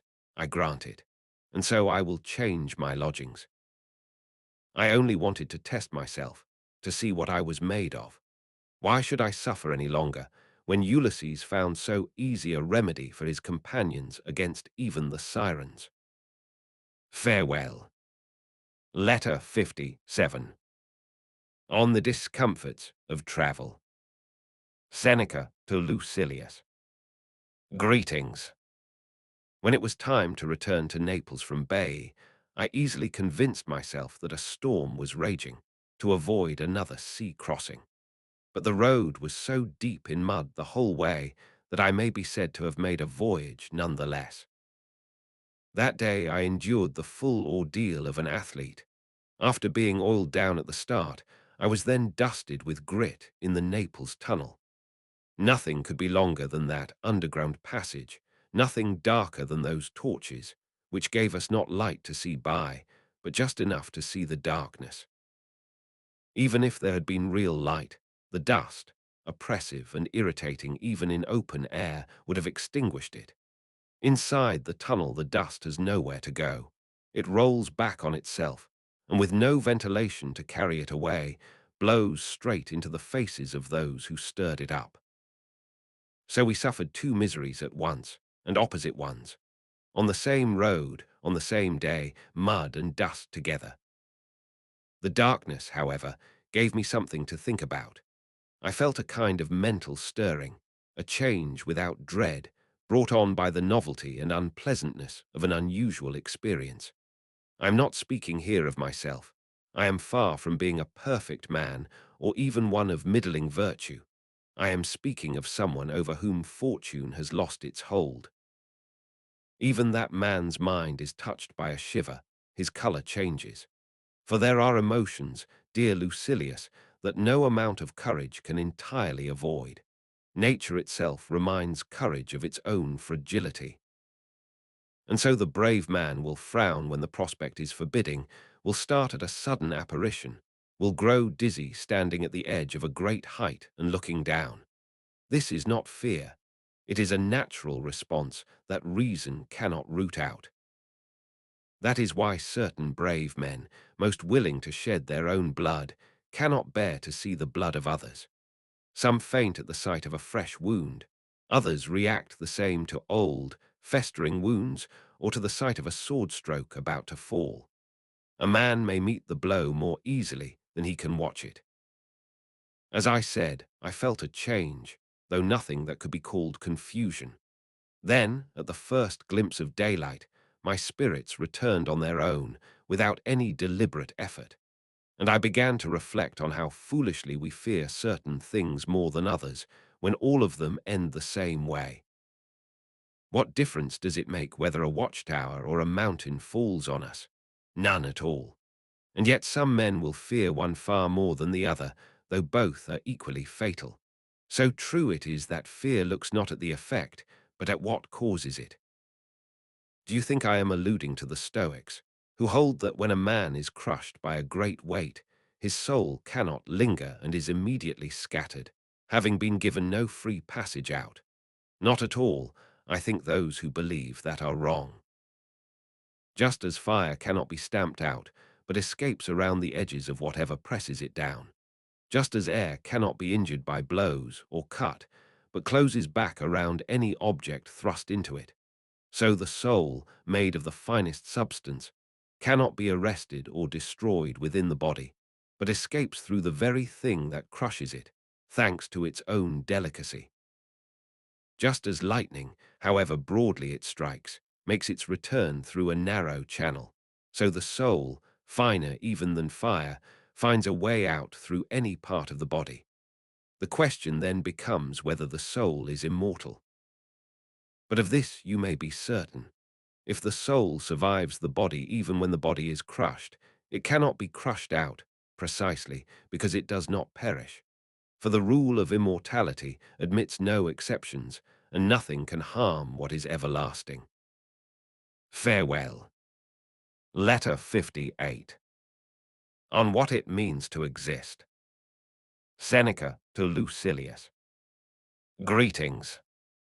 How poor in words our language is, how meagre, really, I have not fully grasped until today.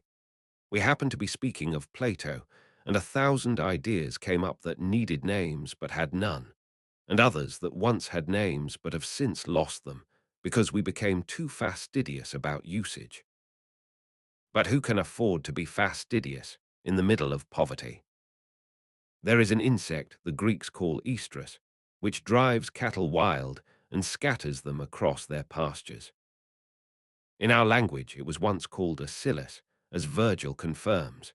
Near the Silarus groves and the green shades of Alburnus there flies an insect the Romans call a Scilus, the Greeks Estrus, fierce in its buzzing.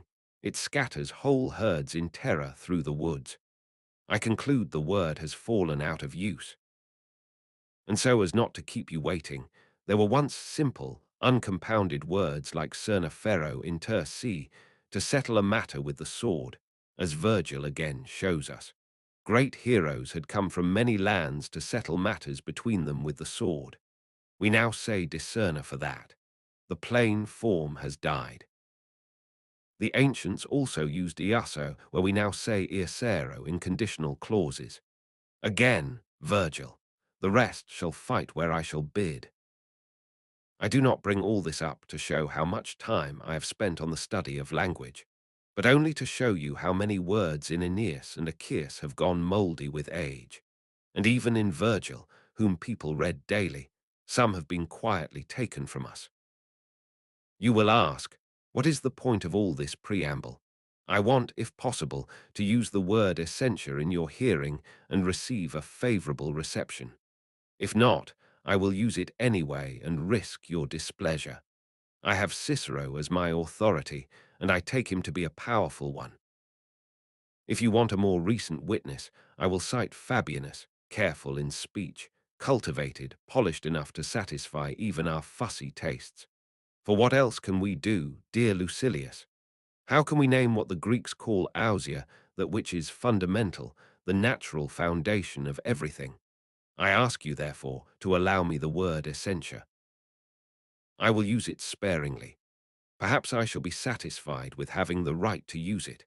Yet what good is your indulgence if I still cannot translate into Latin the very word that prompted me to complain about our poverty? And you will condemn the narrow limits of Latin still further when you discover there is a one-syllable word I cannot render. You ask what word? It is the Greek on being. I can see you think I lack ingenuity, that the word is ready to hand, that it could be translated as quod est, that which is. But I see a significant difference. You are forcing me to use a verb where I need a noun. But let me not leave you here mid-discussion without at least sketching the broader terrain. Plato, with his characteristic precision, distinguished 6 kinds of things. What truly is, what resembles being, things possessing form, things possessing matter, things that move, things that are acted upon. But rather than trace that full map today, I draw your attention to what I find most valuable, the reminder that only being itself is permanent. Everything else submits to time, to change, to eventual dissolution. To study this is no mere pedantry. It trains the mind to see past appearances and hold fast to what endures. You know, I am sure, that Plato had the good fortune, thanks to his careful living, to die on his birthday, having completed exactly his 81st year.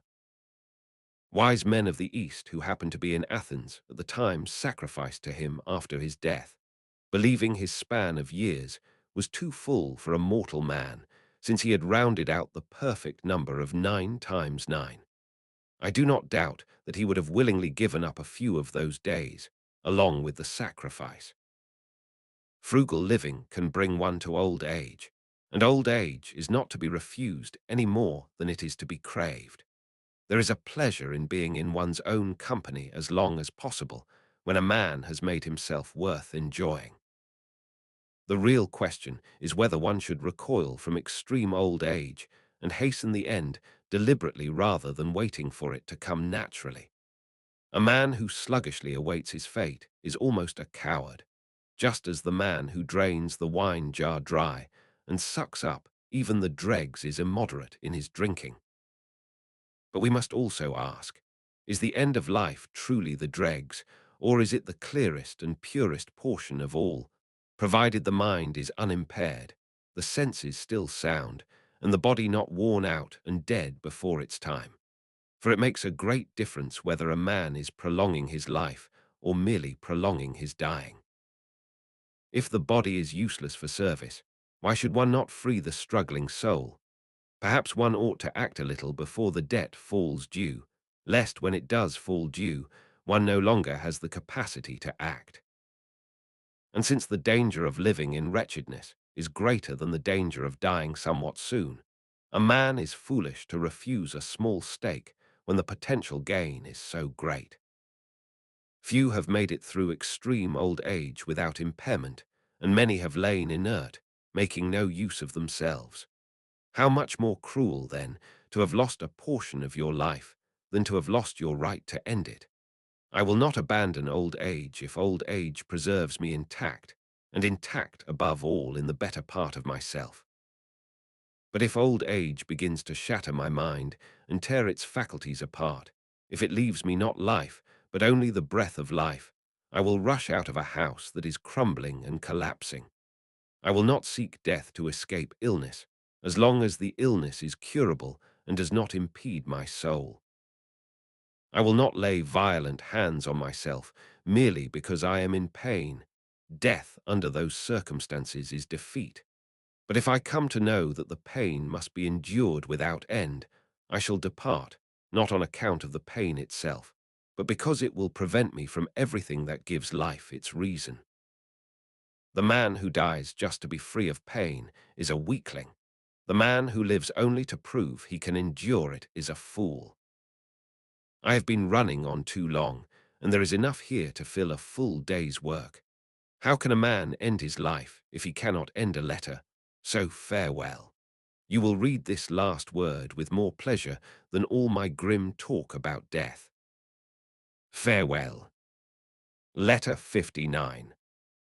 On Joy versus Pleasure. Seneca to Lucilius. Greetings. Your letter gave me great pleasure. Allow me to use that word in its everyday sense without the Stoic caveat. We Stoics hold that pleasure is a vice. Very likely it is. But we use the word when we want to describe a happy state of mind.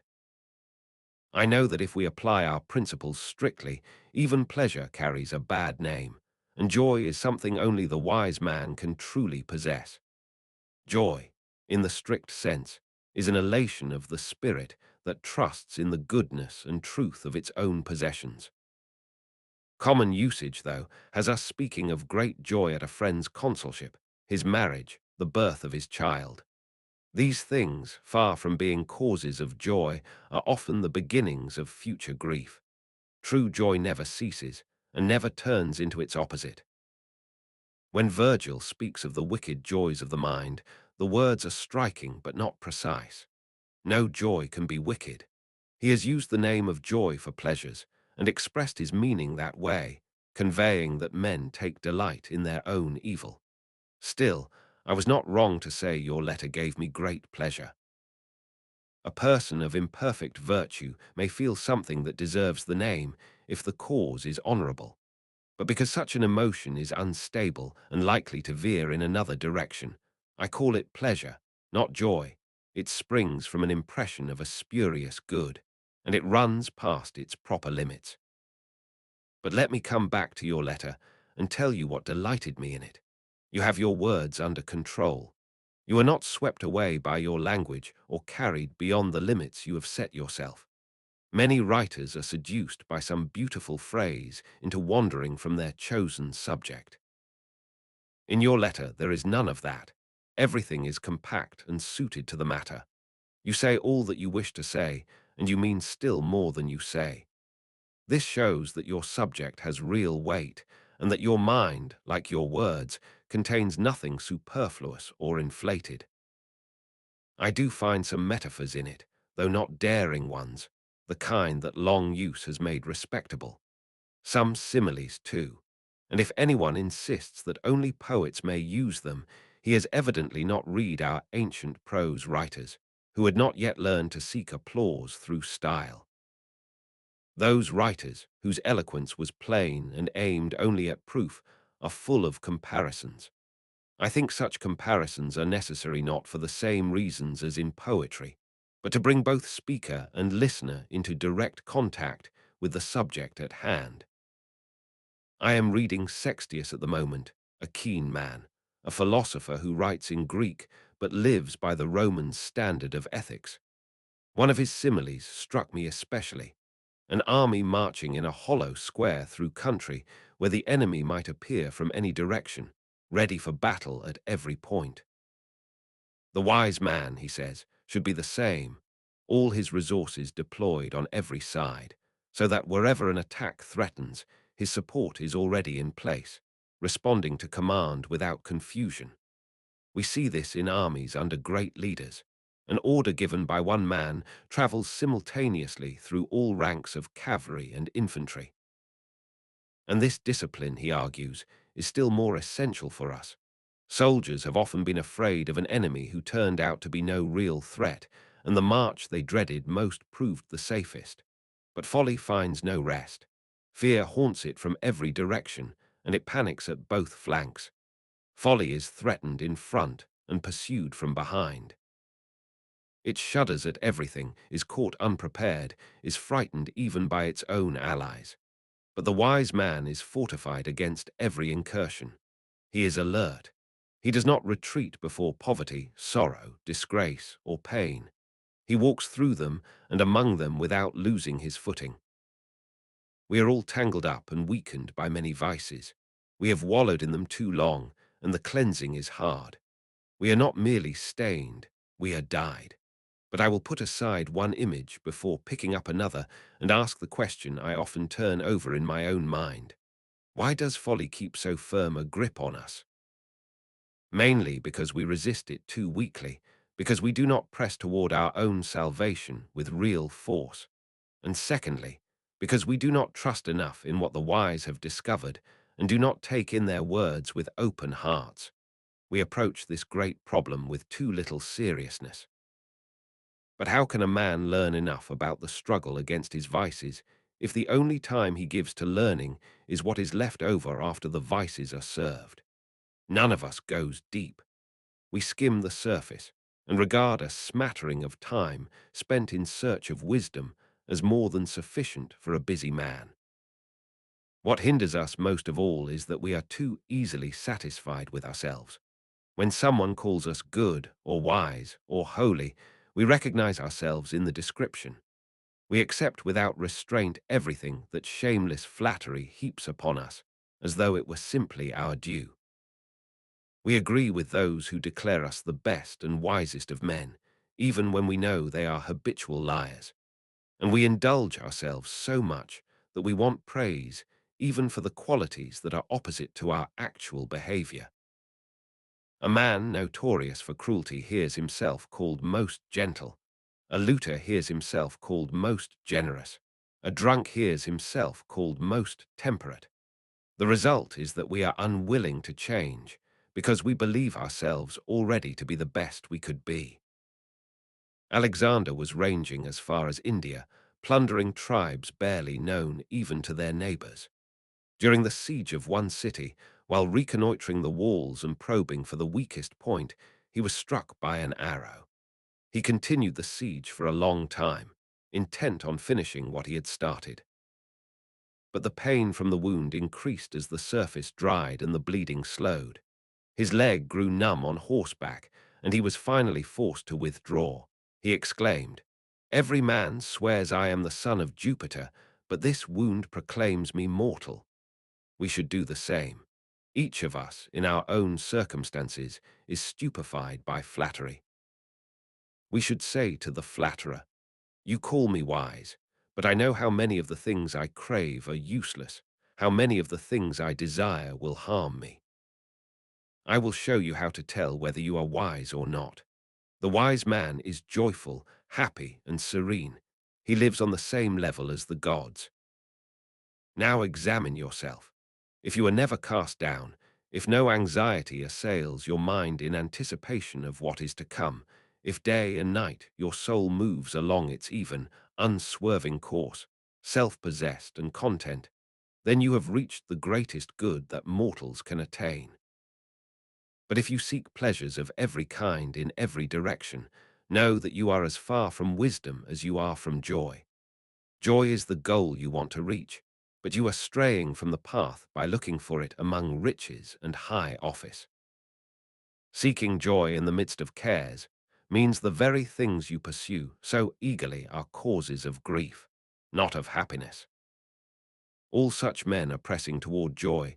They simply do not know where to find joy that is both great and lasting. One seeks it in feasting and excess, another in campaigning for office and surrounding himself with clients, another in a mistress, another in the empty display of culture and in books that cannot heal. All are led astray by pleasures that are deceptive and brief, like drunkenness, which pays for a single hour of wild merriment with days of illness, or like the applause and popular acclaim that are won and then atoned for at great cost to one's inner peace. Consider this, then. Wisdom produces a joy that is unbroken and continuous. The mind of the wise man is like the region above the moon. Eternal calm prevails there. Here, then, is a reason to want to be wise. The wise man is never robbed of joy. This joy comes only from knowing you possess the virtues. Only the brave, the just, the self-restrained can rejoice. And when you ask, but don't even the foolish and wicked feel joy, I say, no more than lions when they have taken prey. When men have worn themselves out with wine and lust, when night fails them before their indulgence is done, when the pleasures heaped on a body too small to hold them begin to fester, they moan in wretchedness those lines of Virgil. You know how we spent that final night amid false gleaming joys. Pleasure-seekers spend every night amid false gleaming joys, as though it were their last. But the joy that belongs to the gods and to those who imitate the gods is not interrupted and does not stop. It would surely stop if it were borrowed from outside. Because it is not in anyone else's power to give, it is not subject to anyone else's caprice. What fortune has not given, fortune cannot take away. Farewell. Letter 60.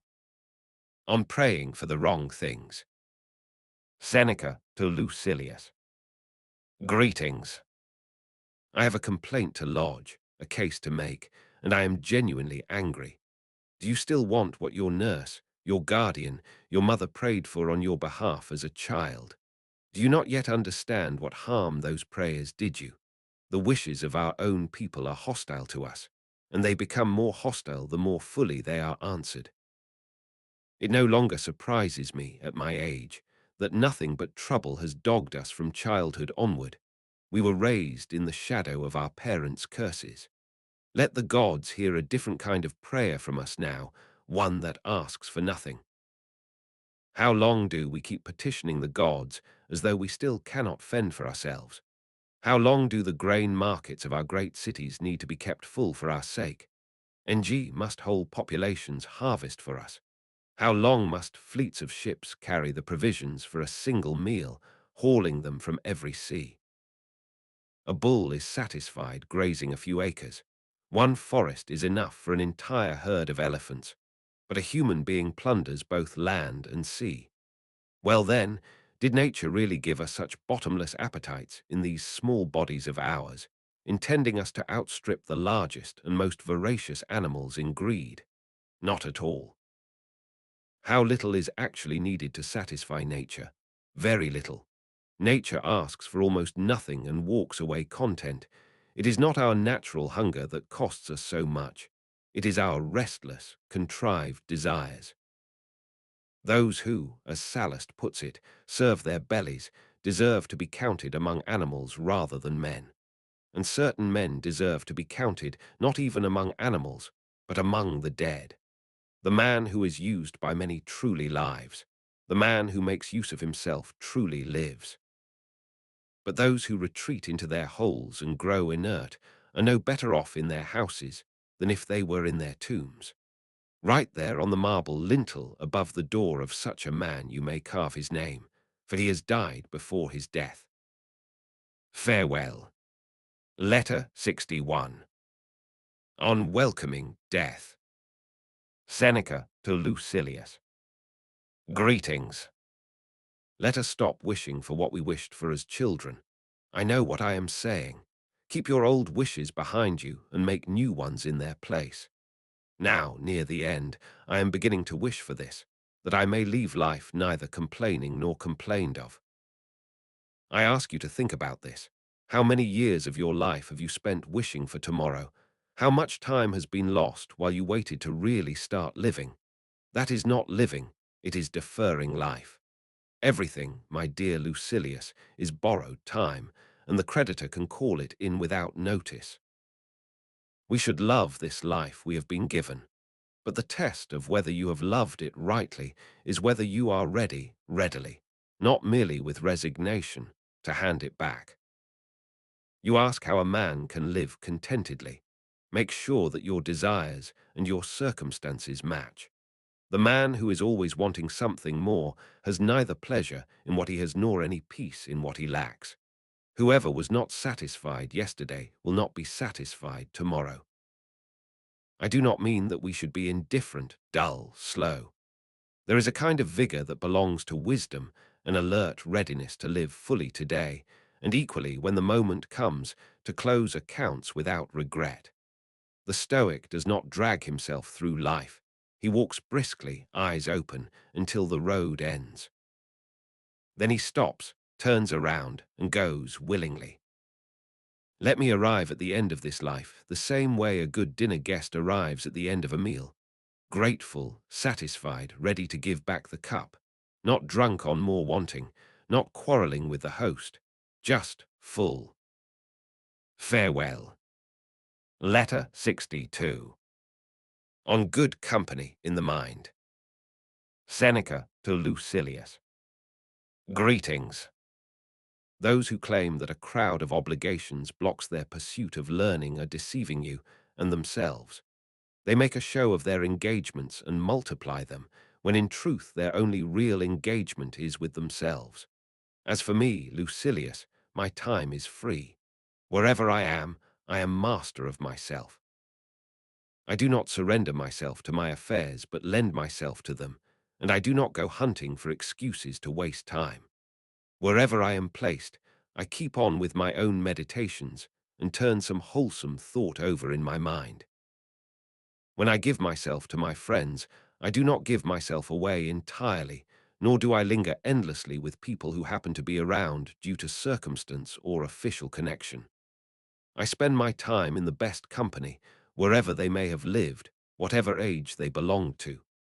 Demetrius, for instance, the finest of men, I take with me everywhere. Leaving the wearers of purple and fine linen behind, I talk with him as he is, half naked, unencumbered, and hold him in the highest regard. Why should I not? I have found that he lacks nothing. Any man can learn to despise all things. No man can possess them all. The shortest road to wealth is to despise wealth. Our friend Demetrius lives not merely as a man who has learned to despise everything, but as one who has handed it all over for others to keep. Farewell. Letter 63. On mourning the dead.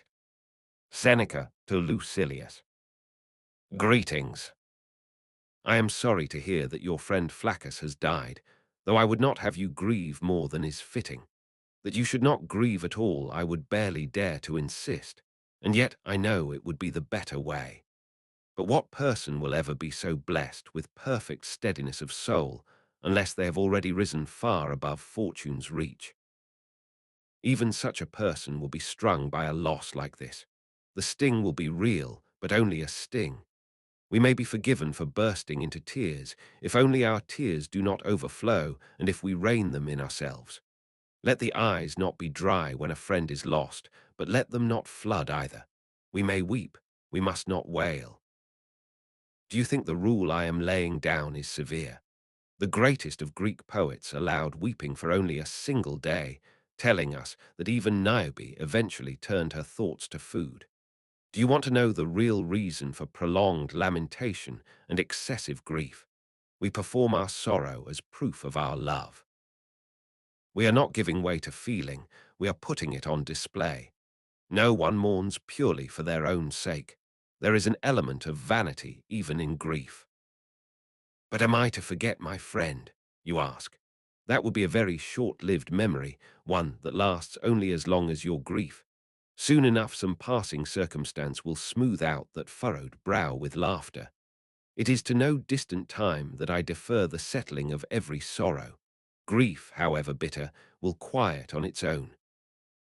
Once you stop performing it, what you have been gazing at so intently will begin to fade. Even while you watch it, it is already slipping away, and the sharper it is, the sooner it ends. Let us make sure that those we have lost become pleasant memories rather than painful ones. No one willingly revisits what will only hurt them. So the names of those we loved and lost will return to us with a kind of sting, but there is pleasure in that sting too. My friend Attalus used to say, "The memory of lost friends is pleasant in the same way that certain fruits leave an agreeable tartness on the tongue, or that the bitterness in very old wine is part of what pleases." After a certain time has passed, everything that caused pain dissolves, and the pleasure comes to us unmixed. If we take him at his word, to think of friends who are alive and well is like a meal of cakes and honey. To remember those who are gone carries a pleasure tinged with something bitter-sweet. For my part, I do not entirely agree. To me, the thought of dead friends is sweet, and purely so. I had them as a man has what he knows he may one day lose. I have lost them as a man who still, in some sense, has them. So, Lucilius, do what is consistent with your own serenity of mind. Stop misreading fortune's gifts. Fortune has taken away, but fortune first gave. Love your friends eagerly, because you do not know how long that privilege will last. Think how often we leave them when we travel, how often we fail to see them even when we are in the same city, and you will understand how much of their living time we have already lost. Bear with those who mourn most extravagantly for those they never truly cherished, who love only what they have already lost. The reason they grieve so loudly is that they are afraid others will doubt they ever loved at all. If you have other friends, you do them wrong by thinking them too small a comfort. If you have no other friends, you have done yourself more harm than fortune has done you. Fortune took one friend from you. Your own failure to form other friendships has taken them all. A man who could love only one person had too little capacity for love, even for that one. You have buried one you loved. Look around for someone else to love. It is better to replace a friend than to mourn one. I know what I am about to say has been said before, but I will say it anyway. Time alone will end grief, even for the man who refuses to end it himself. But to let time do what you could have done by reason is the most shameful kind of cure available to a sensible person. I would rather you leave grief than be left by it, and stop as soon as possible, since it is not possible to sustain it long in any case. The man writing this to you is one who wept extravagantly for his dear friend Annius Serenus, wept so much that, despite my better wishes, I must count myself among those undone by grief. Today I condemn myself for it. I understand now that the chief reason I was so overwhelmed was that I had never imagined his death might come before mine. The only thing I thought was that he was younger, much younger, as if fate had any obligation to respect the order of our ages. So let us think constantly about our own mortality and equally about the mortality of everyone we love. I should have said earlier, my friend Serenus is younger than I, but what does that matter? He might naturally outlive me, or he might go first. Because I did not think this, fortune caught me unprepared. Now is your time to reflect, not only that all things are mortal, but that their mortality follows no fixed law. Whatever can happen at any moment can happen today. Let us therefore think, dear Lucilius, that we will soon come to the same destination that this friend has reached, to our grief before us. And perhaps, if the accounts of the wise have any truth in them, and there is a place that receives us, he whom we think we have lost has merely been sent on ahead. Farewell. Letter 64. on taking pride in learning.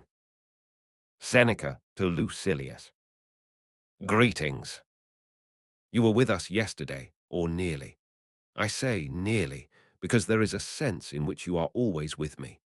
Some friends had come by, and we lit a somewhat livelier fire than the timid flickers that drift from rich men's kitchens and alarm the night watch, more the kind of blaze that signals guests have arrived.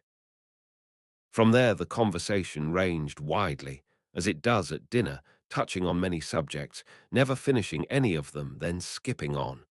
We then had read to us a book by Quintus Sextius the Elder.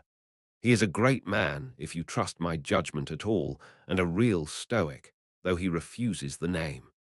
What strength you find in him, and what spirit! This is not the case with all philosophers.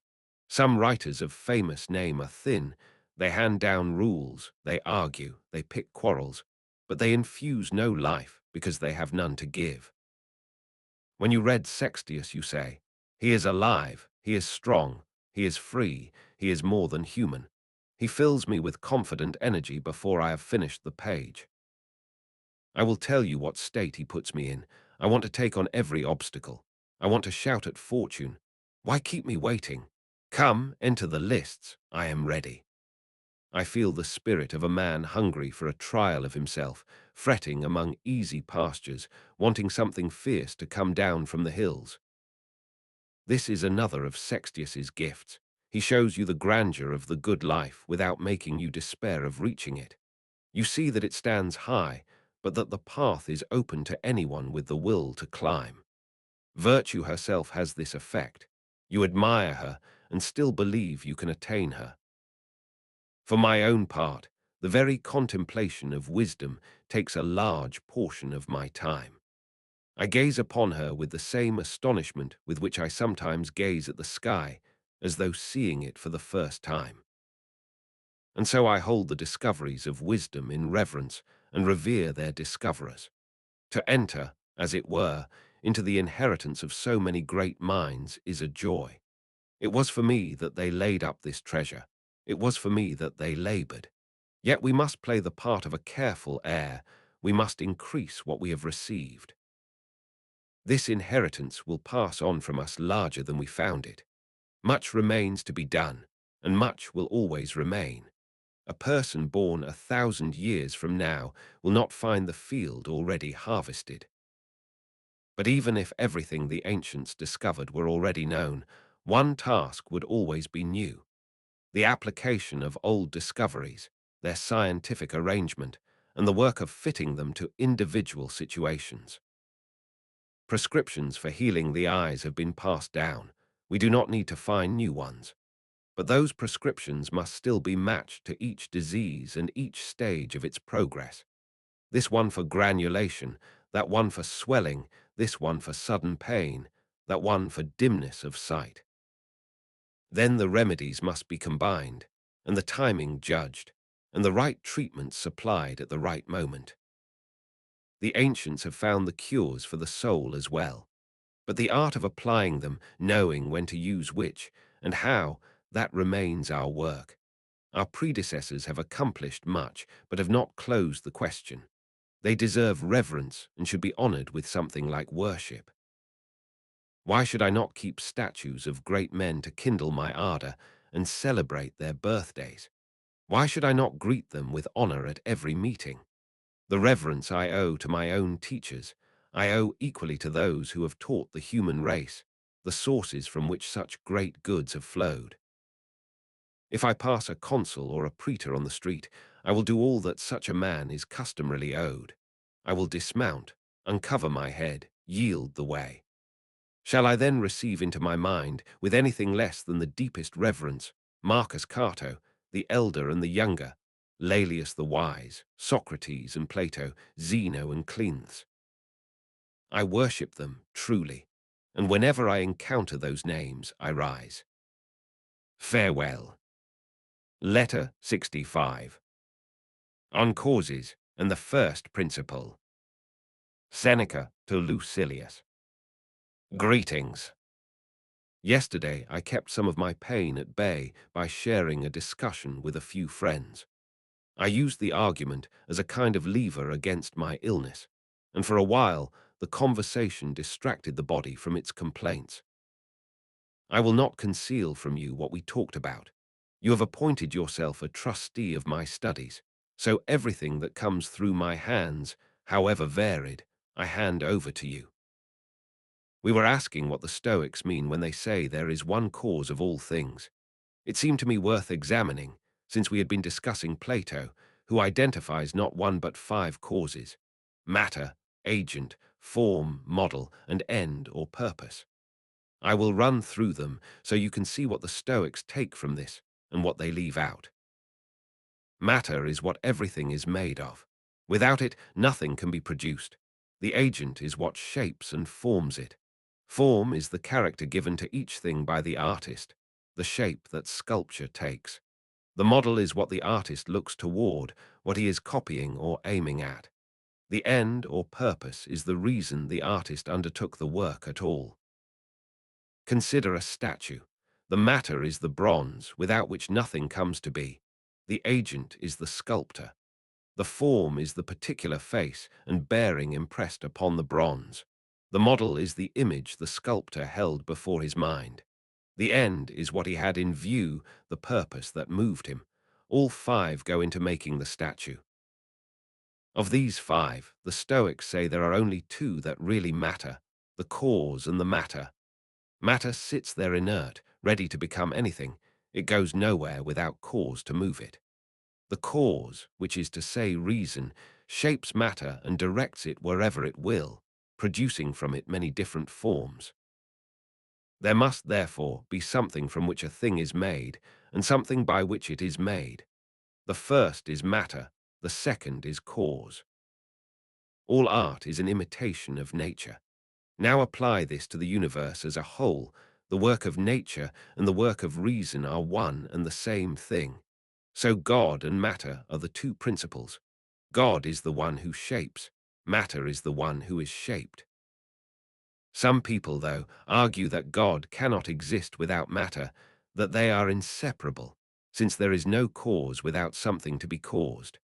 But what strikes me as the most important cause is what the Stoics call the efficient cause, and Plato calls the agent. Reason, that is, God. Let us leave aside the subtleties for another day, since the question is in any case enormous. I will tell you what occurred to me as we talked, something I had not framed this way before. All that we see is the work of a single nature. Everything that is part of one vast body, of which we are each a portion. Nature has bound us to one another and made us members of a common whole. We have been given a social character. We love our own, we reach out to strangers. The wise man will ask, what is the best thing in a human being? Reason. And what is the best thing in reason? To know that you are part of this whole, and to keep that knowledge alive even in the face of whatever fortune brings. Let me add what I have been turning over since our talk. When this life is done, what is the destination of a rational soul that has been set free? The Stoics say it returns to the cause that shaped it, for what is drawn from the divine returns to the divine. God is both the first beginning and the last end. Whatever was breathed into us by the breath of this one mind must one day return there. Do not fear the journey. The soul that has been a good steward of reason has no reason to fear going back to reason. Farewell. Letter 66. On the equal value of all virtues. Seneca to Lucilius. Greetings. I was recently reunited with my old friend Clarinus. It had been some time. I expected to find him aged and worn. He has always had a frail body. But instead I found him vigorous and fighting fit against his own constitution. Time has been kind to him in the way that matters, and taught him that the body is only a hindrance when we treat it as anything more than a container. He is a great man. You would understand what I mean by that if you knew him. He lives by his philosophy, not merely alongside it.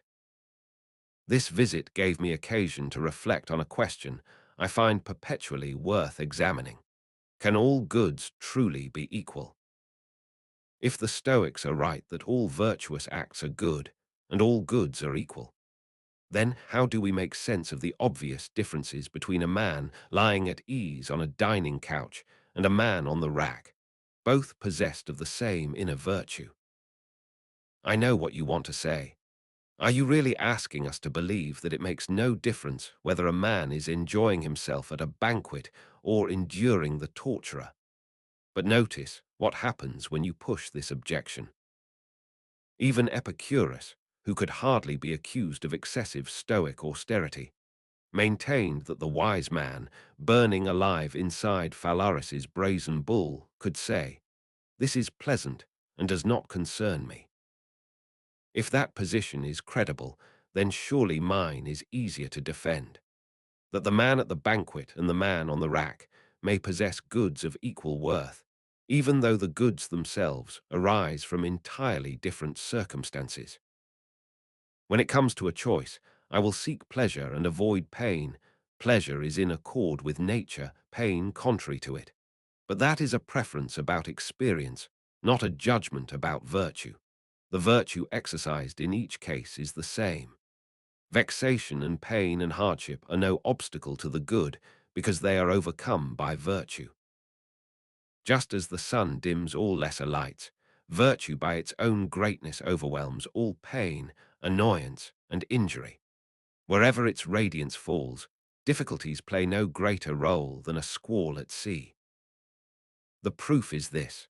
A good man will walk toward any noble deed without hesitation, even if the hangman, the torturer, and the stake are waiting for him. He looks not at what he must suffer, but at what he must do. He entrusts himself to an honorable act the same way he would entrust himself to a trustworthy person, seeing it as safe, beneficial, fitting. Contrast a good man swimming in wealth with a good man who has nothing but himself. They are equally good, though their fortunes are unequal. The same applies to all things. Virtue is just as praiseworthy in a healthy free body as in a sick or enslaved one. To rate the master lower because he is dressed like a slave is a category error. Everything governed by chance, money, body, position, is a kind of property, weak and shifting. The works of virtue are free and unsubdued, neither more worthy when fortune smiles, nor less worthy when adversity bears down. Think of it this way. You would not love a good man more if he were rich than if he were poor, or more if he were muscular than if he were frail. By the same reasoning, you would not love a good thing more for being joyful and easy than for being arduous and full of struggle. If you would, then you would eventually find yourself preferring the well-groomed philosopher to the disheveled one, the healthy to the sick, the tall to the short. Follow that path far enough, and you are no longer measuring virtue at all. You are measuring externals. Virtue regards all her works the way a parent regards children, with equal love, and with special tenderness for those who face the hardest circumstances. Why is no good greater than another good? Because nothing can be more fitting than what is fitting, more level than what is level, or more equal to a given standard than another thing equally meeting that standard. All virtues are equal because they are all expressions of right reason, and right reason admits no degrees. As one straight line is neither more nor less straight than another, so one right action is neither more nor less right than another. The differences among actions lie in the material, now narrow, now broad, now glorious, now obscure, but what is best in each is always the same. It is honorable. All good men, in so far as they are good, are equal. They may differ in age, looks, wealth, reputation, but in the respect that makes them good, they stand level. Now there are three kinds of goods, and all three are equal. There is joy exercised with self-control. There is suffering endured with self-control. The joy in the first does not outweigh the steadfastness in the second. Both are goods. The first is desirable, the second is admirable, and they are equal because whatever burden the second carries is compensated by the greater quality of the good itself. Anyone who calls them unequal has turned away from the virtues and is weighing externals. True goods have the same weight and breadth. False goods are hollow, impressive at a glance, but found wanting when placed in the balance. Reason alone is unchangeable and holds to its decisions. It is no slave to the senses, but their ruler. Reason is to reason as one straight line to another, equal. Virtue is nothing other than right reason. All virtues are right reasons. Right reasons are equal. And since actions resemble reasons, right actions are equal to each other. They differ in material and scope, but in the quality of being honorable and right, they are one and the same. Now there are goods reason considers primary, things she actively seeks out. Victory, good children, the welfare of one's country. There are goods she considers secondary, those that come into their own only in adversity, such as calm endurance of illness or exile. And there are goods that are indifferent, things neither more nor less natural than their opposites, like a measured walk or a composed posture. The higher two categories differ in origin. Primary goods arise from circumstances in accord with nature. Secondary goods arise from circumstances contrary to nature. Being wounded or ill is contrary to nature. Preserving an unconquerable soul amid such things is in accord with it. The material may be hostile, the good never is, since no good exists without reason, and reason is always in accord with nature. You ask, what then is reason? It is the imitation of nature, and the greatest good a man can possess, to conduct himself in accordance with what nature wills. Health at peace is better than health restored through suffering, of course, as an experience. But as a good, health unmolested and health won back through endurance are equal, because both are in accord with nature equally. When the Senate votes for a motion, we cannot say A is more in favor of it than B. All have voted for the same thing. So with virtues and goods, they are all in accord with nature, and in that respect level. One man dies young, another in old age, another as a child. They are equally subject to death, even though death permitted one to travel farther down the road. Some deaths are better than others as experiences, but the act of dying is equal in all cases. Death has no degrees. It has the same limit in every instance, which is the ending of life.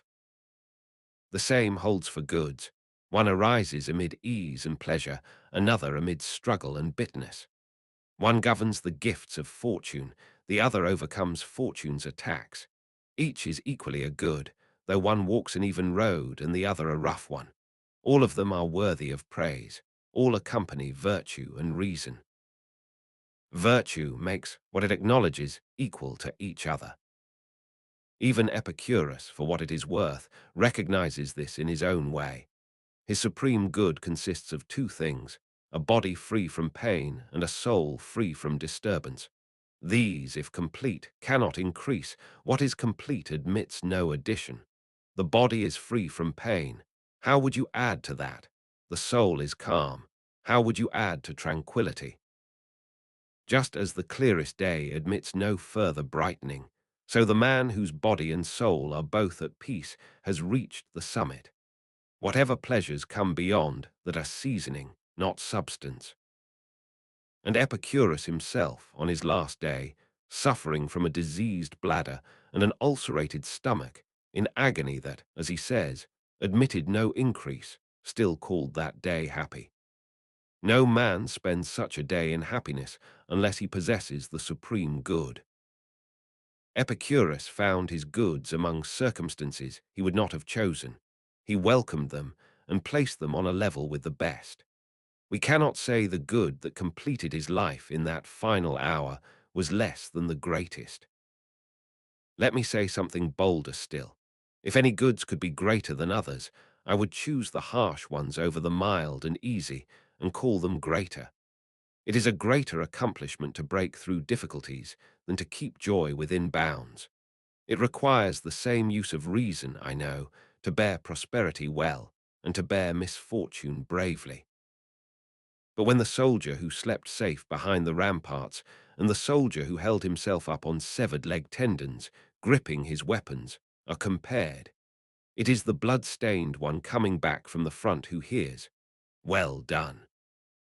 And so I would give higher praise to goods that have stood trial, that have courage in them, that have fought it out with fortune. Should I hesitate to give higher praise to the burned and withered hand of Mucius than to the uninjured hand of the bravest man alive? Mucius stood there despising both the enemy and the fire, watching his own hand drip blood over the altar flame, until Porsenna, moved by the man's glory despite himself, ordered the fire withdrawn against the victim's wishes. Why should I not count this among the highest goods and call it greater than goods that have never faced danger or tested fortune? It is a rarer thing to conquer a king with a hand already lost than with a hand still armed.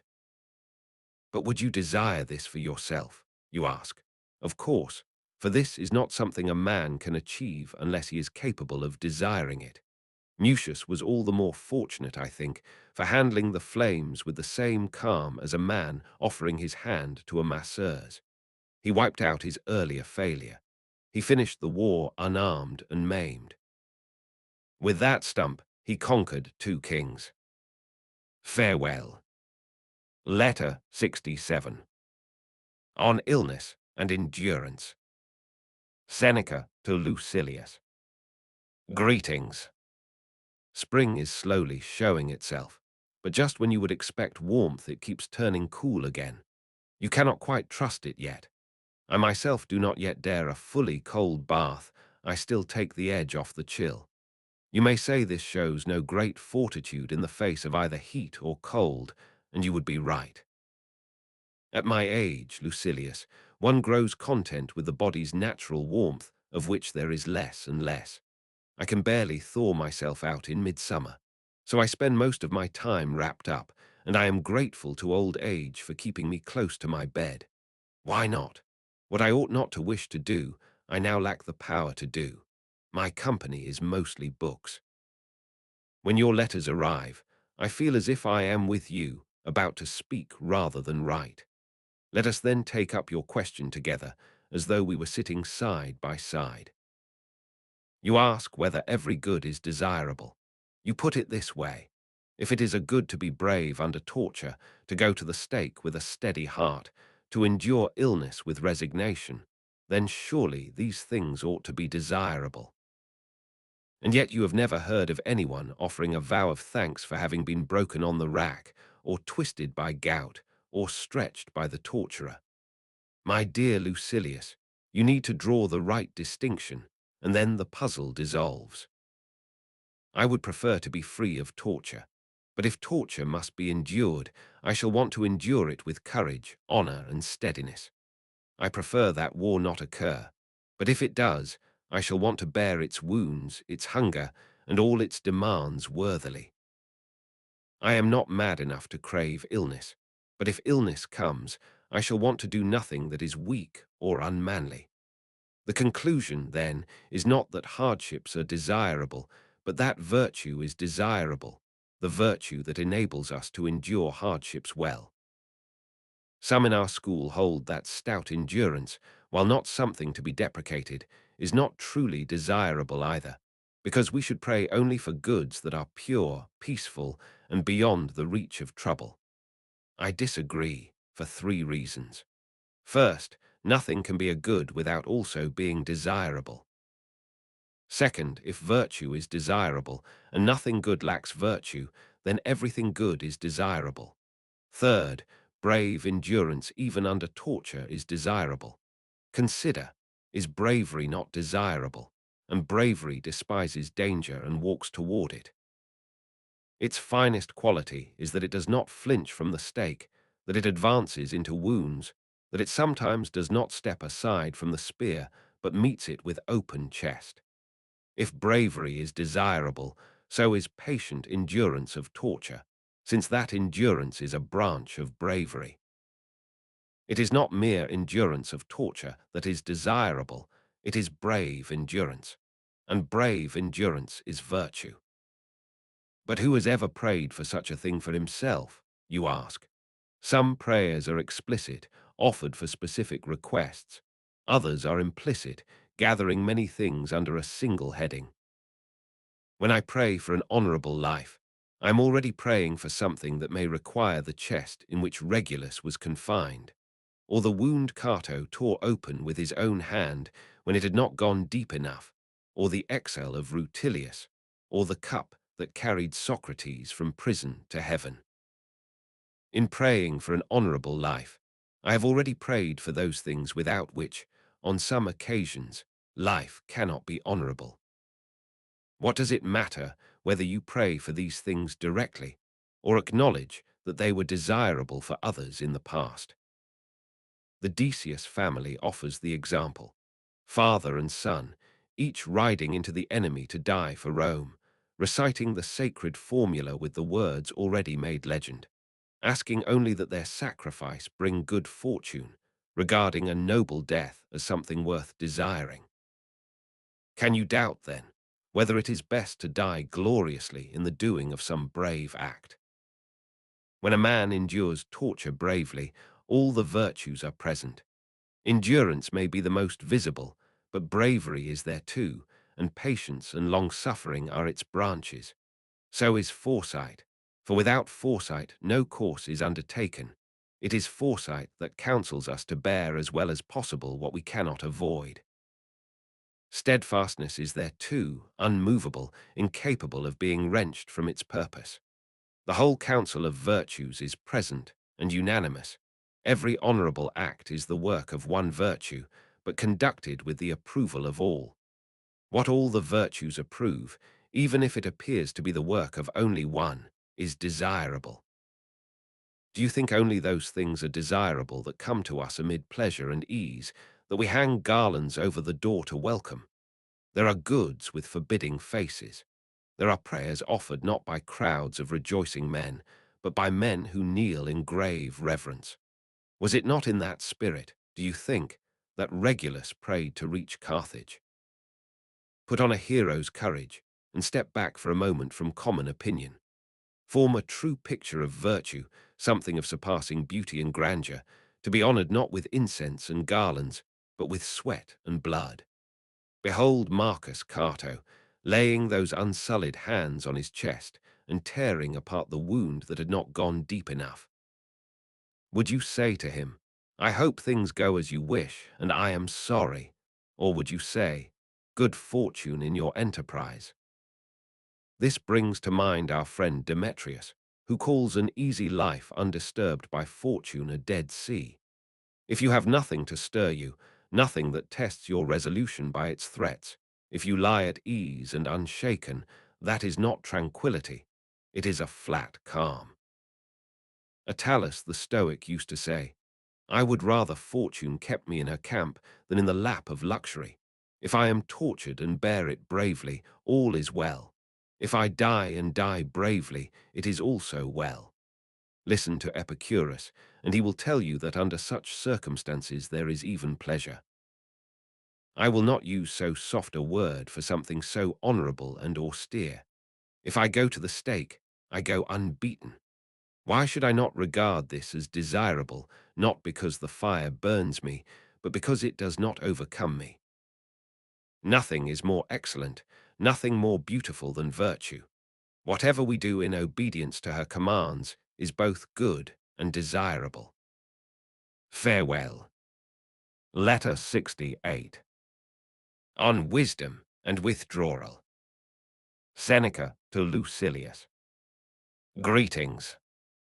I am with you in your plan. Retire and conceal yourself in repose, but conceal the retirement itself as well. In doing this, you will be following the example of the Stoics, if not their formal precept, though in fact you will also be following their precept.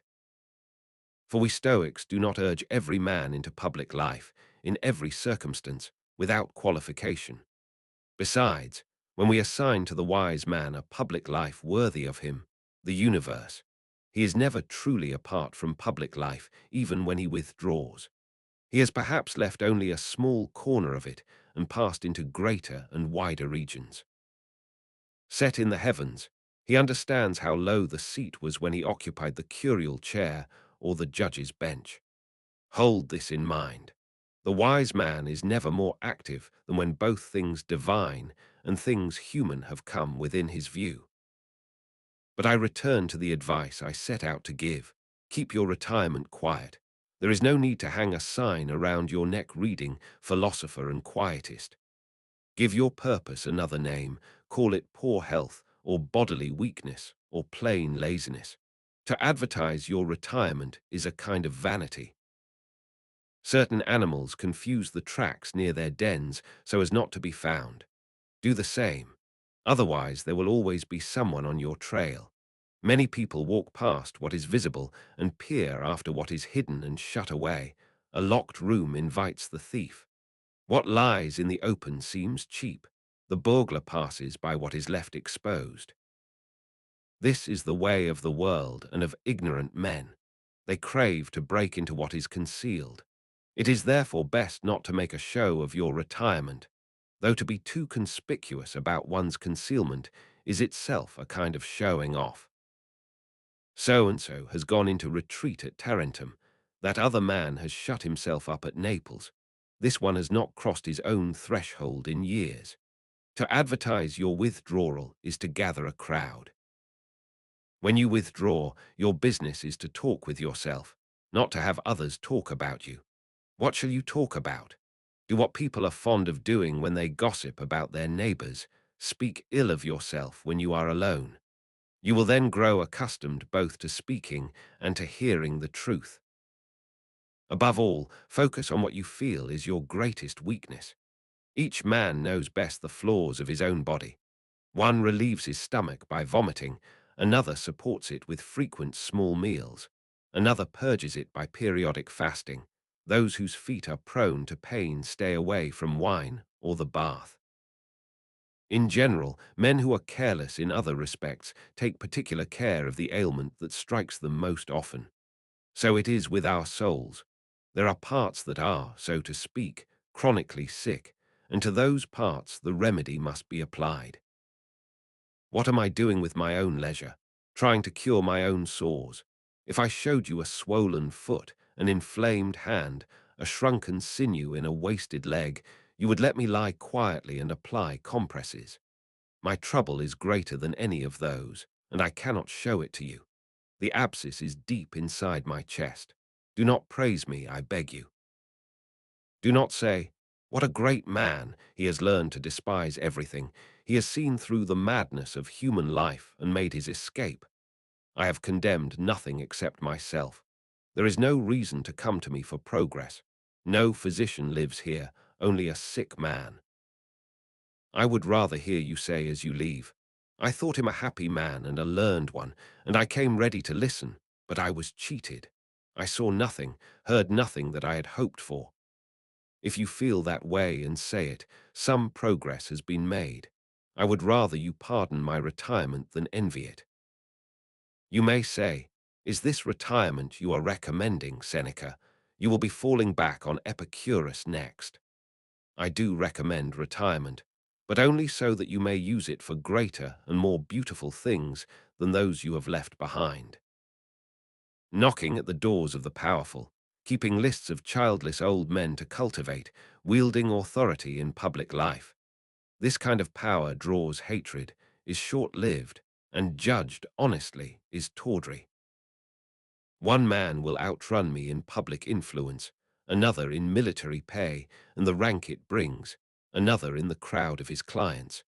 But it is worth being outrun by all of them if I can outrun Fortune herself.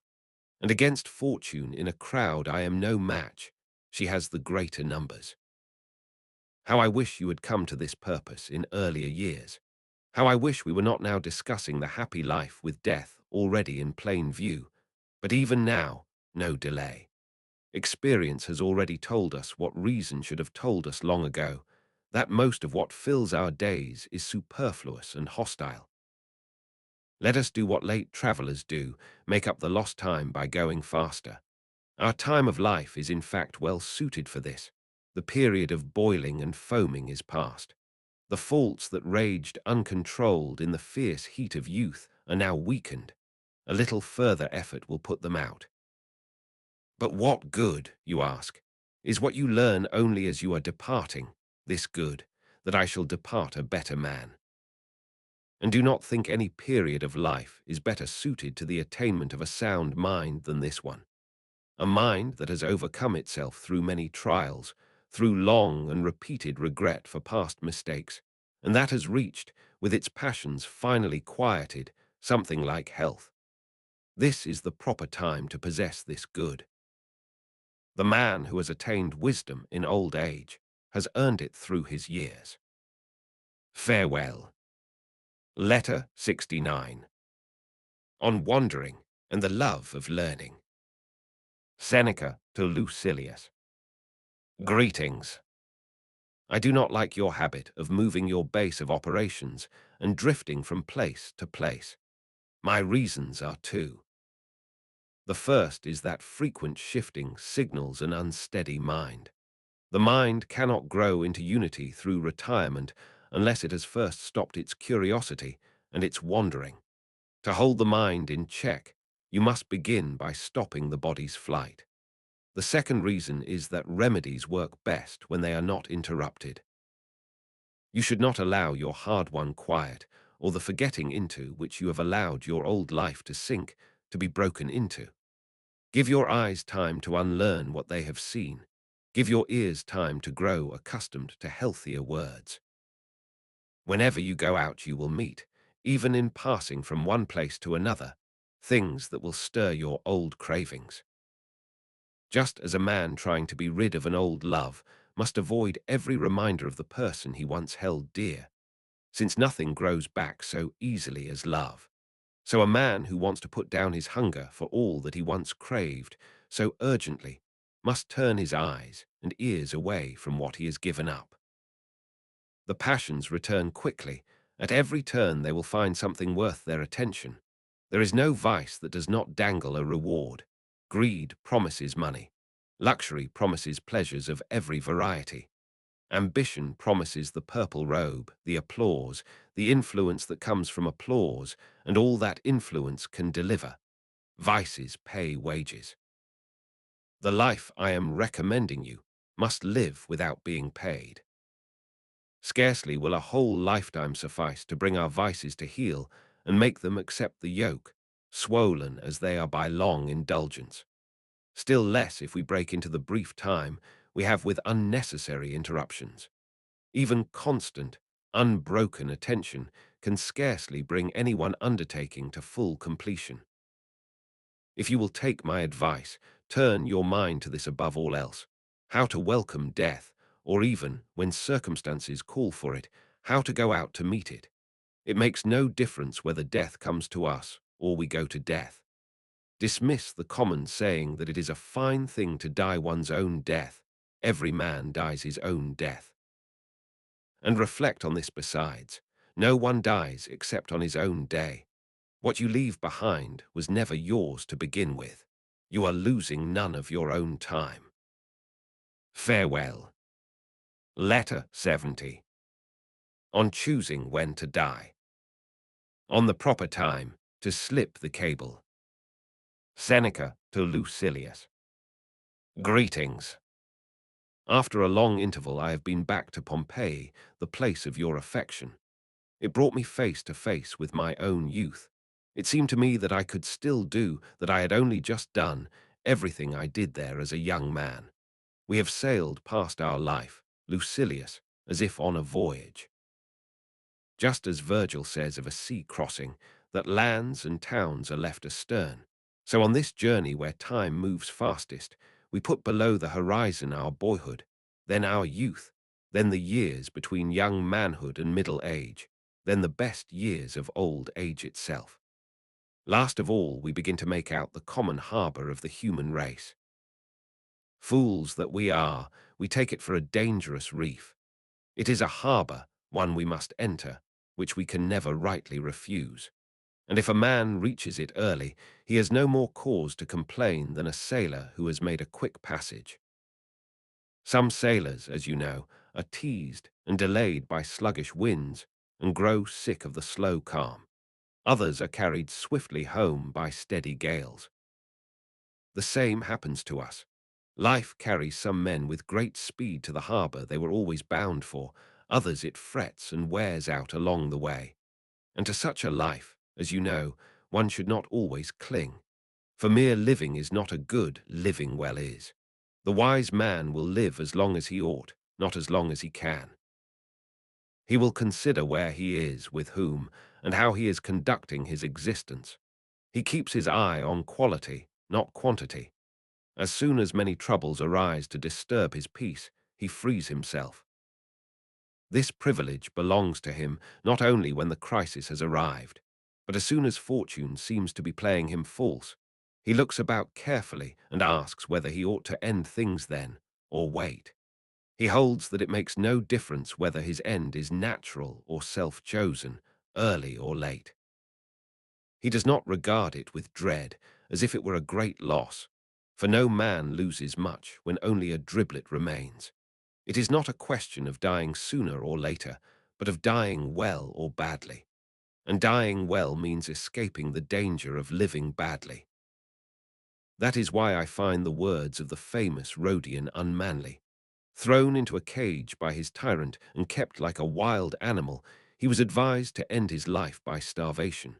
He replied, "A man can hope for anything while he has life. This may be true, but life is not something to be bought at any price.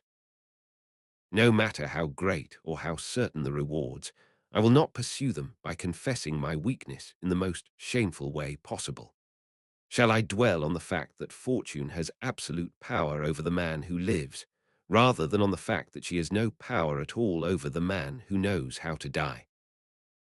There are times, though, when a man facing certain death and certain torture should still not raise his hand against himself, though he might do so against another. It is folly to die from fear of dying. If the executioner is coming, wait for him. Why get ahead of him? Why take on a grim task that belongs to someone else? Socrates could have ended his life by fasting, could have died of starvation rather than hemlock. Instead, he spent 30 days in prison waiting for death, not because anything might yet happen, not from hope, but so that he could show himself obedient to the laws and make those last days of his an inspiration to his friends. What would have been more absurd than to despise death and yet fear poison? Scribonia, a woman of the old severity, was aunt to Drusus Lebo, a young man as stupid as he was well born, whose ambitions exceeded anything anyone could reasonably have entertained in that age, or in any age. When Lebo was carried out of the Senate house ill, abandoned by his kinsmen, who deserted him the moment he was no longer a criminal but a corpse, he began to consider whether to take his own life or wait for death. Scribonia said to him, "What pleasure is there in doing another man's work?" He did not follow her advice. He killed himself. And he was right, for a man condemned to die in 2 or 3 days at his enemy's pleasure is genuinely doing another man's work if he goes on living. No general rule can govern this question, whether, when death threatens from outside, we should anticipate it or await it. There are arguments in both directions. If one death is accompanied by torture and another is simple and easy, why not take the easy one? Just as I choose my ship before a voyage or my house before taking up residence, so I shall choose my death when the time comes to depart from life. Moreover, just as a longer life is not necessarily a better one, a longer dying is necessarily a worse one. There is no moment when the soul should be more carefully heeded than at death. Let it go as it feels drawn to go, whether by the sword, the rope, or some draught that seizes the veins.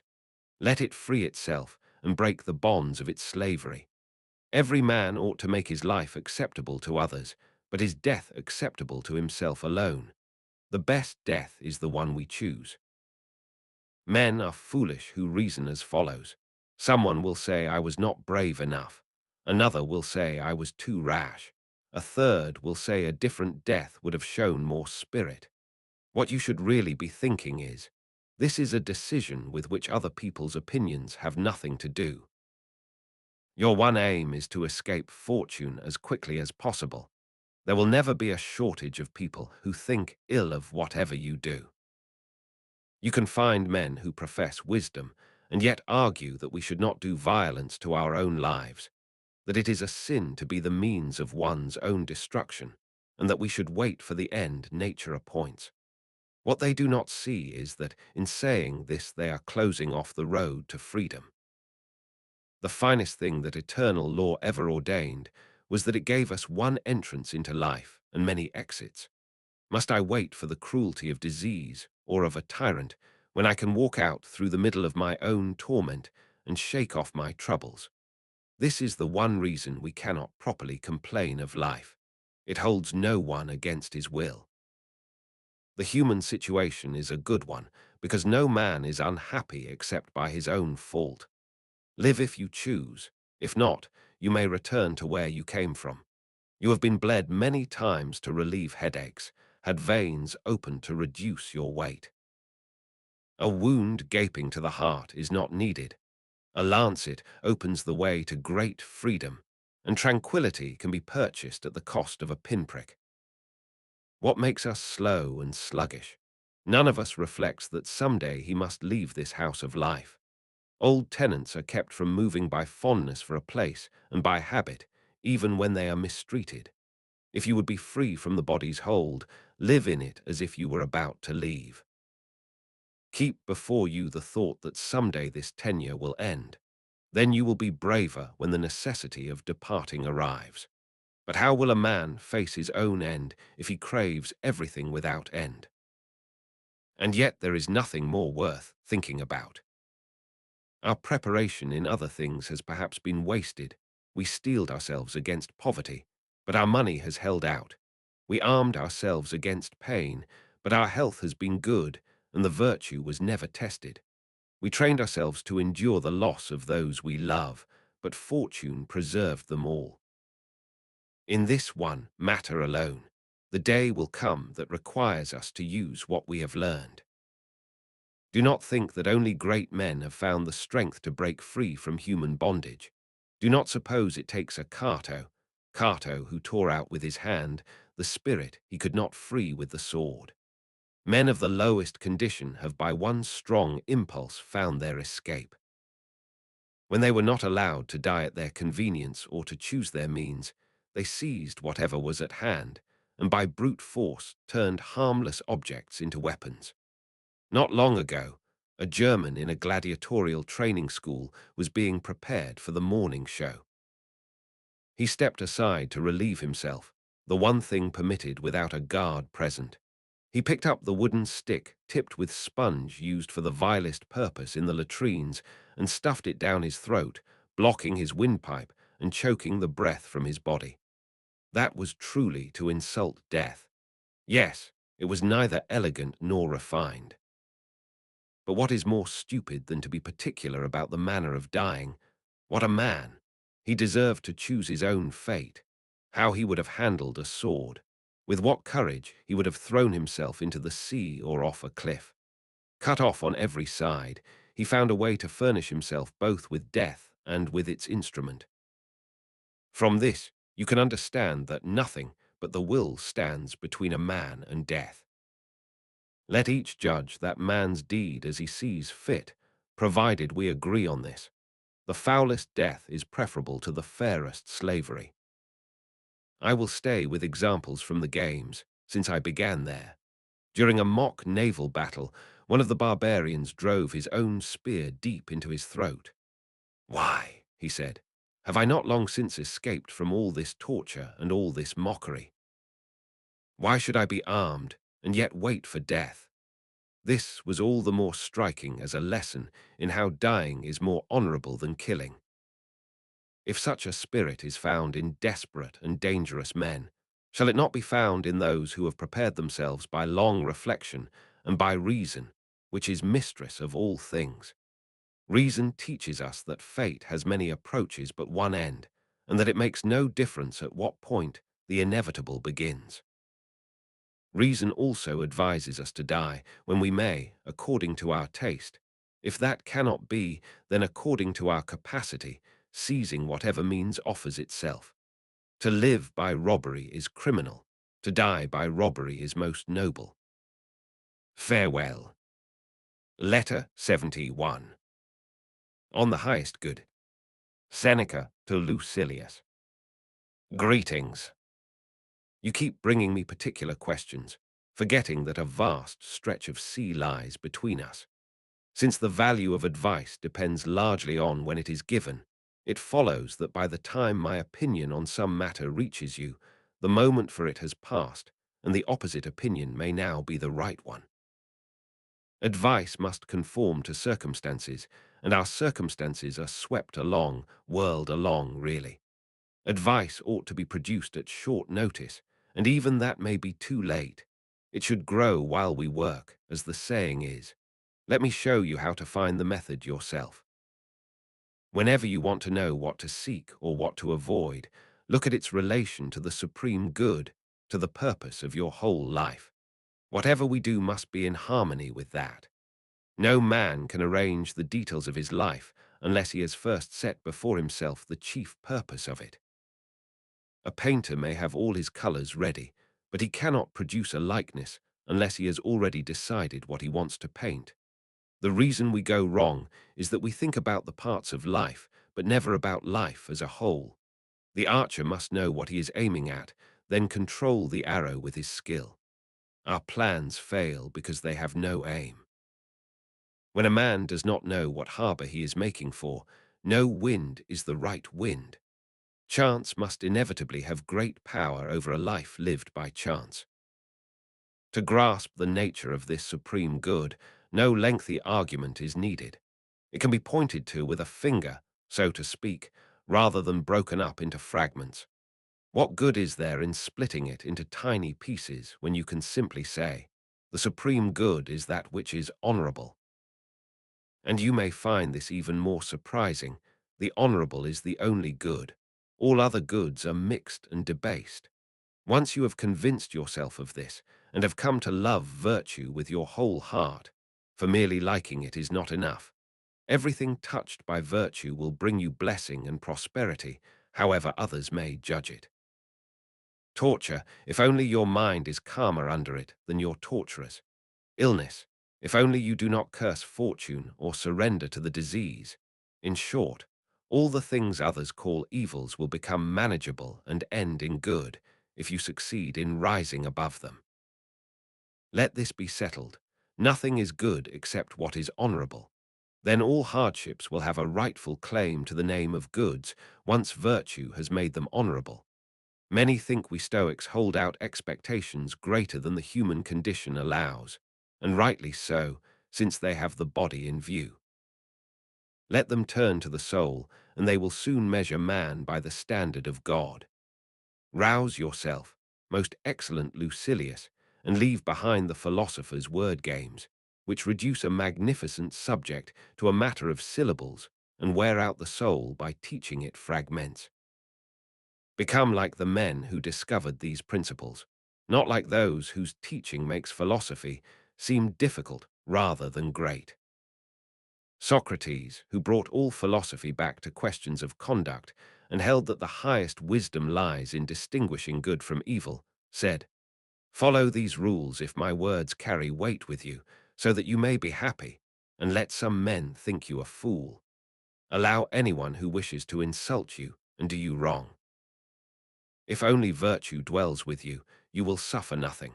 If you want to be happy, if you want in all sincerity to be good, let one person or another despise you.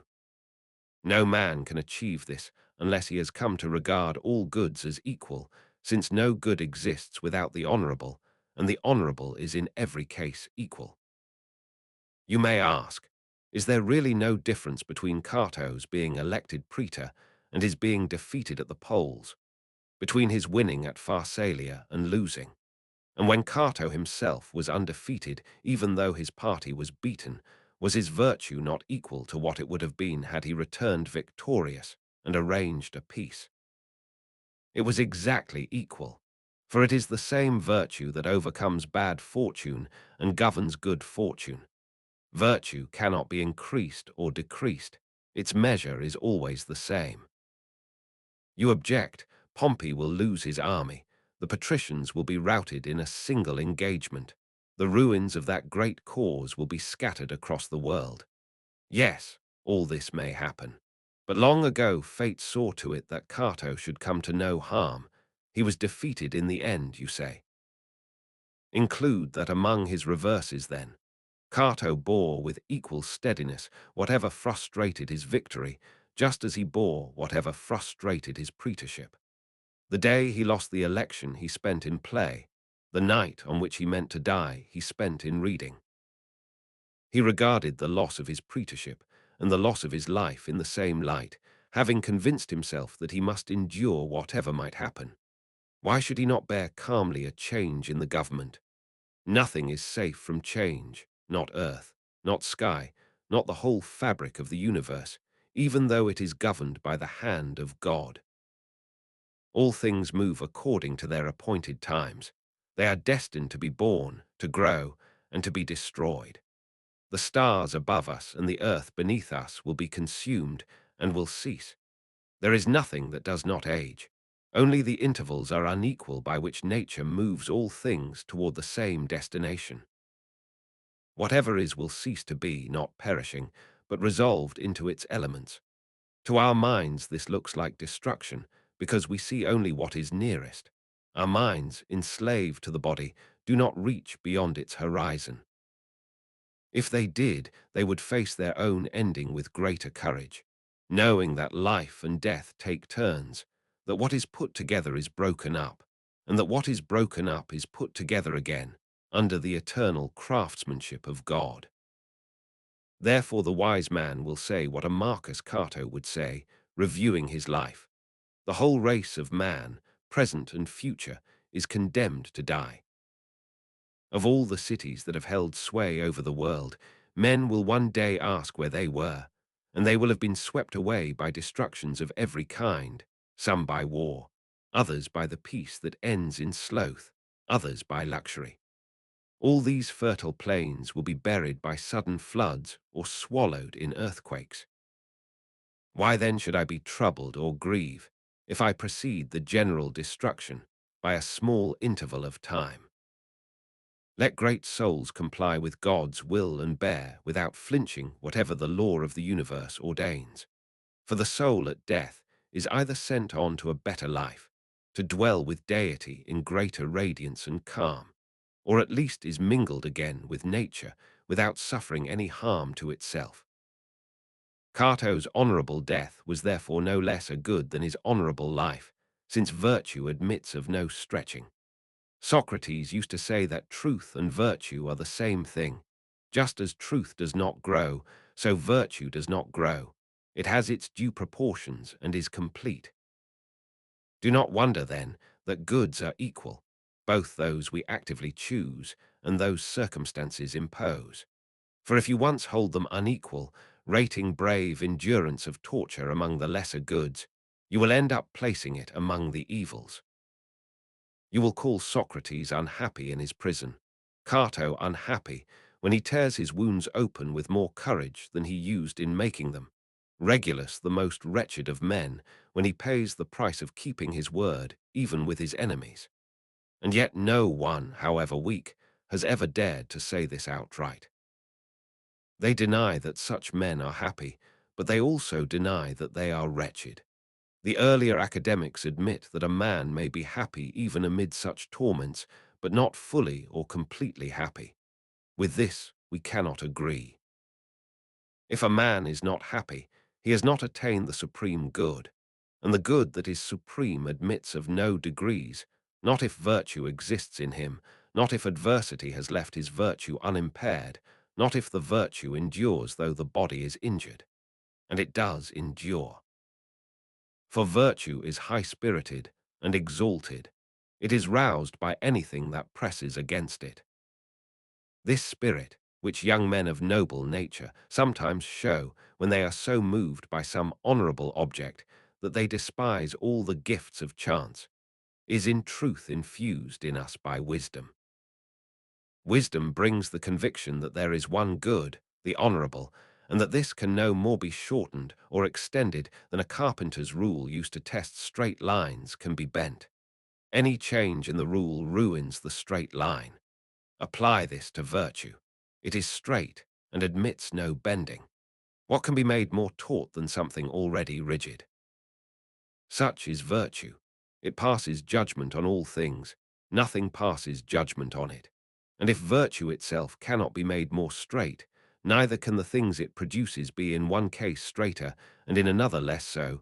They must correspond to virtue and are therefore equal.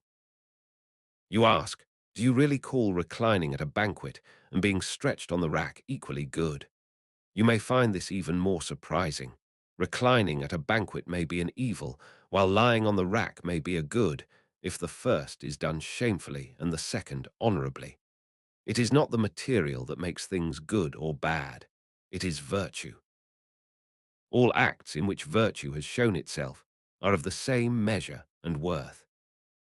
At this point, someone who judges all souls by his own is shaking his fist at me, because I hold that the goods of a man who delivers an honorable judgment and a man who receives an honorable sentence are equal, or that the goods of a man celebrating a triumph and a man carried unconquered before the victor's chariot are equal.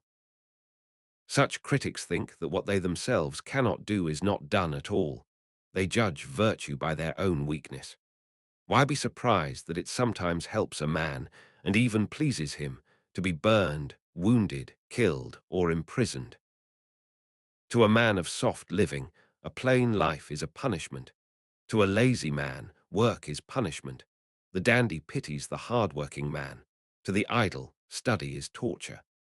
So too we regard things against which we ourselves are weak as hard and beyond endurance, forgetting what a torment it is to many men to stay away from wine or to be dragged from bed at dawn. These things are not inherently difficult. We are soft. We must judge great matters with greatness of soul. Otherwise, what is our own fault will seem to be their fault. Things that are perfectly straight, when sunk in water, appear bent or broken to the eye. What matters is not only what you see, but with what eyes you see it. What evil is there in torture and the other things we call hardships? It seems to me the evil is this, that the mind sags, bends, and collapses. But none of this can happen to the wise man. He stands upright under any load. Nothing subdues him, nothing he must endure irritates him. He does not complain of being struck by what can strike any man. He knows his own strength and knows he was born to carry burdens. I do not place the wise man outside the human condition or deny him the sense of pain as if he were made of stone. He is made of two parts, one irrational, which may be bitten, burned, and hurt. One rational, which holds fast to its judgments, is courageous and unconquerable. In this latter part lies man's supreme good. Before this is fully achieved, the mind wavers. Only when it is complete is the mind fixed and steady.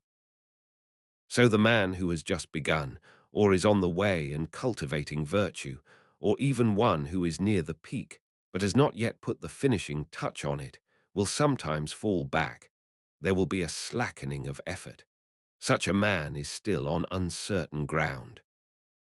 But the happy man whose virtue is complete loves himself most when his bravery is put to the severest test, and when he not only endures but welcomes what all other men fear, if it is the price of performing what honor requires. I must say plainly what I have been coming to. Do not think that human virtue rises above nature. The wise man will tremble, feel pain, turn pale. These are the sensations of the body. The question is where utter distress lies, where what is truly evil is found. In the other part of us, clearly, in the mind, if these trials drag it down, force it to confess its servitude and make it regret its own existence. The wise man overcomes fortune by virtue. but many who profess wisdom are at times frightened by the most insubstantial threats. And here it is a mistake to demand of the learner what we demand of the wise man. I still urge myself to do what I recommend, but my own urgings are not yet always followed. And even if they were, I would not yet have these principles so ready, so deeply trained, that they would rush to my aid in every crisis. Just as wool takes up some colors immediately, but others only after being soaked and steeped many times, so this teaching, unless it has gone deep and sunk in over a long time, not merely coloring but thoroughly permeating the soul, does not fulfill its promises. The matter can be stated quickly and in very few words. Virtue is the only good. There is no good without virtue, and virtue itself lives in our nobler part, the rational part. And what will this virtue be? A true and unswerving judgment. From it will spring all the mind's impulses.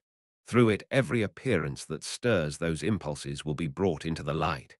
It will be consistent with this judgment to count as goods, and as equal goods, all things touched by virtue.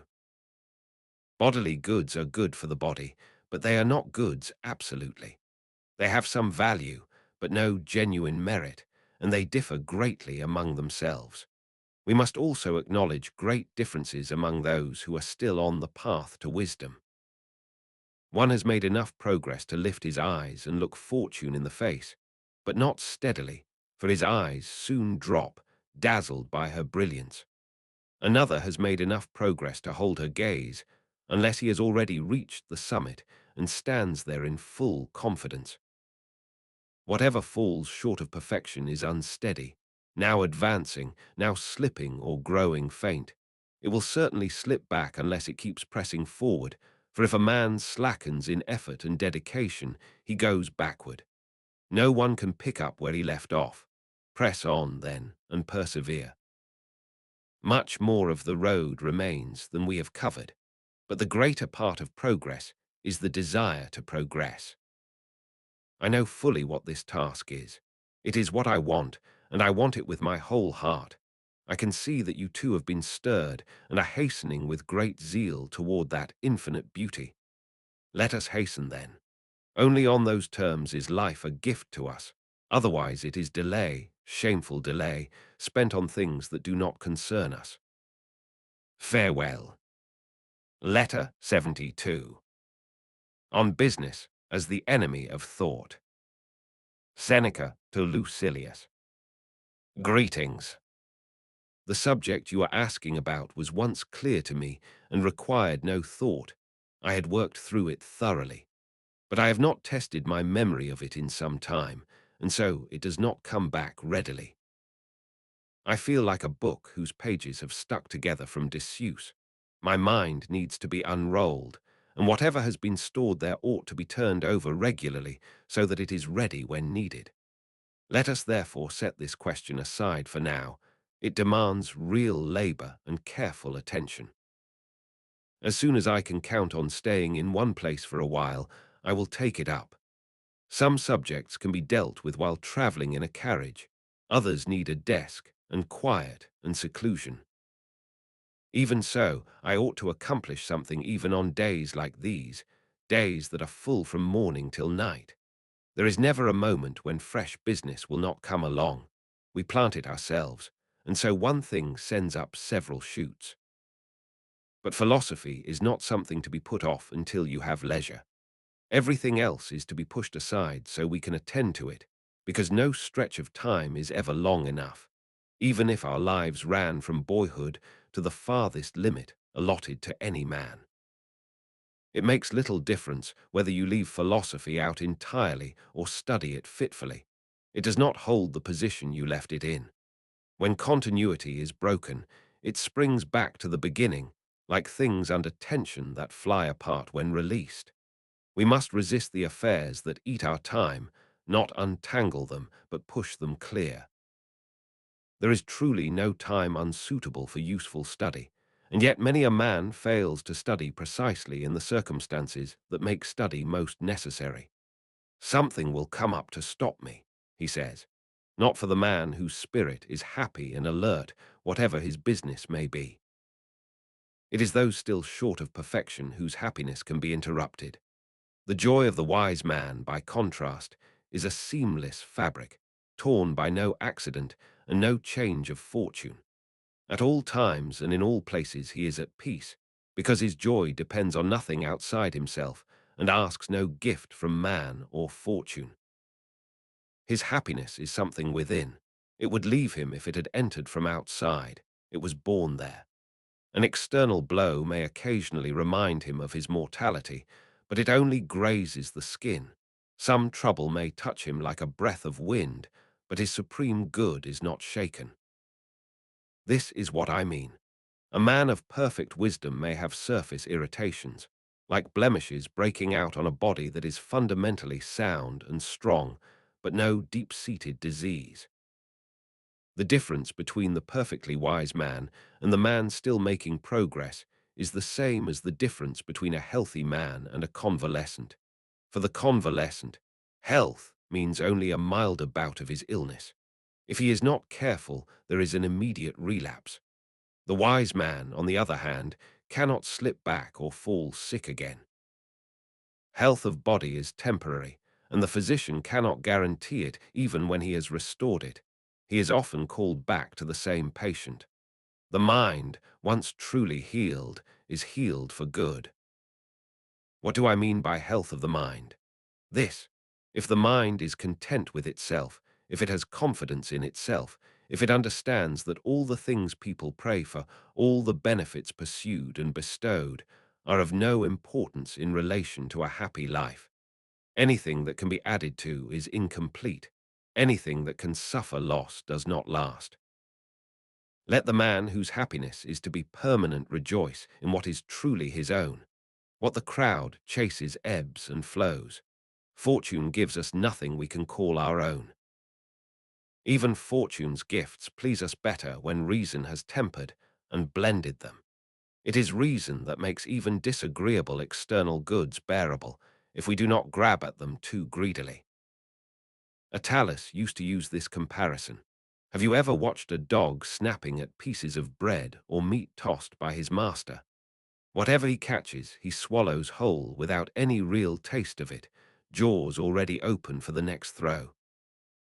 That is us, standing ready, gulping whatever fortune throws to us without real pleasure, always tense and frantic for the next thing.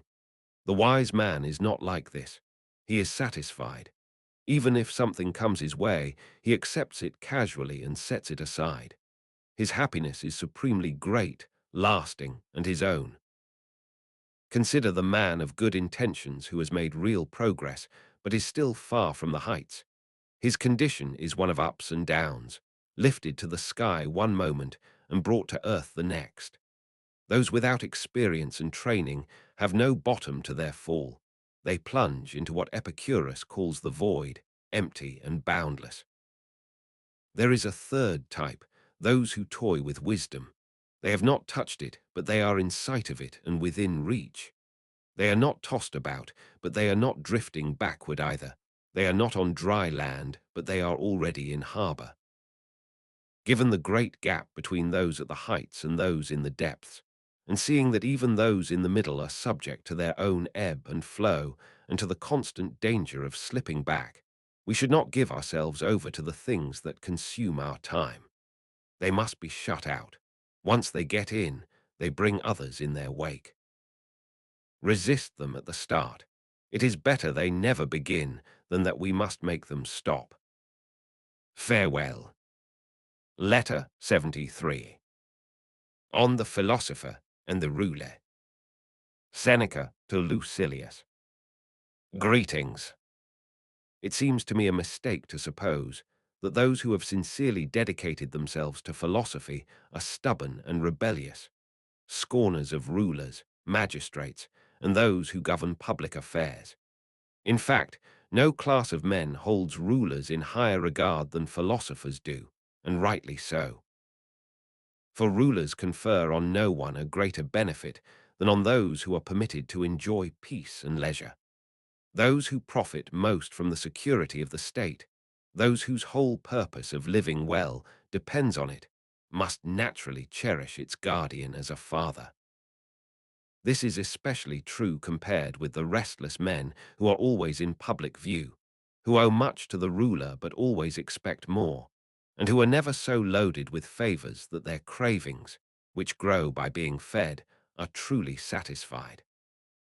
A man whose thoughts are already on the next gift has forgotten the gifts received, and there is no worse feature of greed than its ingratitude. The man in public life, moreover, never looks at the many he has outpaced. He looks only at those still ahead of him. He finds it less pleasant to see many behind him than annoying to see anyone ahead. This is the trouble with all ambition. It never looks back. And it is not ambition alone that is restless. Every craving is, because it always begins where it ought to end. But that other man, upright and pure, who has left the Senate and the courts and all affairs of state to retire to something nobler, cherishes the rulers who have made it possible for him to do this in safety. He is the only one who returns thanks to them spontaneously, the only one who owes them a great debt they do not even know about. Just as a man honors the teachers who freed him from his early wandering, so the philosopher honors those under whose protection he can put his principles into practice. You may say, others are also protected by the ruler's power. True. But just as, among those who have all benefited from the same stretch of calm weather, the man whose cargo was most valuable feels the greater debt to Neptune, and just as the merchant gives thanks with more feeling than the passenger, and the dealer in spices and gold more heartily than the man carrying cheap ballast, so the benefits of peace, which extend to all alike, are most deeply felt by those who make the best use of them. For there are many citizens in togas to whom peace brings more trouble than war. Do those who spend it in drunkenness, or lust, or vices which a war might usefully interrupt, do they owe as much as we do? Unless you think the philosopher so unfair as to believe that as an individual he owes nothing for advantages he shares with everyone else. I owe a great debt to the sun and to the moon, even though they do not rise for me alone.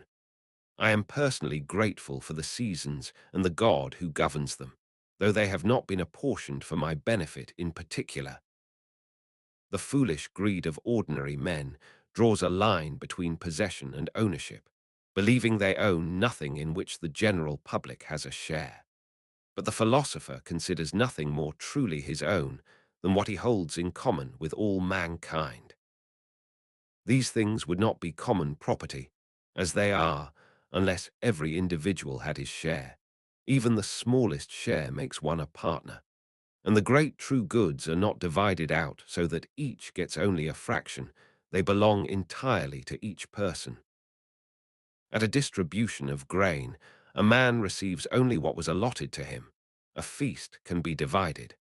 But peace and freedom are indivisible. They belong whole to every man and whole to each individual. The philosopher therefore thinks of the man who makes it possible for him to use and enjoy these things, who exempts him when the state's urgent need calls others to arms, to guard duty, to the defense of walls, and to all the exactions of war, and he gives thanks to the helmsman of his state.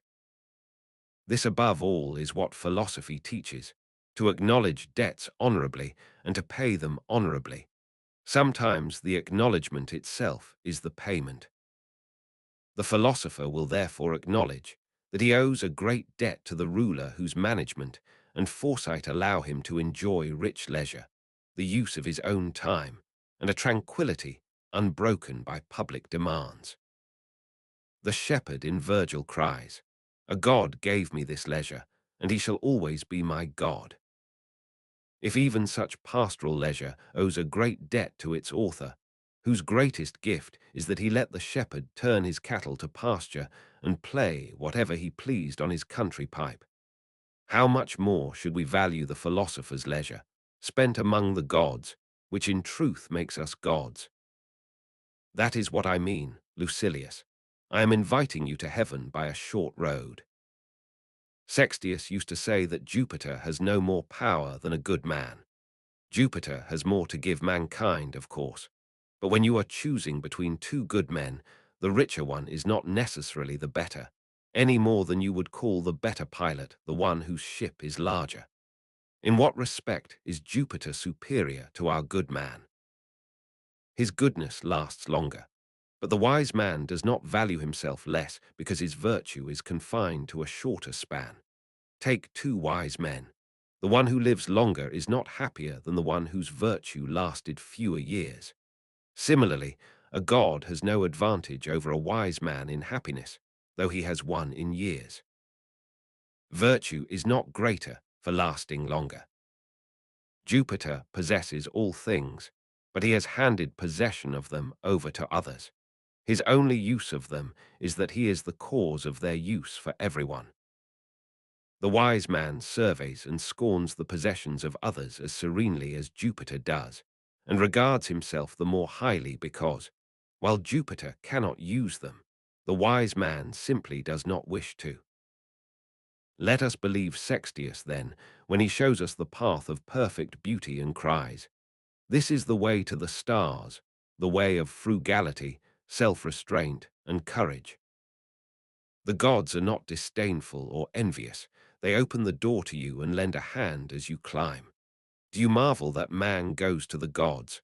God comes to men, and nearer still, he comes into them. No mind is good that does not have God within it. Divine seeds are scattered through our mortal bodies. If a good farmer receives them, they spring up in the likeness of their source, equal to where they came from. If the farmer is poor, like barren or waterlogged ground, he kills the seeds, and weeds grow up instead of wheat. Farewell. Letter 74.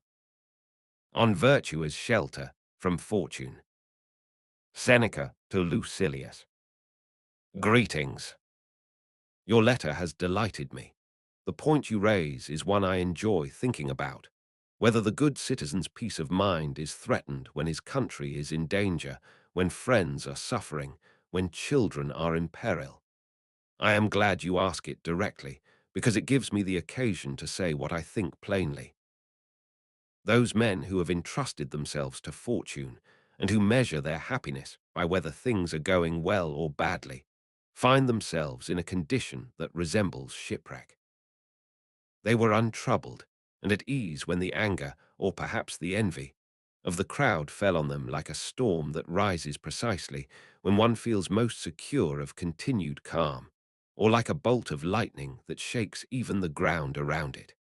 Anyone standing near where the bolt falls is stunned and resembles the man who is struck directly. So in sudden violent reversals, though only one person is destroyed by the disaster, the rest are overwhelmed by fear, and the mere possibility of suffering makes them as wretched as the man who actually suffers. Every man is unsettled by evils that fall suddenly on his neighbor. Like birds that flinch even at the whir of an empty sling, we are scattered by sounds as much as by blows. No man can be happy who surrenders himself to such fears, for nothing brings happiness unless it also brings calm. A life spent in apprehension is a bad life. Whoever has largely given himself over to fortune has spun a vast web of anxiety he cannot escape. There is only one road to safety: to despise externals and to be content with what is honorable. For those who regard anything as better than virtue, or believe that any good exists outside virtue, are reaching out their arms to catch what fortune scatters, waiting anxiously for her favors. Picture fortune holding a festival, showering honors, riches, and influence down on a crowd of mortals. Some of these gifts have been torn apart in the hands of those scrambling for them. Others have been divided in treacherous partnerships. Others have come to people at great cost to themselves. Some gifts have fallen to men who were not paying attention. Others have been lost to those who grabbed too eagerly, knocked out of their very hands by their own greed. And not one of those who managed to seize something, not even the luckiest, has kept his joy in it until the next morning. The sensible man, therefore, as soon as he sees the gifts being distributed, leaves the theatre. He knows that small favors are purchased at a great price. No one will wrestle with him on his way out or strike him as he leaves. The fighting happens where the prizes are. So it is with fortune's gifts. We get excited, we tear at each other, we wish we had more hands, we look frantically in every direction. The throws seem slow in reaching us. They can only reach a few, though all are waiting. We strain to intercept them. We rejoice if we seize something. Some have been mocked by the vain hope of seizing. We have either paid too high a price for worthless plunder or have been cheated and left with nothing. Let us withdraw from this game and give way to the greedy mob. Let them gaze at goods dangling above them and remain themselves in suspense. Whoever has resolved to be happy should conclude that the good consists only in what is honorable. For if he regards anything else as good, he is first of all passing an unfavorable judgment on providence, since upright men often suffer misfortune, and the time allotted to us is short and scanty compared with the eternity allotted to the universe. Complaints like these make us ungrateful for the gifts of heaven. We complain that they are not always given, that they are few and uncertain and brief. Hence we can neither bring ourselves to live nor to die. We are caught between hatred of life and fear of death. Our plans are in disorder, and no prosperity satisfies us. The reason is that we have not yet reached that good which is without measure and without equal, at which all wishing must stop, because there is no place higher. Why does virtue need nothing? Because it is content with what it has, and does not reach after what it lacks. Whatever is enough is, in virtue's eyes, abundance. Disagree with this, and you cannot sustain loyalty or duty. For one who means to show these qualities must endure much that the world calls evil. Many things we cling to as goods must be sacrificed. Gone is courage, which must constantly test itself. Gone is greatness of soul, which can only stand out clearly when it has learned to scorn what the crowd prizes most. Gone is kindness, and the repayment of kindness, if we fear difficulty or if our eyes are fixed on anything but the best. To pass over these things, either the so-called goods are not goods at all, or man is better off than God, since God has no enjoyment of the things given to us. Lust does not belong to God, nor fine banquets, nor wealth, nor any of the things that lure mankind through degrading pleasure. It is therefore either credible that there are goods God does not possess, or the very fact that God does not possess them proves they are not goods. Moreover, many things counted as goods are given to animals in fuller measure than to men. Animals eat with better appetite, are less exhausted by sexual indulgence, and have a steadier, more uniform strength. By this reckoning, animals are more fortunate than men, for they live without wickedness and without self-injury. They take their pleasures more often and more easily, without the fear that comes from shame or regret.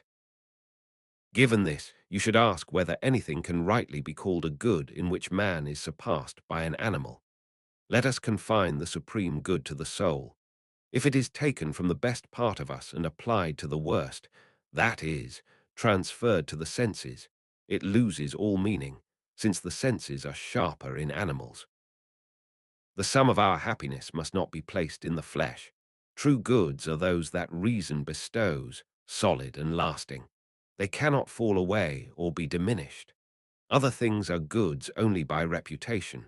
Though they share the name with true goods, the substance of goodness is not in them. Let us call them advantages, or in our technical term, preferred indifference. Let us recognize that they are our possessions, not parts of ourselves. Let us hold them, but remember they are outside us. Even while in our possession, they rank below us and give no man grounds for pride. For what is more foolish than self-satisfaction over something one has not achieved by one's own effort? Let all such things be added to us without clinging to us, so that if they are withdrawn, they come away without tearing anything off. Use them, but do not boast of them, and use them sparingly, as if they were held in trust, and will be reclaimed. Whoever does not govern his possessions by reason will not hold them long, for prosperity without reason overwhelms itself. If a man has built on the most fleeting goods, he is soon stripped of them, and in his fear of being stripped, he suffers distress. Few men have been able to lay aside prosperity gently. The rest fall together with the things by which they had risen, weighed down by the very things that once lifted them. Foresight must therefore be brought into play, insisting on limits and frugality, since excess overthrows its own abundance. What has no limit has never endured unless reason, which sets limits, has held it in check. The fate of many cities proves this. Their power ceased at its height because they had given themselves to luxury, and excess ruined what virtue had built. We must fortify ourselves against such disasters. But no wall against fortune is impregnable. Let us strengthen our inner defenses instead. If the inner part is secure, a man can be attacked but never taken. Do you want to know what this weapon is? The ability to stop chafing over whatever happens, to know that the very forces which seem to cause harm are working for the preservation of the world and are part of the scheme that brings the order of the universe to fulfillment. Let a man be pleased with whatever has pleased God. Let him marvel at himself and his own resources for this very reason, that he cannot be overcome, that he holds even evil subject to his control and brings chance, pain, and injury into subjection by means of the strongest of all powers, reason. Love reason. The love of reason will arm you against the greatest hardships. Wild beasts charge the hunter's spear through love of their young, and their unthinking rush is what keeps them from being mastered. The desire for glory has stirred young men to despise both sword and execution. Even the vision and semblance of virtue drives certain men to a self-chosen death. In proportion as reason is sturdier and steadier than any of these impulses, it will make its way more forcefully through the heart of danger. Some will say, "You are wrong to hold that nothing is good except what is honorable. Such a defense will not protect you from fortune. You yourself hold that good children, a well-governed country, and good parents are goods, but you cannot see these loved ones in danger and remain at ease. You will be disturbed by a siege of your country, by the death of your children, by your parents being enslaved. I will first say what we Stoics usually reply to this, and then add what I think should be added. The situation is entirely different with goods whose loss brings a replacement evil.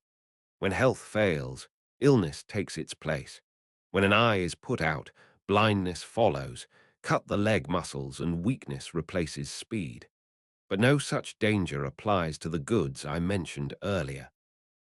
If I have lost a good friend, I do not have to endure a treacherous one in his place. If I have buried a dutiful son, I am not faced with an unfilial one instead. Moreover, what is lost is not the friend or the child, but their bodies. And a good can be lost in only one way, by turning into something bad, which is impossible by the law of nature, since every virtue and every work of virtue remains uncorrupted. Furthermore, even if friends have died or children have proven goodness, something can fill their place. What is it? The very thing that made them good in the first place. Virtue. Virtue allows no space in us to lie empty. It takes possession of the whole soul and removes all sense of loss. It alone is sufficient, for the strength and source of all goods live in virtue itself. What does it matter if the running water is cut off, so long as the spring from which it flowed is unharmed? A man's life is not more just because his children are alive, nor better arranged, nor wiser, nor more honorable, therefore not better. The presence of friends does not make a man wiser, nor their absence more foolish, therefore not happier or more wretched either. As long as your virtue is unharmed, you will not feel the loss of anything taken from you. You may ask, Is a man not happier when surrounded by a company of friends and children? Why should he be? The supreme good is neither increased nor diminished by this. It holds to its own measure, no matter how fortune has conducted herself. Whether a long old age comes to one, or the end comes early, the measure of the supreme good is unchanged, despite the difference in years. Whether you draw a larger or smaller circle, size affects the area, not the shape. One circle may stand for a long time, while another is contracted at once or erased entirely. Each has had the same shape. What is straight is not judged by its length, its number, or its duration. It can no more be lengthened than shortened. Reduce an honorable life from 100 years to a single day, and it is equally honorable. Sometimes virtue governs kingdoms, cities, and provinces, makes laws, forms friendships, regulates duties between parents and children. At other times, it is confined to the narrow ground of poverty, exile, or bereavement. It is no smaller for being reduced from high command to a private life, from a palace to a cottage, from broad jurisdiction to a single room. Virtue is just as great when it has retreated into itself and is shut in on all sides. Its spirit is no less elevated, its judgment no less complete, its justice no less firm, and so it is equally happy. For happiness lives in one place only, the mind itself, which is noble, steady, and calm, a state not reached without knowledge of things divine and human. The second answer follows from this. The wise man is not distressed by the loss of children or of friends. He endures their deaths in the same spirit in which he awaits his own, and he fears the one no more than he grieves for the other. For the foundation of virtue is consistency. All virtue's works are in harmony with virtue itself. But this harmony is broken if the soul, which ought to stand upright, is brought low by grief and loss. It is always dishonorable for a man to be troubled and tormented, to be paralyzed when action is called for. What is honorable is free from anxiety, unhindered, fearless, and ready. You may ask, will the wise man feel no disturbance at all? Will his color not change, his face not alter, his limbs not grow cold? I grant it, but the sage will hold firmly to the belief that none of these things is an evil or important enough to unsettle a sound mind. Whatever remains to be done, virtue can do with courage and willingness. And anyone would agree that it is foolish to do what must be done in a sullen and reluctant spirit, or to drive the body one way and the mind another, torn between opposite impulses. For folly is despised for the very things it congratulates itself on. It does not even do gladly the things of which it is proud. If folly fears some evil, it is burdened by it from the moment of anticipation, as if it had already arrived, suffering in advance whatever it fears it may suffer. Just as the body shows signs of hidden illness before the disease appears, a certain sluggishness, a weariness without cause, a trembling, a chill in the limbs, so the feeble mind is shaken by its troubles long before it is overwhelmed. It anticipates and collapses before its time. What greater madness is there than to be tortured by the future, not saving your strength for the actual suffering, but inviting and bringing on wretchedness in advance? If you cannot be rid of it, at least postpone it. The man told he will be tortured 50 years from now is not troubled by it, unless he has leaped over the intervening years and projected himself into a trouble still a generation away. In the same way, souls that enjoy being sick and seize on excuses for sorrow grieve over events long past and gone from memory. Past and future are both absent, we feel neither, and there can be no pain except as the result of what you feel. Farewell. Letter 75. On the right style for a letter. Seneca to Lucilius. Greetings. You have been complaining that my letters are rather carelessly written. But who talks carefully unless he also wants to talk affectedly? I prefer my letters to be what our conversation would be if we were sitting together or walking side by side, easy and unstudied. There is nothing strained or artificial about them. If it were possible, I would rather show you what I feel than describe it.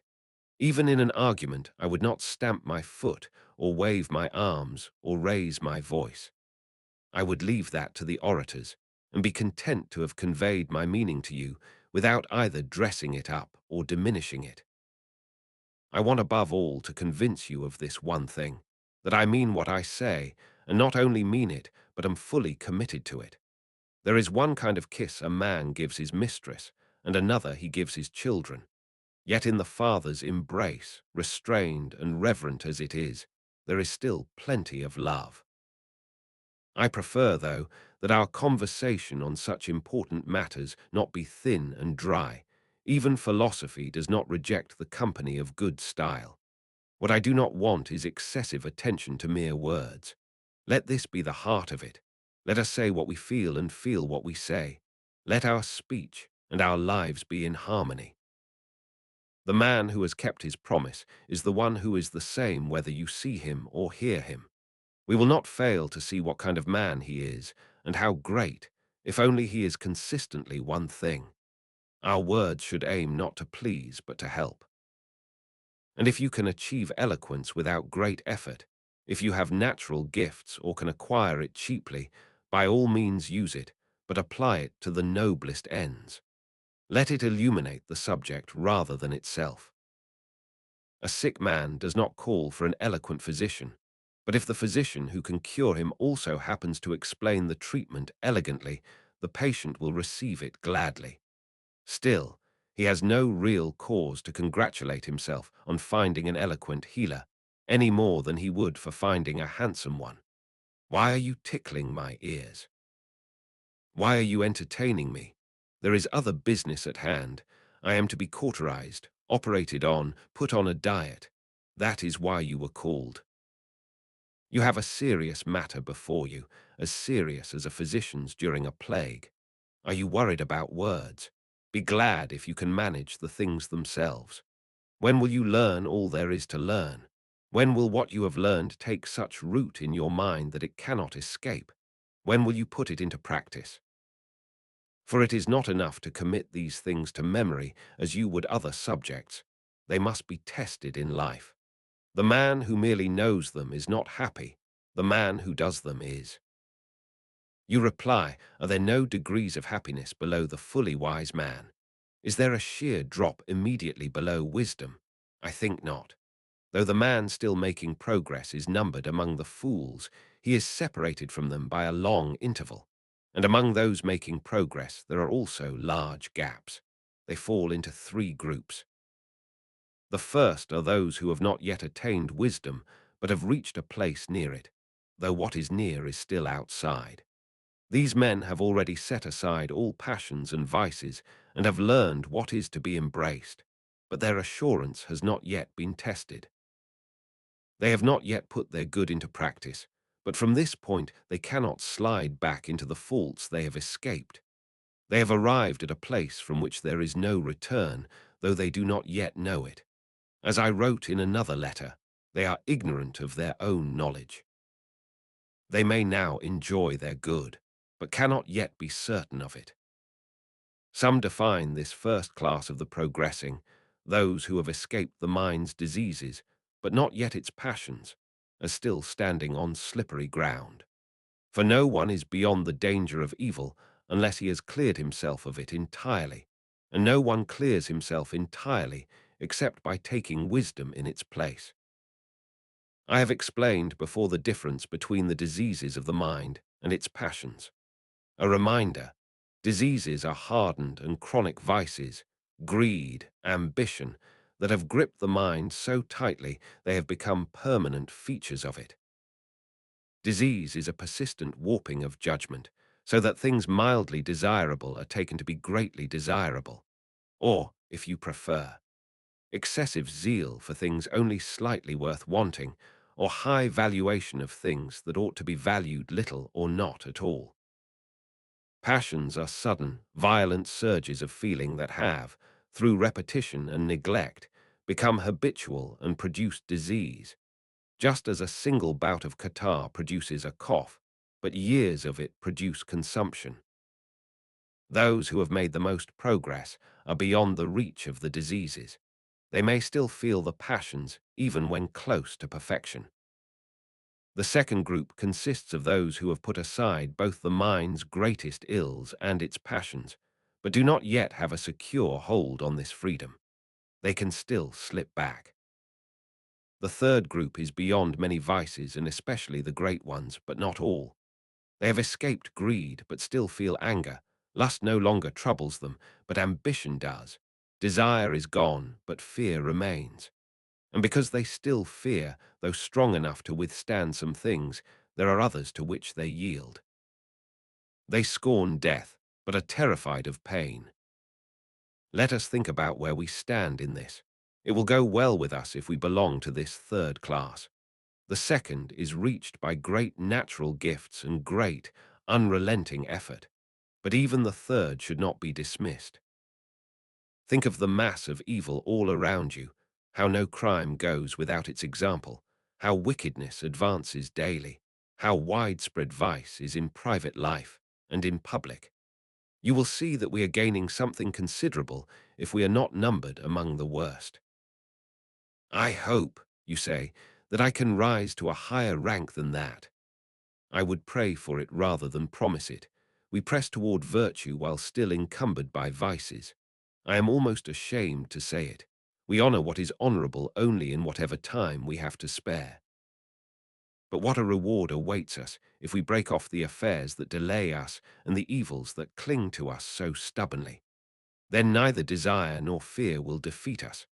Undisturbed by fears, unspoiled by pleasures, we will be afraid neither of death nor of the gods. We will know that death is not an evil, and that the gods are not powers for evil. What does harm has no power greater than what receives it, and things that are entirely good cannot harm at all. If we ever escape from these low dregs to that high and open ground, what awaits us is peace of mind, and when all error has been driven out, perfect freedom. You ask what this freedom is. It means not fearing men or gods, not wanting what is shameful or excessive, possessing complete authority over oneself. And to be master of oneself is beyond price. Farewell. Letter 76. On learning in old age. Seneca to Lucilius. Greetings. You have been threatening to cut off our friendship if I do not keep you informed of everything I do each day. Well, here is something to share with you in the frankest spirit. I have been attending a philosopher's lectures.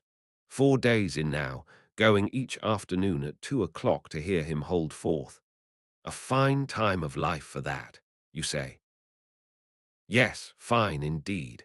And what is more foolish than refusing to learn simply because one has not been learning for a long time? What, am I to follow the fashion of the young men and the dilettantes? But I am well enough off if this is the only thing that brings my old age into disrepute. Men of every age are admitted to this school. You say, do we grow old simply to trail after the young? But if I go to the theatre in my old age, if I let myself be carried to the races, if I attend every gladiatorial bout to the end, should I blush to attend a philosopher's lecture?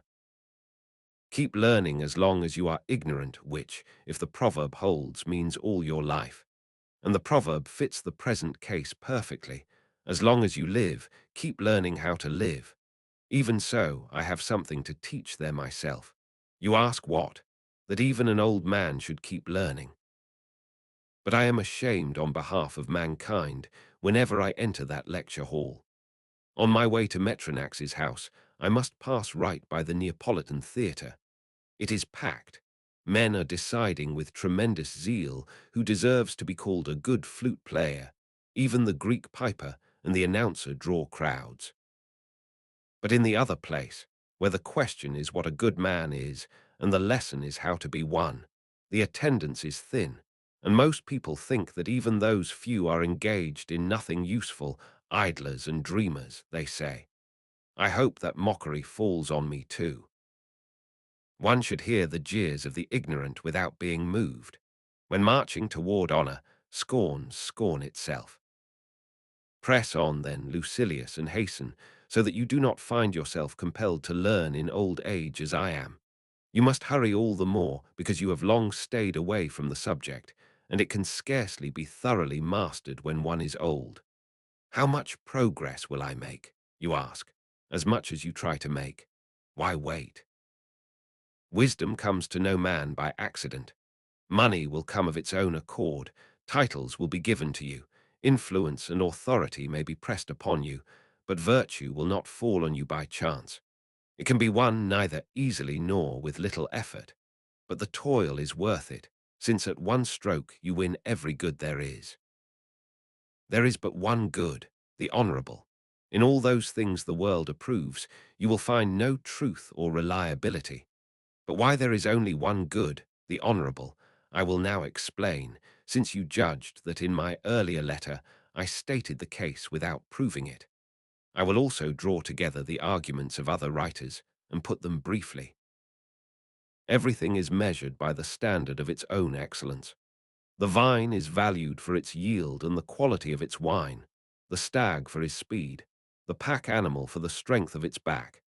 In a dog, what matters first is scent if he is to track game, speed if he is to chase it, courage if he is to fight it.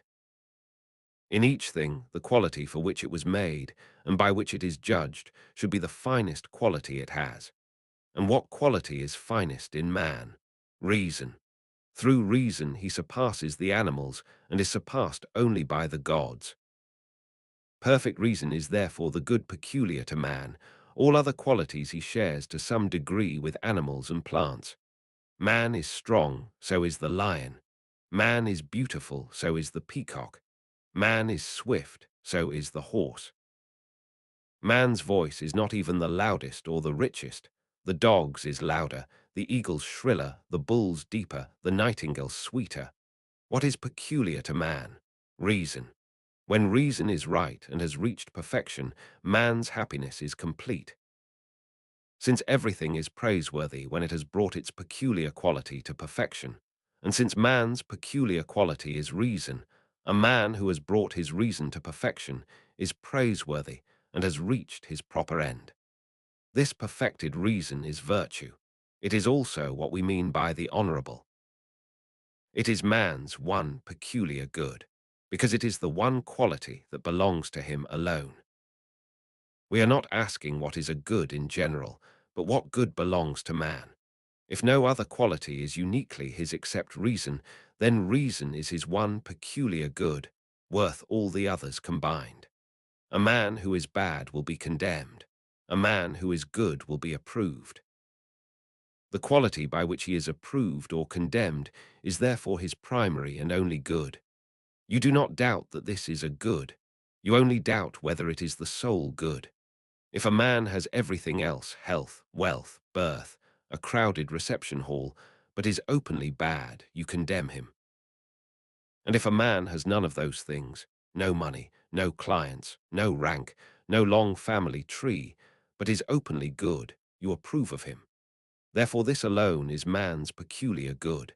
Its possessor deserves praise even when he lacks everything else, and the man without it is condemned though he has everything else in abundance. The same holds for things as for men. A ship is called good not when it is decorated with costly colors, not when its prow is silver or gold, or its figurehead carved in ivory, not when it carries the emperor's revenue or a king's treasure. But when it is steady and sound and tight, it seems watertight, strong enough to take a beating from the waves, obedient to its helm, swift and unmoved by the wind. You call a sword good not when its belt is gold or its scabbard set with gems, but when its edge is keen and its point will pierce any armor. A carpenter's rule is not judged by how beautiful it is, but by how straight. Each thing is praised for the quality that is its proper measure and its own. So too with man. It is not relevant how many acres he farms, how much he has out at interest, how many clients fill his reception room, how expensive his couch, how fine his glassware, but how good he is. He is good when his reason is well ordered right and fitted to what his nature requires. That is what virtue is. That is what we mean by the honorable. That is man's only good. For since reason alone completes man, reason alone, when perfected, makes man happy. Virtue is the only good because there is no good without virtue. And if every good is in the soul, then whatever strengthens and elevates the soul is a good. Virtue does strengthen and elevate it. Everything else that tempts us merely depresses the soul and weakens it. What seems to lift it only puffs it up with empty air. All the actions of life are governed by the consideration of what is honorable and what is base. It is by reference to these two things that reason decides what to do and what to leave undone. A good man will do what he judges honorable even if it brings him toil, even if it harms him, even if it endangers him. He will refuse what is base even if it offers him money, pleasure, or power. Nothing will deflect him from the honorable. Nothing will draw him into baseness. If he holds invariably to this course, acknowledges nothing as good except the honorable, and nothing as evil except the base, and virtue alone is uncorrupted in him and moves in a straight line, then virtue is his only good, and nothing that can happen will make it anything other than good. It is beyond all risk of change. Folly may inch toward wisdom. Wisdom never slides back into folly. You may recall my saying that many men have trampled down things generally desired or feared in moments of sudden passion. There have been men who thrust their hands into flames, men whose smiles the torturer could not stop, men who shed no tears at their children's funerals, men who went to their deaths without flinching. Love, anger, lust have all challenged dangers. If a momentary stubbornness can accomplish all this, roused by some sharp goad, how much more can be accomplished by virtue, which does not act on impulse but steadily and with lasting force? It follows that the things often scorned by men in the grip of sudden passion, and always scorned by the wise, are neither goods nor evils. Virtue, therefore, is the only good. She strides proudly between the two extremes of fortune, contemptuous of both. If you accept that anything is good besides the honorable, every virtue will suffer. For no virtue can be won and held if there is anything outside itself it must take into account. Any such thing would be at odds with reason, from which the virtues spring, and with truth, which cannot exist without reason. Any view at odds with truth is wrong. A good man has the highest duty toward the gods, and so will bear with an untroubled spirit whatever happens, knowing it has come about through the divine law by which the whole creation moves. There will therefore be for him one good only, the honorable. For among its requirements is that we obey the gods, that we do not rage at sudden misfortune or lament our lot, but accept fate with patience and follow where it leads. If anything other than the honorable is good, we are driven by greed for life, and for everything that furnishes life, an intolerable state without limit or stability. I have said that if the things the gods do not enjoy, money, position, are goods, man's life would be richer than a god's. I will add this. If our souls after leaving the body still exist, a better state awaits them than they had while housed in flesh. And yet if things good only for the body are goods, the soul will be worse off when freed, which contradicts the belief that the soul is happier when it is free and has gone to join the universe than when it was confined within a body. I also said that if what animals possess equally with man are goods, then animals too would live happy lives, which is impossible. One must endure all things in defense of what is honorable. This would not be required if there were any other good. Though I have treated this question more fully before, I have now run through it briefly. But this conviction will never feel true to you unless you lift your mind and ask yourself honestly, would you die for your country if duty called? Would you buy the safety of all your fellow citizens at the cost of your own life? Would you offer your neck, not only with patience, but with gladness? If you would, there is no other good in your eyes. You are giving up everything to gain this one thing. Consider what power the honorable holds. You will die for your country at a moment's notice when you know you ought to. Sometimes from a noble act, a man wins great joy even in a brief and fleeting space of time. And though the doer is removed from all human affairs before he can enjoy the fruits of what he has done, the contemplation of the deed to be done is itself a delight. The brave and upright man, picturing the rewards of his death, the freedom of his country, the safety of those for whom he gives his life, tastes the greatest pleasure and enjoys the fruit of his own risk. And even the man deprived of this joy will leap to his death without hesitation, content to act rightly and as duty requires. You may try to discourage him, your deed will be forgotten quickly. Your fellow citizens will barely thank you. He will answer, "These things fall outside my task. My attention is on the deed itself. I know it is honorable." This is the only good, and not only every soul that has reached perfection knows it, but every soul of noble nature and right instinct. All other goods are petty and shifting. We are troubled even when we possess them. Heaped up by fortune's generosity, they weigh on their owners and sometimes crush them. None of those you see dressed in purple is happy, no more than the actors on whom the play bestows a scepter and a robe. They strut before a packed house, grand-footed and swelling, but when they exit, the buskins come off and they return to their proper height. None of those raised high by wealth and honors is genuinely great. Why does he seem great to you? Because you are measuring the pedestal along with the man. A dwarf is not tall even on a mountaintop. A colossal statue is still tall even placed in a well. We make this mistake. We value no man at what he is, but add to him everything he is dressed in. When you want to know a man's true worth, strip him, make him set aside his inherited estate, his titles, and all of fortune's trappings, make him even set aside his body. Look at his soul, what quality it has, what size, and learn whether its greatness is borrowed or his own. If a man can look at a drawn sword without flinching, if he knows that it makes no difference whether his soul departs through his mouth or through a wound in his throat, call him happy. And call him happy too if, when threatened with bodily suffering, whether from accident or from the power of a stronger man, he can hear talk of chains, exile, and all the empty terrors that disturb men's minds, and say without concern, "No new form of trouble suddenly confronts me. I have already anticipated everything in my mind and surveyed it all.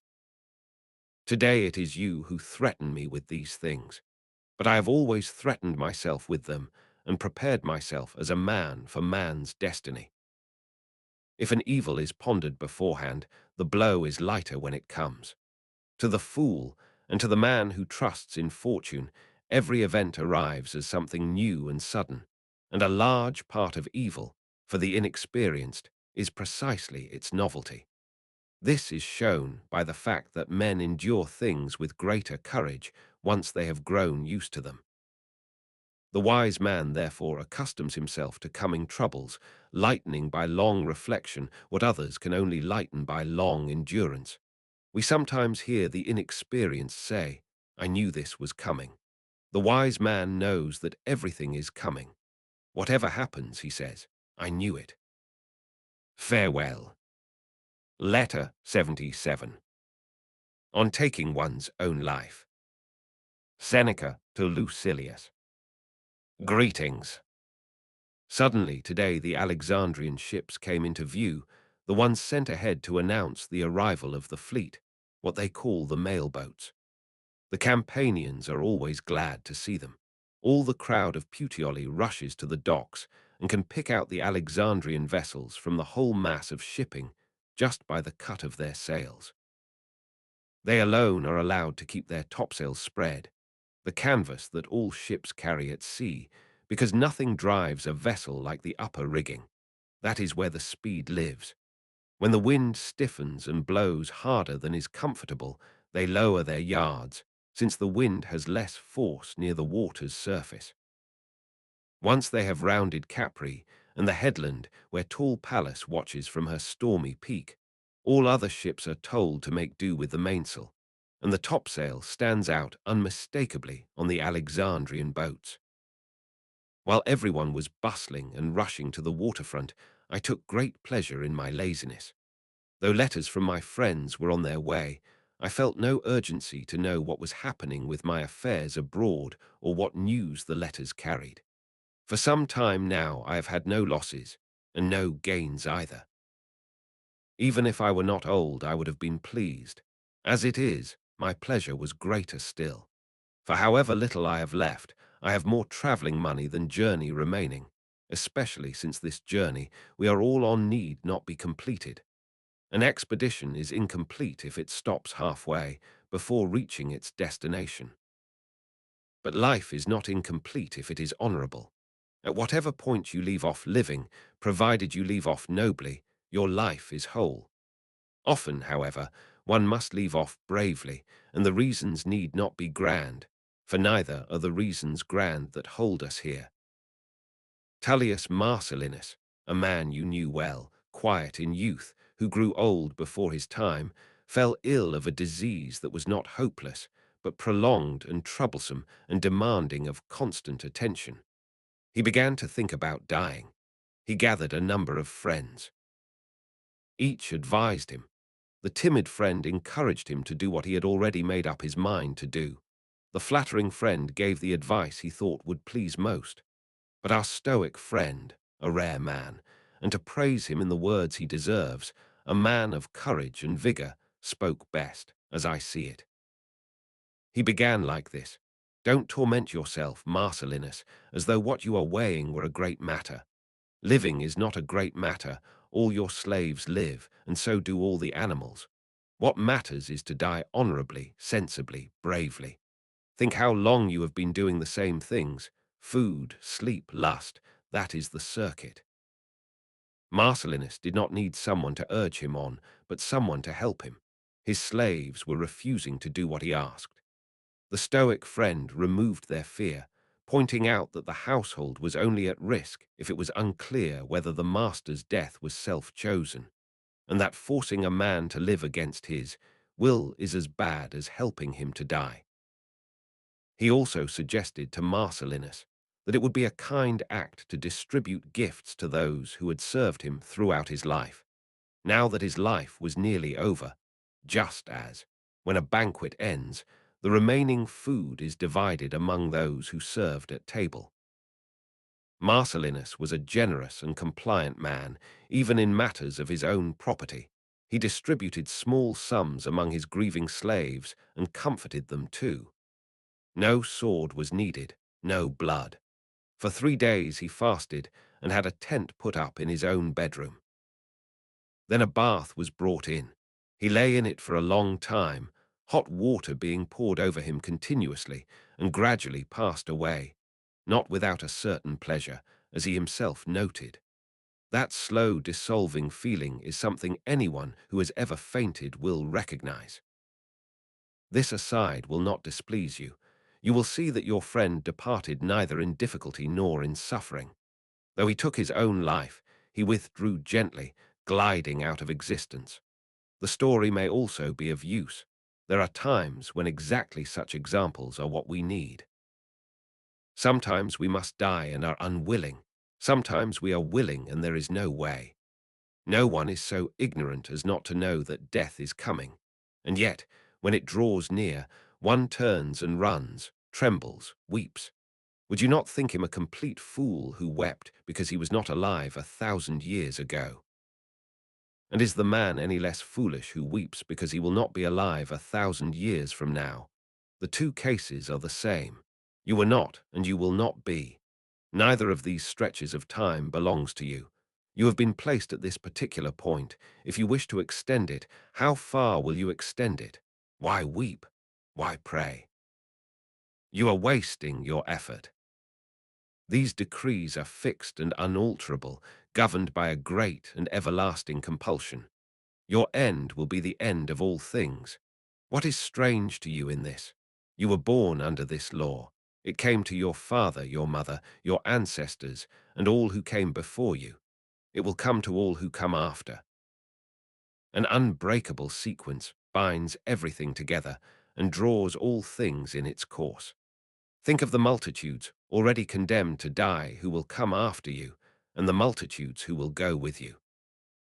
You would die more bravely, I imagine, in the company of thousands, and yet thousands of men and animals, at this very moment, while you hesitate over death, are breathing their last in their various ways. Did you really believe you would not someday reach the destination you have been traveling toward all along? No journey but has its end. You might expect me to cite great men here. Instead, I will cite a boy. The story of the Spartan youth has come down to us. Captured as a stripling, he kept crying in his Doric dialect, "I will not be a slave," and he made good his word. The first time he was ordered to perform a degrading task, to fetch a chamber pot, he dashed his head against the wall. So near is freedom, and is anyone still a slave? Would you rather your son died like this than live into old age by perpetually giving way? Why are you troubled when even a boy can die so bravely? Say you refuse to follow him, then you will be led. Take into your own control what is now in another's hands. Will you not borrow that boy's courage and say, "I am no slave"? Unhappy man, you are a slave to men, a slave to your business, a slave to life. For life, when the courage to die is lacking, is slavery. Is there anything left worth waiting for? Your own pleasures, the things that hold you back, you have already exhausted. None of them is new to you. None has escaped becoming hateful through surfeit. You know the taste of wine and of cordials. It makes no difference whether 100 measures pass through you or 1,000. You are nothing but a strainer. You are an expert in oysters and mullet. Your luxury has left nothing untasted for the years still ahead. And yet these are the things from which you are reluctant to be torn. What else is there that you would miss? Friends. But who can truly be your friend? Your country. Do you think enough of your country even to be late to dinner for its sake? The light of the sun. You would put it out if you could, for what have you ever done that was worth seeing in daylight? Admit the truth. It is not the Senate or the Forum or the world of nature that you are unwilling to leave. It is the fish market, though you have cleaned it out. You are afraid of death, yet how do you manage to scorn it in the middle of a mushroom supper? You want to live, but do you know how to live?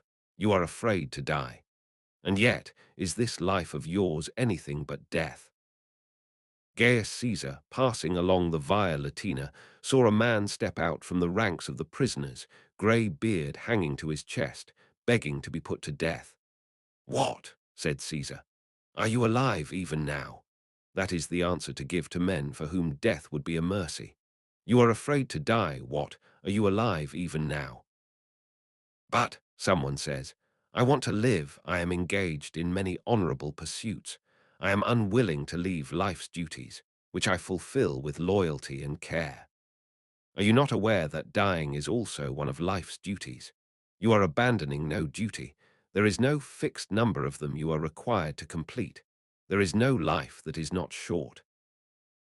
Compared with the sweep of nature, even Nestor's life was short, or Satia's, the woman who had carved on her tomb that she had lived 99 years. Some people boast of their long lives, but who could have endured that old woman if she had managed to make 100? Life is like a play. What matters is not how long it runs, but how well it is acted. It makes no difference at what point you stop.